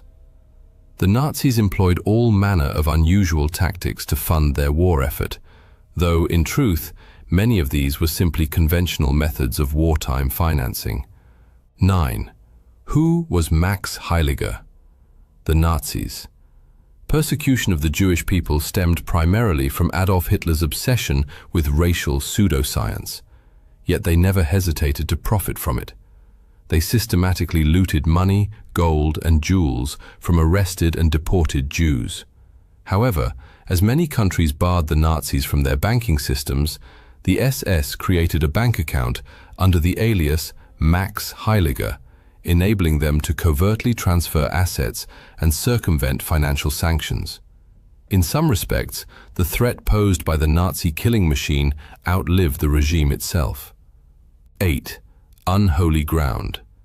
The Bergen-Belsen concentration camp was a place of brutal suffering and mass death. Though not an extermination camp in the strictest sense like others, rampant disease and a catastrophic lack of medical care claimed countless lives. When Allied forces liberated the camp in 1945, typhus was so widespread that they made the grim decision to burn the entire site to the ground to prevent further contagion. Yet even amid such horror, heroes emerged whose actions brought light to those darkest of times. 7. The rescuers. In most Nazi-occupied countries, Jewish communities were swiftly rounded up, deported, or murdered. Denmark, however, proved an exception. After quickly surrendering to German forces and accepting occupation, the Danes, lack of overt resistance, granted them a degree of autonomy. This reprieve bought them precious time, until the Nazis finally moved against Danish Jews. Seizing the opportunity, the Danish people orchestrated a mass rescue, smuggling the overwhelming majority of their Jewish population across the Öresund to neutral Sweden, thereby saving thousands of lives. Sometimes, all it takes is one good person to alter the course of history. 6. Sergeant Edmunds, heroism. The Nazis were notorious for violating the laws governing the treatment of prisoners of war, especially when it came to Jewish soldiers. When capturing American troops, they often demanded that Jewish personnel be identified for transfer to concentration camps or execution. But they hadn't reckoned with Master Sergeant Roddy Edmunds, a man of extraordinary courage. Ordered by a German officer to identify the Jewish POWs in his unit, Edmunds defiantly declared, "We are all Jews here." Though this act placed his entire unit at risk, the Nazis, fearing potential war crimes prosecution, backed down. Edmunds likely saved up to 300 lives and was posthumously honored as righteous among the nations by Israel. Some truths of war defy easy comprehension. 5. An old college try. Any Bostonian who'd fought the Nazis and heard their marching chants, "Why did the Nazi anthem Sieg Heil sound so strikingly similar to Harvard University's fight song?"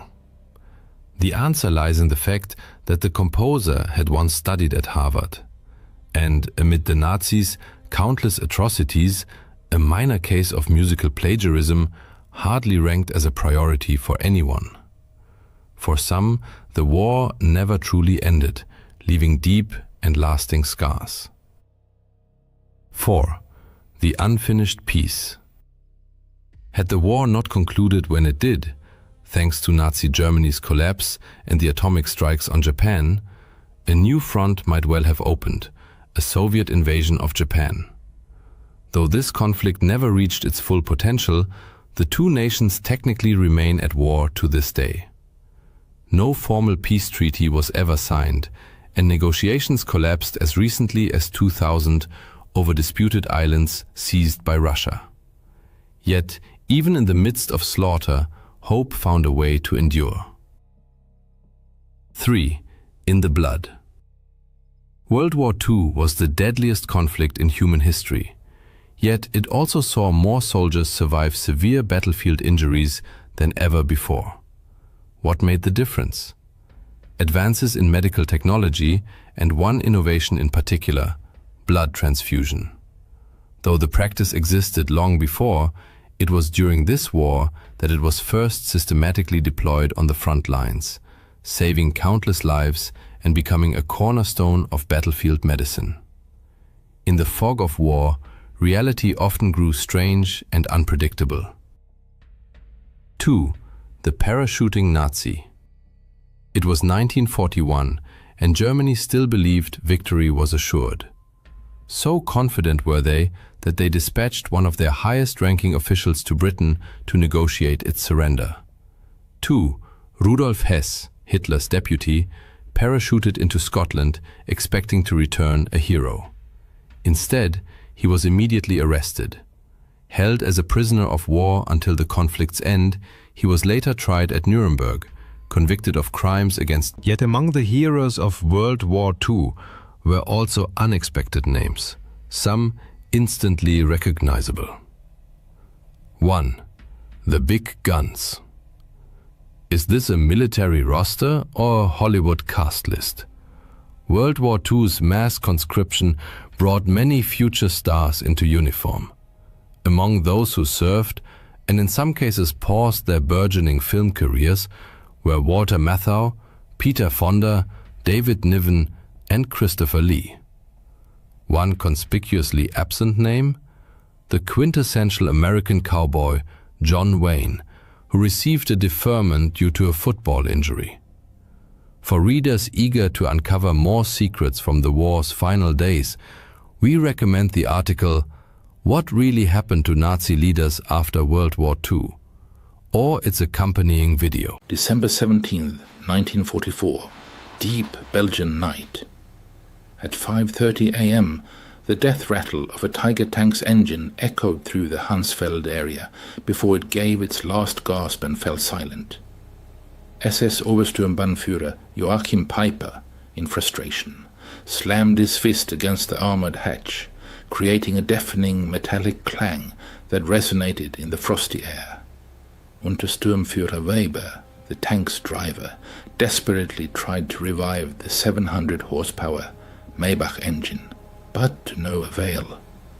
The fuel tank was treacherously empty. Hauptsturmführer Weber's voice, coming from his compartment, betrayed panic. Even the reserve tank was dry. Peiper exited his command tank, his boots crunching into the frozen Belgian ground.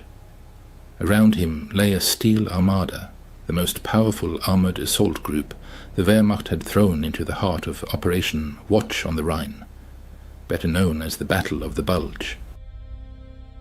67 tanks, 149 half-tracks, and approximately 5,000 elite Waffen-SS soldiers, the pride of Germany, lay immobilized due to a simple lack of fuel. Through the morning fog, Peiper discerned the outlines of an abandoned American position, Hansfeld, a strategically important supply hub for the US 99th Infantry Division. The Americans, in their hasty retreat, had left behind smoldering barrel fires, unfinished coffee in mugs, and, as if a twist of fate, rows of coveted olive-drab jerrycans filled with fuel, a generous gift from the very god of war.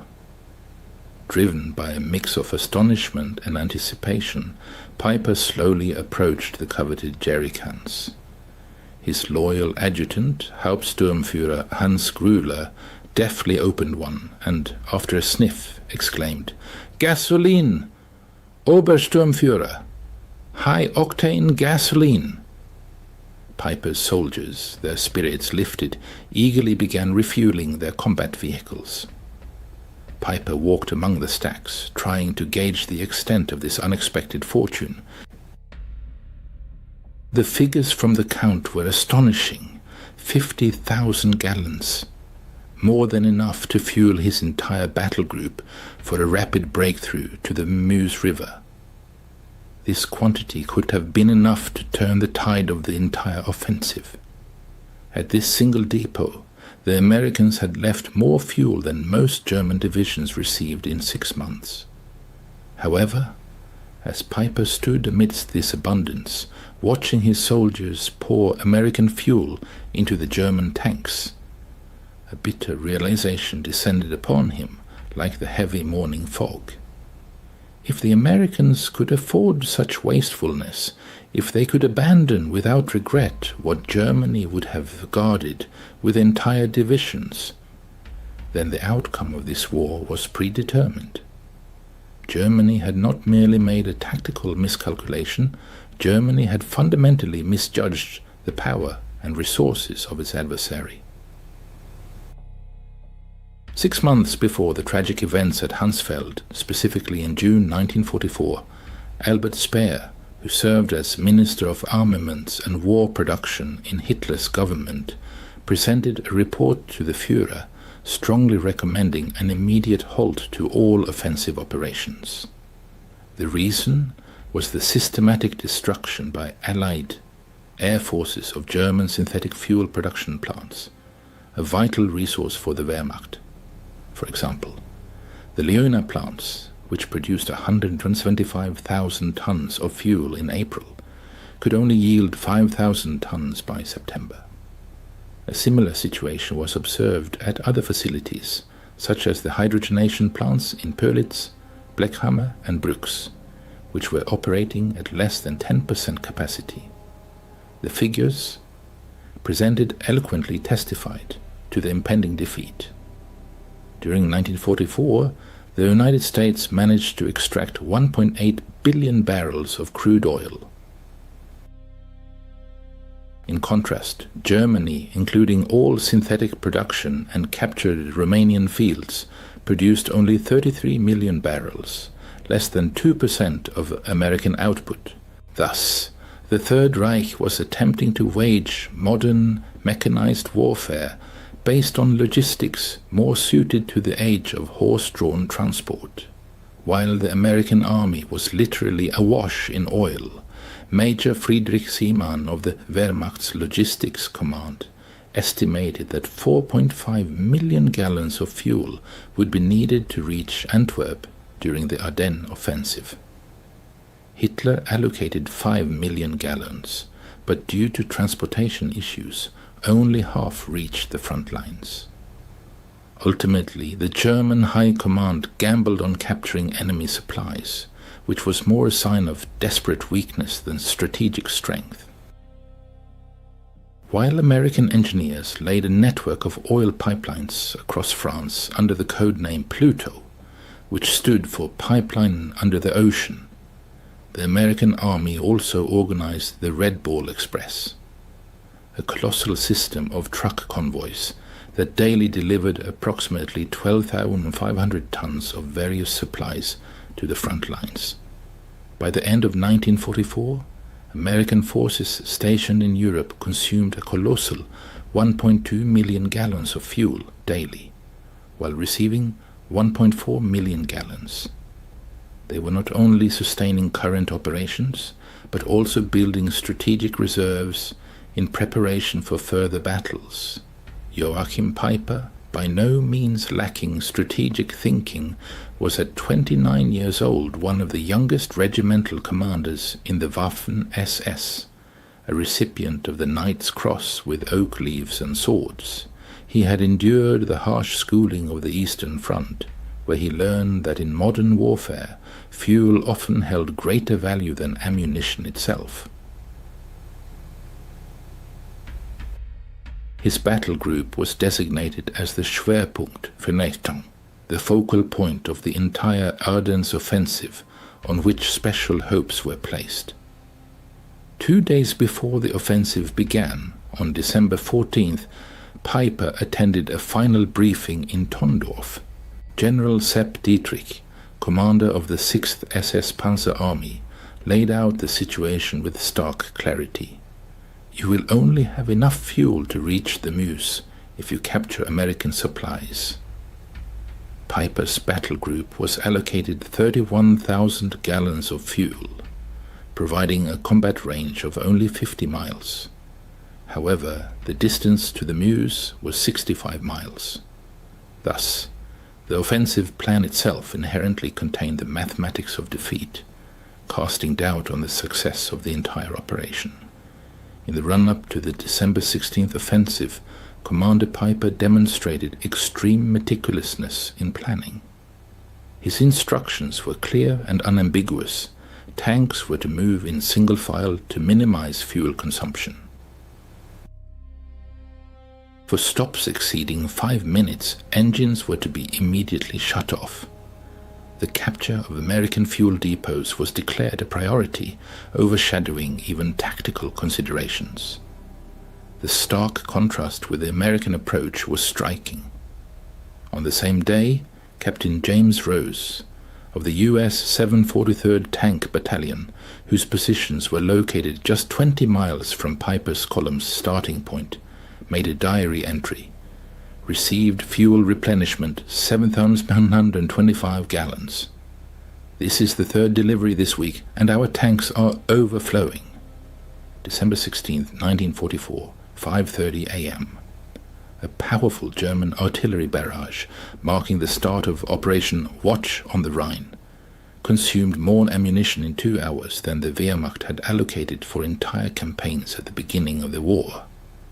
However, even behind this impressive barrage lay serious problems. Piper's Column began its advance at 7:00 a.m., already behind schedule. The roads, which German maps had marked as high-speed thoroughfares, turned out to be narrow country lanes, often unpaved. After the German breakthrough, armored columns surged deep into the Ardennes forests, but soon encountered difficulties. Equipment designed for the vast Russian steppes proved ill-suited for the narrow, winding roads of the Ardennes. Resulting traffic jams hampered the advance, forcing the columns to move at a snail's pace. Piper's first objective was Lanzerath, where his forces unexpectedly met resistance from a small American reconnaissance platoon. 18 American soldiers held up a powerful German armored column for nearly 10 hours, an unpleasant surprise for the attackers. During this delay, Piper's tanks idled, consuming precious fuel. When Piper's column finally broke through and reached Hansfeld at dawn on December 17th, it had covered only 20 miles, consuming 40% of its fuel in the process. At this rate of advance, fuel would run out long before reaching the Meuse River. Interestingly, the American supply depot at Hansfeld was not a strategically important facility. It served as a forward supply point for the 99th Infantry Division and was classified as a Class 3B depot, a temporary refueling station. However, to the Germans' surprise, the amount of fuel found there exceeded a month's supply for an entire German panzer division. Hauptsturmführer Hans Grüler later recalled, "We stumbled upon entire pyramids of jerry cans, each containing 5 gallons of gasoline. They were stacked up to 10 feet high and stretched for perhaps 650 feet, and most surprisingly, the Americans hadn't even attempted to destroy them. The captured fuel turned out to be high-quality aviation gasoline, skillfully blended with automotive fuel with an octane rating of 80 or higher." Notably, German equipment, particularly the finicky Maybach engines installed in Tiger tanks, was designed for fuel with an octane rating of 74. Paradoxically, the American gasoline proved too good for German machines, causing engine malfunctions. During the refueling process, Piper's soldiers made several significant discoveries. Sergeant Wilhelm Hoffmann, thanks to his English language skills acquired in his father's pre-war business, found invoices in the depot office. These documents detailed the long and complex journey of the fuel from Texas to New York, across the Atlantic to Liverpool, then across the English Channel to Normandy, and finally by truck for 400 miles to Hansfeld. Astonishingly, this journey of over 6,000 miles took only 6 weeks. I immediately reported what I saw to Obersturmbannführer Piper, Hoffmann recalled in a 1976 interview. He carefully examined the documents, then crumpled them and tossed them aside. Piper didn't say a word, but his face revealed everything. We both realized what this meant. Soon after, Private Ernst Kara came across a fresh issue of the Stars and Stripes newspaper from December 15th, dated just 2 days prior. The headline announced the opening of a new fuel pipeline connecting Cherbourg and Verdun, capable of pumping up to 300,000 gallons of fuel daily. This single pipeline alone could provide many times more fuel than Piper's battle group needed for the entire operation. To grasp the overwhelming significance of Piper's discovery, one must look at the fuel crisis that gripped Germany by the end of 1944. Starting in May, massive Allied bombing raids led to a catastrophic 90% drop in synthetic fuel production. The Luftwaffe, facing a severe shortage of aviation gasoline, was forced to ground its aircraft. Pilot training was drastically cut. Instead of the previous 250 flight hours, new recruits received only 60. The Kriegsmarine's surface fleet virtually ceased to exist. Submarines, in an attempt to conserve precious diesel fuel, were equipped with snorkels, allowing them to operate longer on battery power.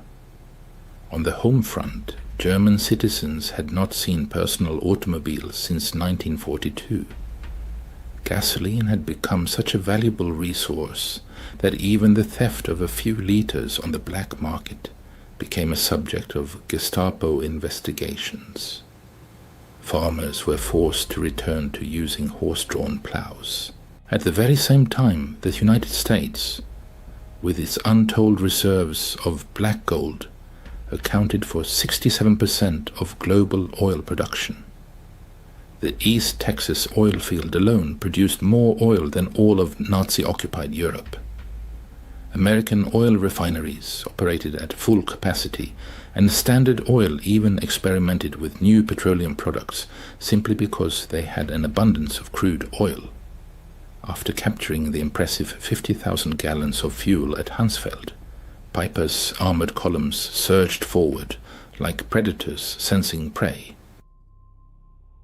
By midday on December 17th, they reached Bühlingen, where a new prize awaited them. Additional supplies, food, ammunition, and, most valuable of all, topographical maps indicating the locations of other American fuel depots in the vicinity. However, a careful study of the maps revealed a disturbing picture to the German officers. The Americans had vast fuel reserves scattered everywhere. Almost every major crossroads held a depot brimming with gasoline. The U.S. First Army alone held a colossal 3.5 million gallons of fuel in reserve. Piper, without losing a moment, continued his advance towards Ligneville, where his soldiers committed a monstrous war crime that went down in history as the Malmedy Massacre. 84 American prisoners of war were brutally murdered. Even this inhumane act was indirectly linked to the severe fuel shortage. Piper later justified his actions by claiming he could not afford to allocate precious gasoline for transporting prisoners to the rear. By the evening of the same day, Piper's spearhead reached Stavelot, where a large American fuel depot containing over 2 million gallons of fuel was located. This quantity would have been more than enough to sustain further advance to the Meuse and achieve the objective. However, as the first German vehicles appeared on the horizon, American engineers were already hard at work carrying out orders. Captain John Brewster of the 291st Engineer Combat Battalion had been timely warned of the enemy's approach. His mission was crystal clear and simple: at all costs, prevent the fuel from falling into enemy hands.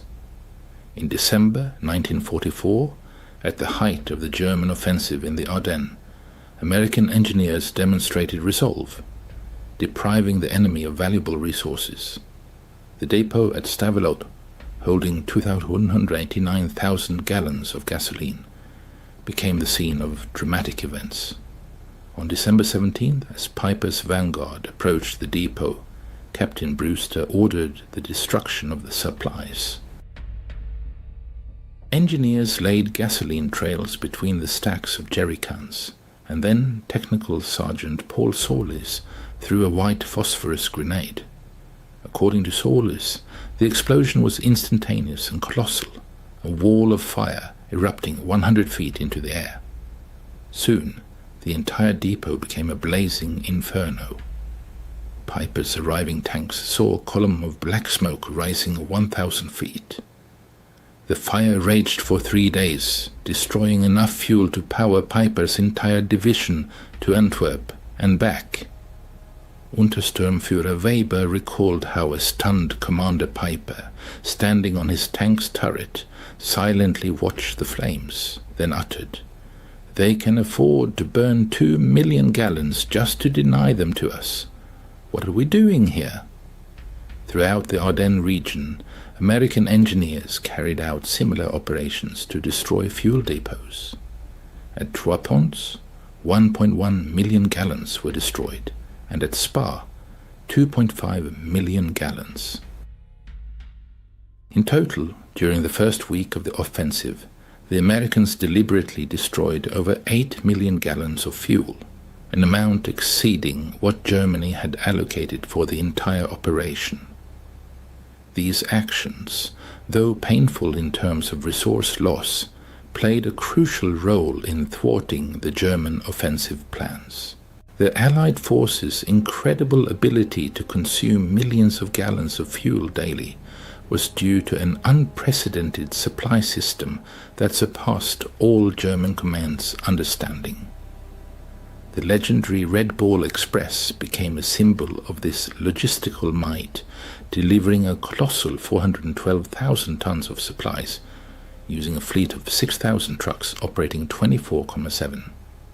Notably, each truck consumed about 40 gallons of fuel daily, and the total fuel expenditure for the Express exceeded the monthly supply for the German Army Group B.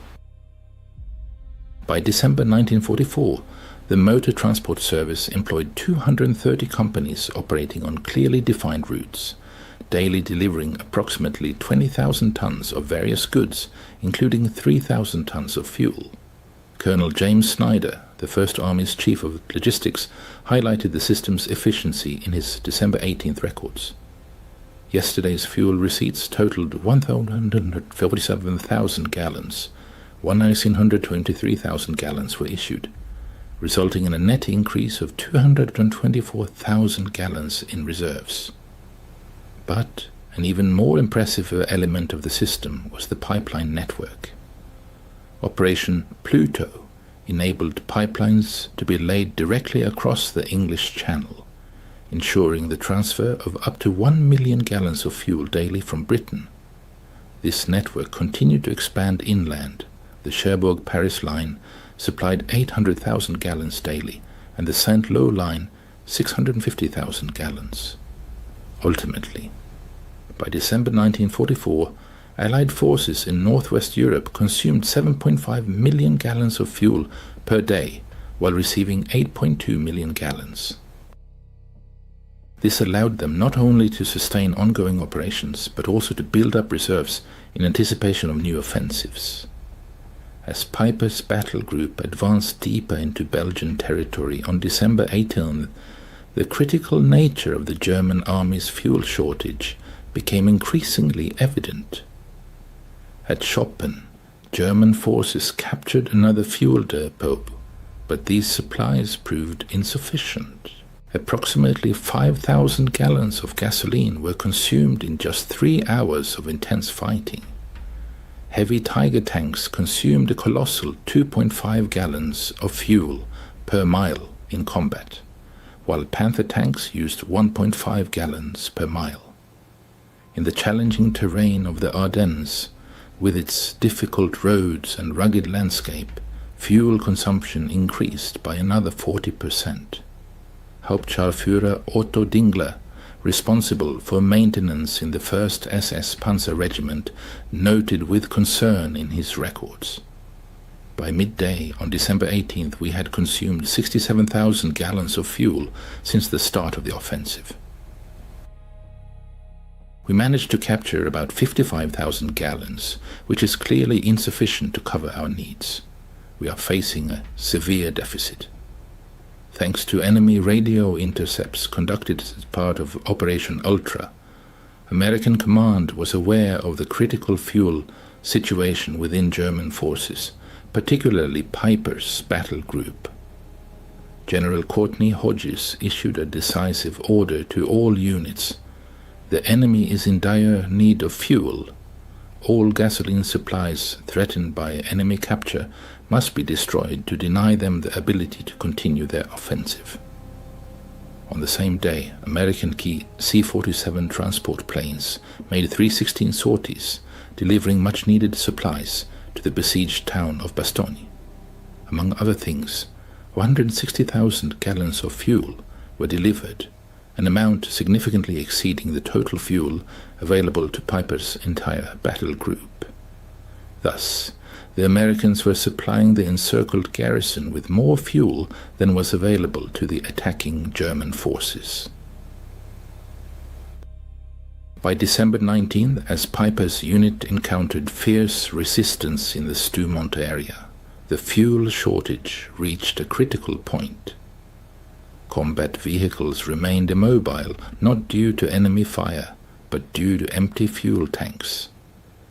Piper was forced to gather all remaining fuel, approximately 8,000 gallons, which was barely enough for one serious operation, either to advance or to retreat, but certainly not both. At the same time, Allied command was actively developing plans for January. Brigadier General Maurice Gilland submitted a request for a colossal 245 million gallons of fuel for upcoming operations. This request was approved instantly, without the slightest question or discussion. This contrast in approaches to fuel supply was striking. American military equipment was highly standardized, which significantly boosted efficiency. For instance, Sherman tanks consumed only 0.8 gallons of fuel per mile, while German Tigers guzzled a full 2.5 gallons. American trucks, even fully loaded, could travel 8 miles on a single gallon. The unification of parts simplified maintenance and repairs. In contrast, the German army used a vast array of equipment, both captured and indigenous, with widely varying fuel and maintenance requirements. French tanks needed certain lubricants, German Panthers others. Soviet trucks required completely different spare parts than German Opels. Each such complication exponentially increased already complex logistical challenges. On December 20th, an alarming signal reached Piper. Radio reports indicated that a fuel convoy destined for his unit had fallen victim to Allied airstrikes, making resupply impossible. At this critical moment, Piper gathered his commanders to discuss the dire situation. Sturmbannführer Werner Pürtka bitterly declared, "We probably have enough fuel for only 20 kilometers, and the Mars is a full 30 kilometers away."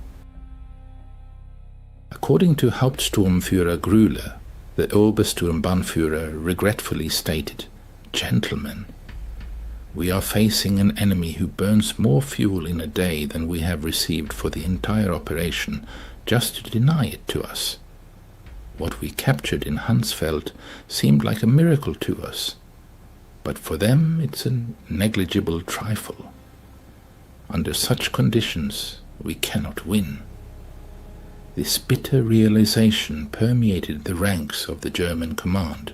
General Hasso von Manteuffel, who led the 5th Panzer Army, later wrote, "When I learned that the Americans had destroyed 8 million gallons of fuel to give us no chance of capture, I understood that the offensive was doomed to fail before it even began." Colonel Friedrich von Onder, captured on December 23rd, regretfully admitted to interrogators, Your soldiers throw away chocolate, while my men haven't seen it in 2 years. You burn millions of gallons of fuel, and we count every liter.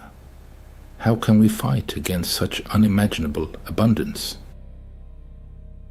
By December 21st, Piper's misfortunes culminated in La Glace, where his battle group found itself tightly encircled by American forces. The tanks, once a formidable power, stood motionless like stone statues, devoid of the vital force of fuel. Around them the ring tightened, formed by units of the 31st Infantry Division, battle-hardened paratroopers from the 82nd Airborne Division, and the steel fists of the 3rd Armored Division.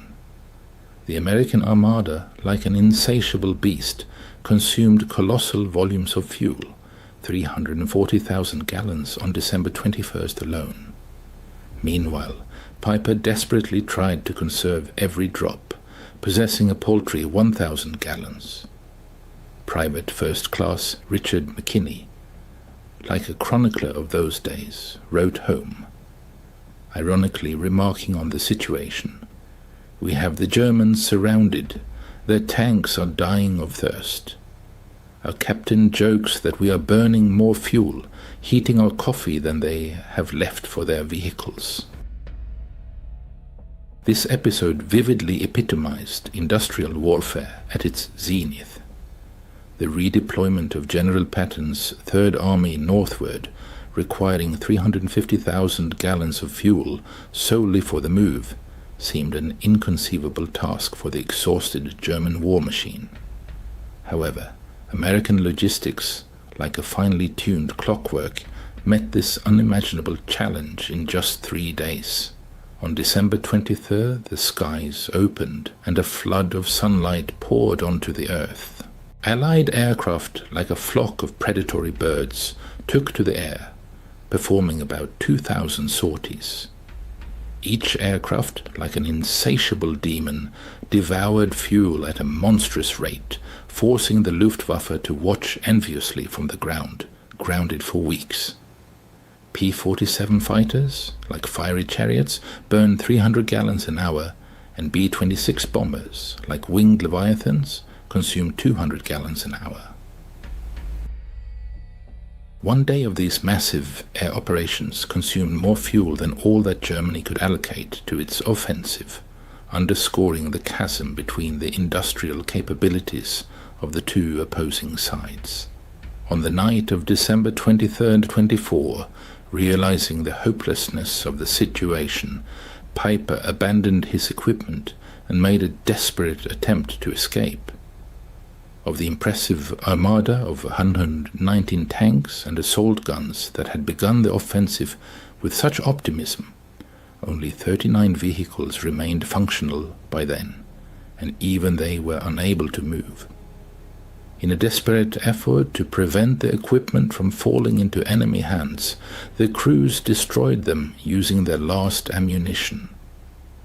Obergefreiter Heinz Goltz left a vivid account of those tragic events.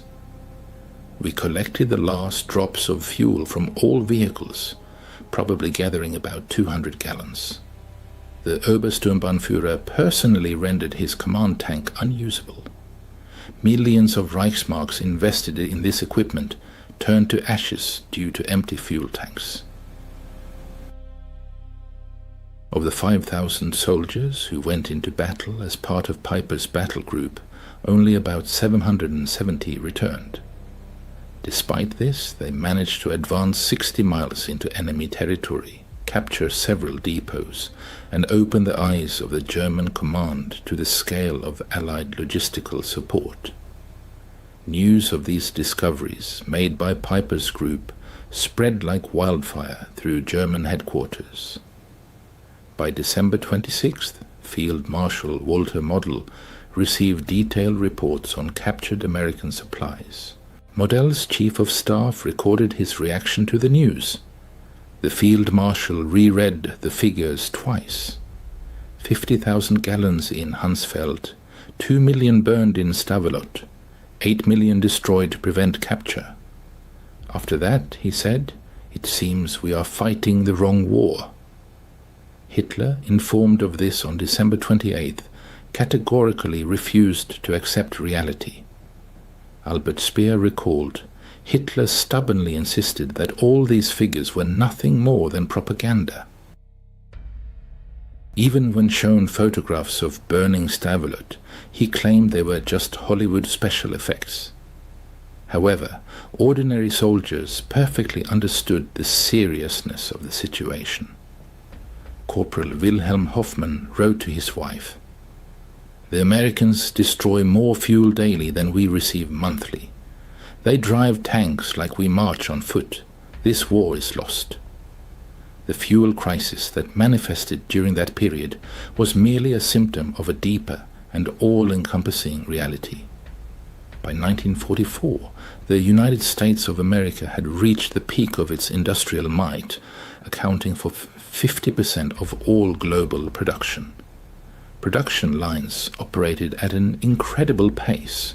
New aircraft rolled off assembly lines every 5 minutes. Ships were launched daily, and tanks were produced every 7 minutes. Oil extraction statistics were astounding. The US extracted 1.8 billion barrels, while the Soviet Union extracted 110 million barrels. Germany, including synthetic production, 33 million barrels, and Japan only another 2. 6 million barrels. The Axis powers combined produced less than 2% of the oil extracted in America. After 1942, every major German offensive was constrained by fuel shortages, while American operations were supported by an abundance that German strategists could not even imagine.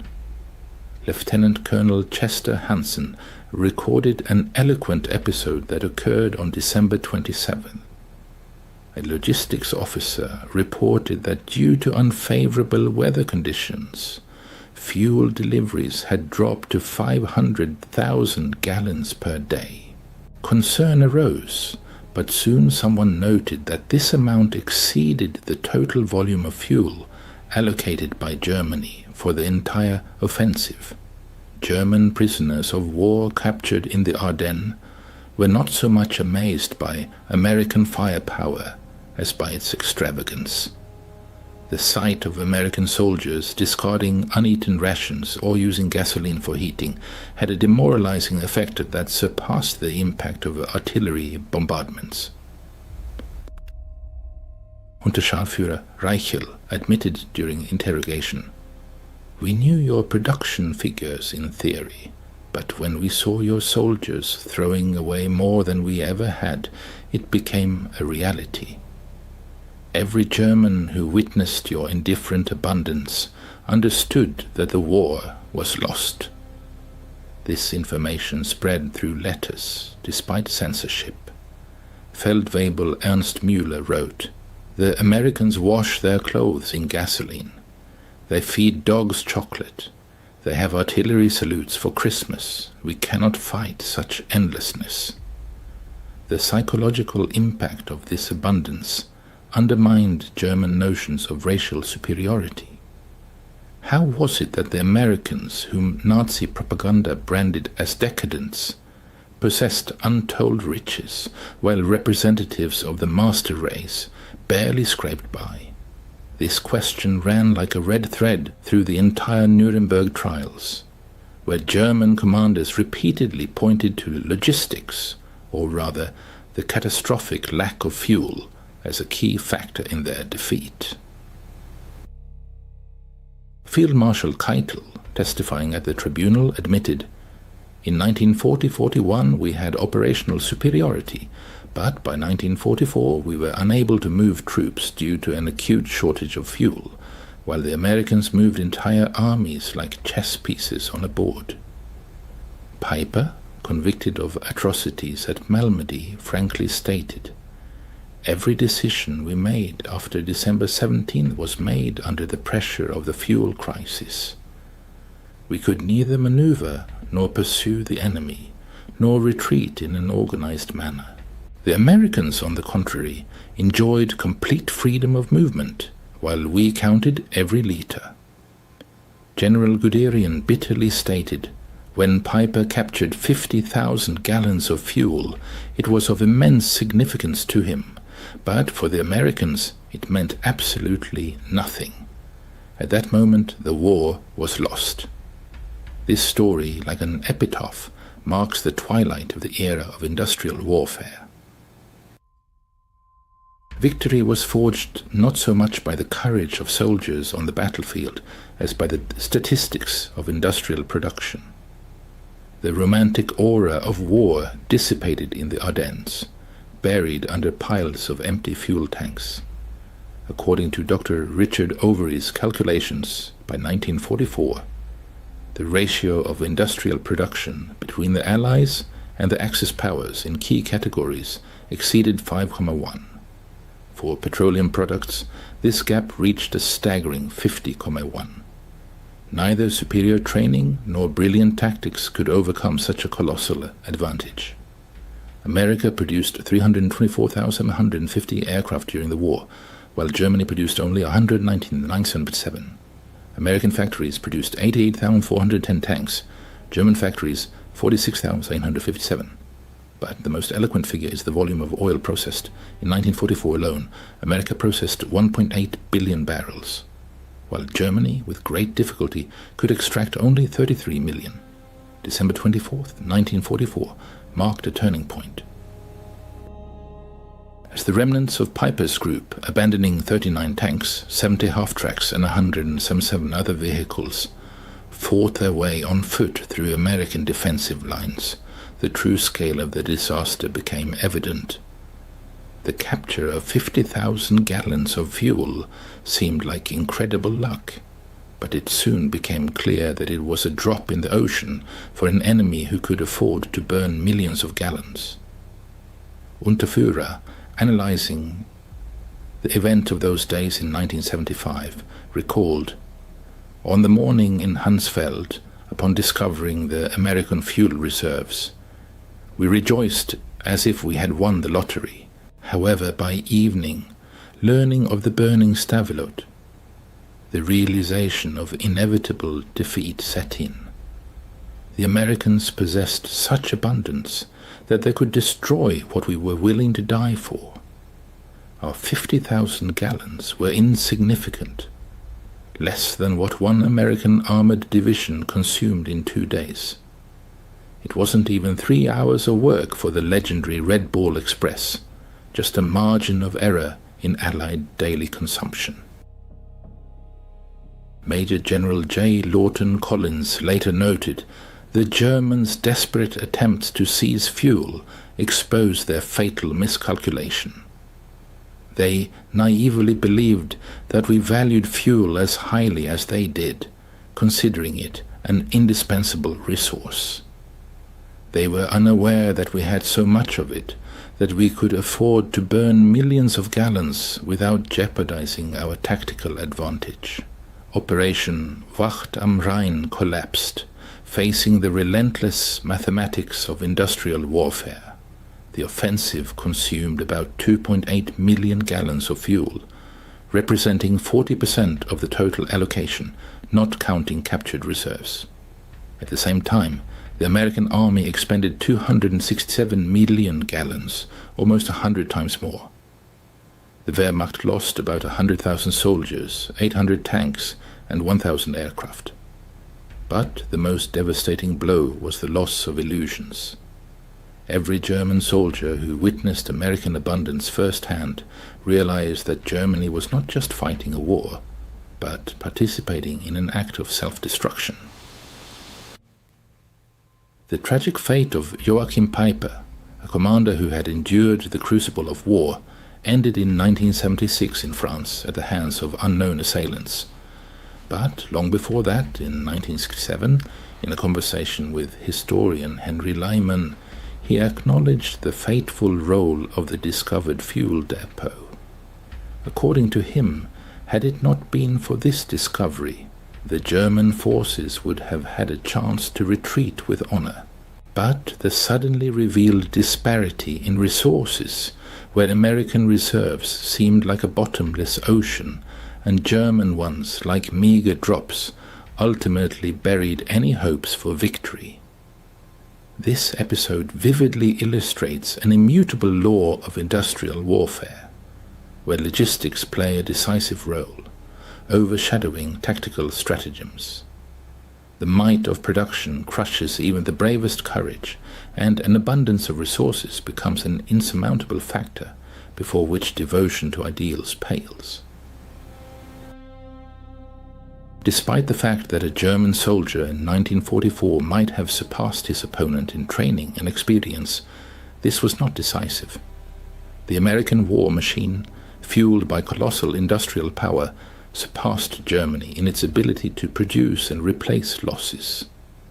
This truth was reflected in every fuel can found in Hansfeld, in every gallon burned in Stavelot, in every kilometer of pipeline stretching across France. In the era of industrial warfare, victory is forged not so much by the genius of commanders as by the power of factories and oil refineries. In December 1944, at the height of World War II, Colonel Trevor Dupuy conducted astonishing calculations, demonstrating the colossal difference in supplies between the Allied armies and the Wehrmacht.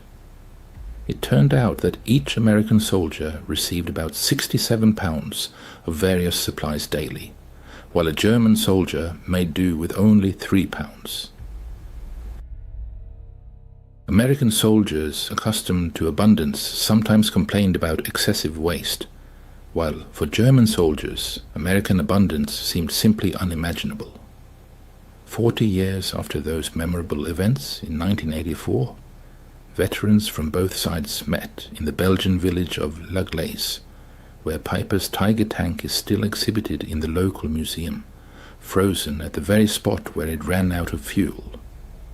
On December 23, 1944, former German tank crewman Karl Fortmann stood next to the tank with former Staff Sergeant Roy Anderson of the U.S. 30th Infantry Division. "We always wondered why you stopped," Anderson admitted.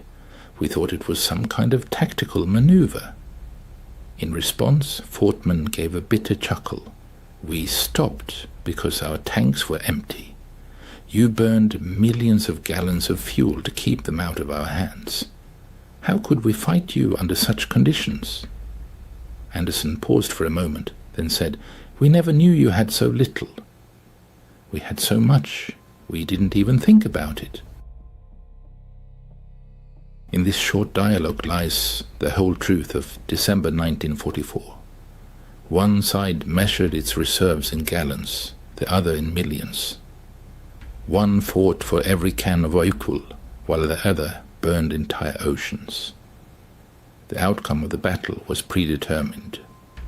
German military archives provide irrefutable evidence of this. The War Diary of Army Group B for December 1944 contains the following entries. December 16th, offensive begins. Fuel reserves are only 70% of the minimum required level. December 17th, Piper's units capture 50,000 gallons of fuel. December 18th, several fuel depots destroyed by enemy attacks, over 5 million gallons lost.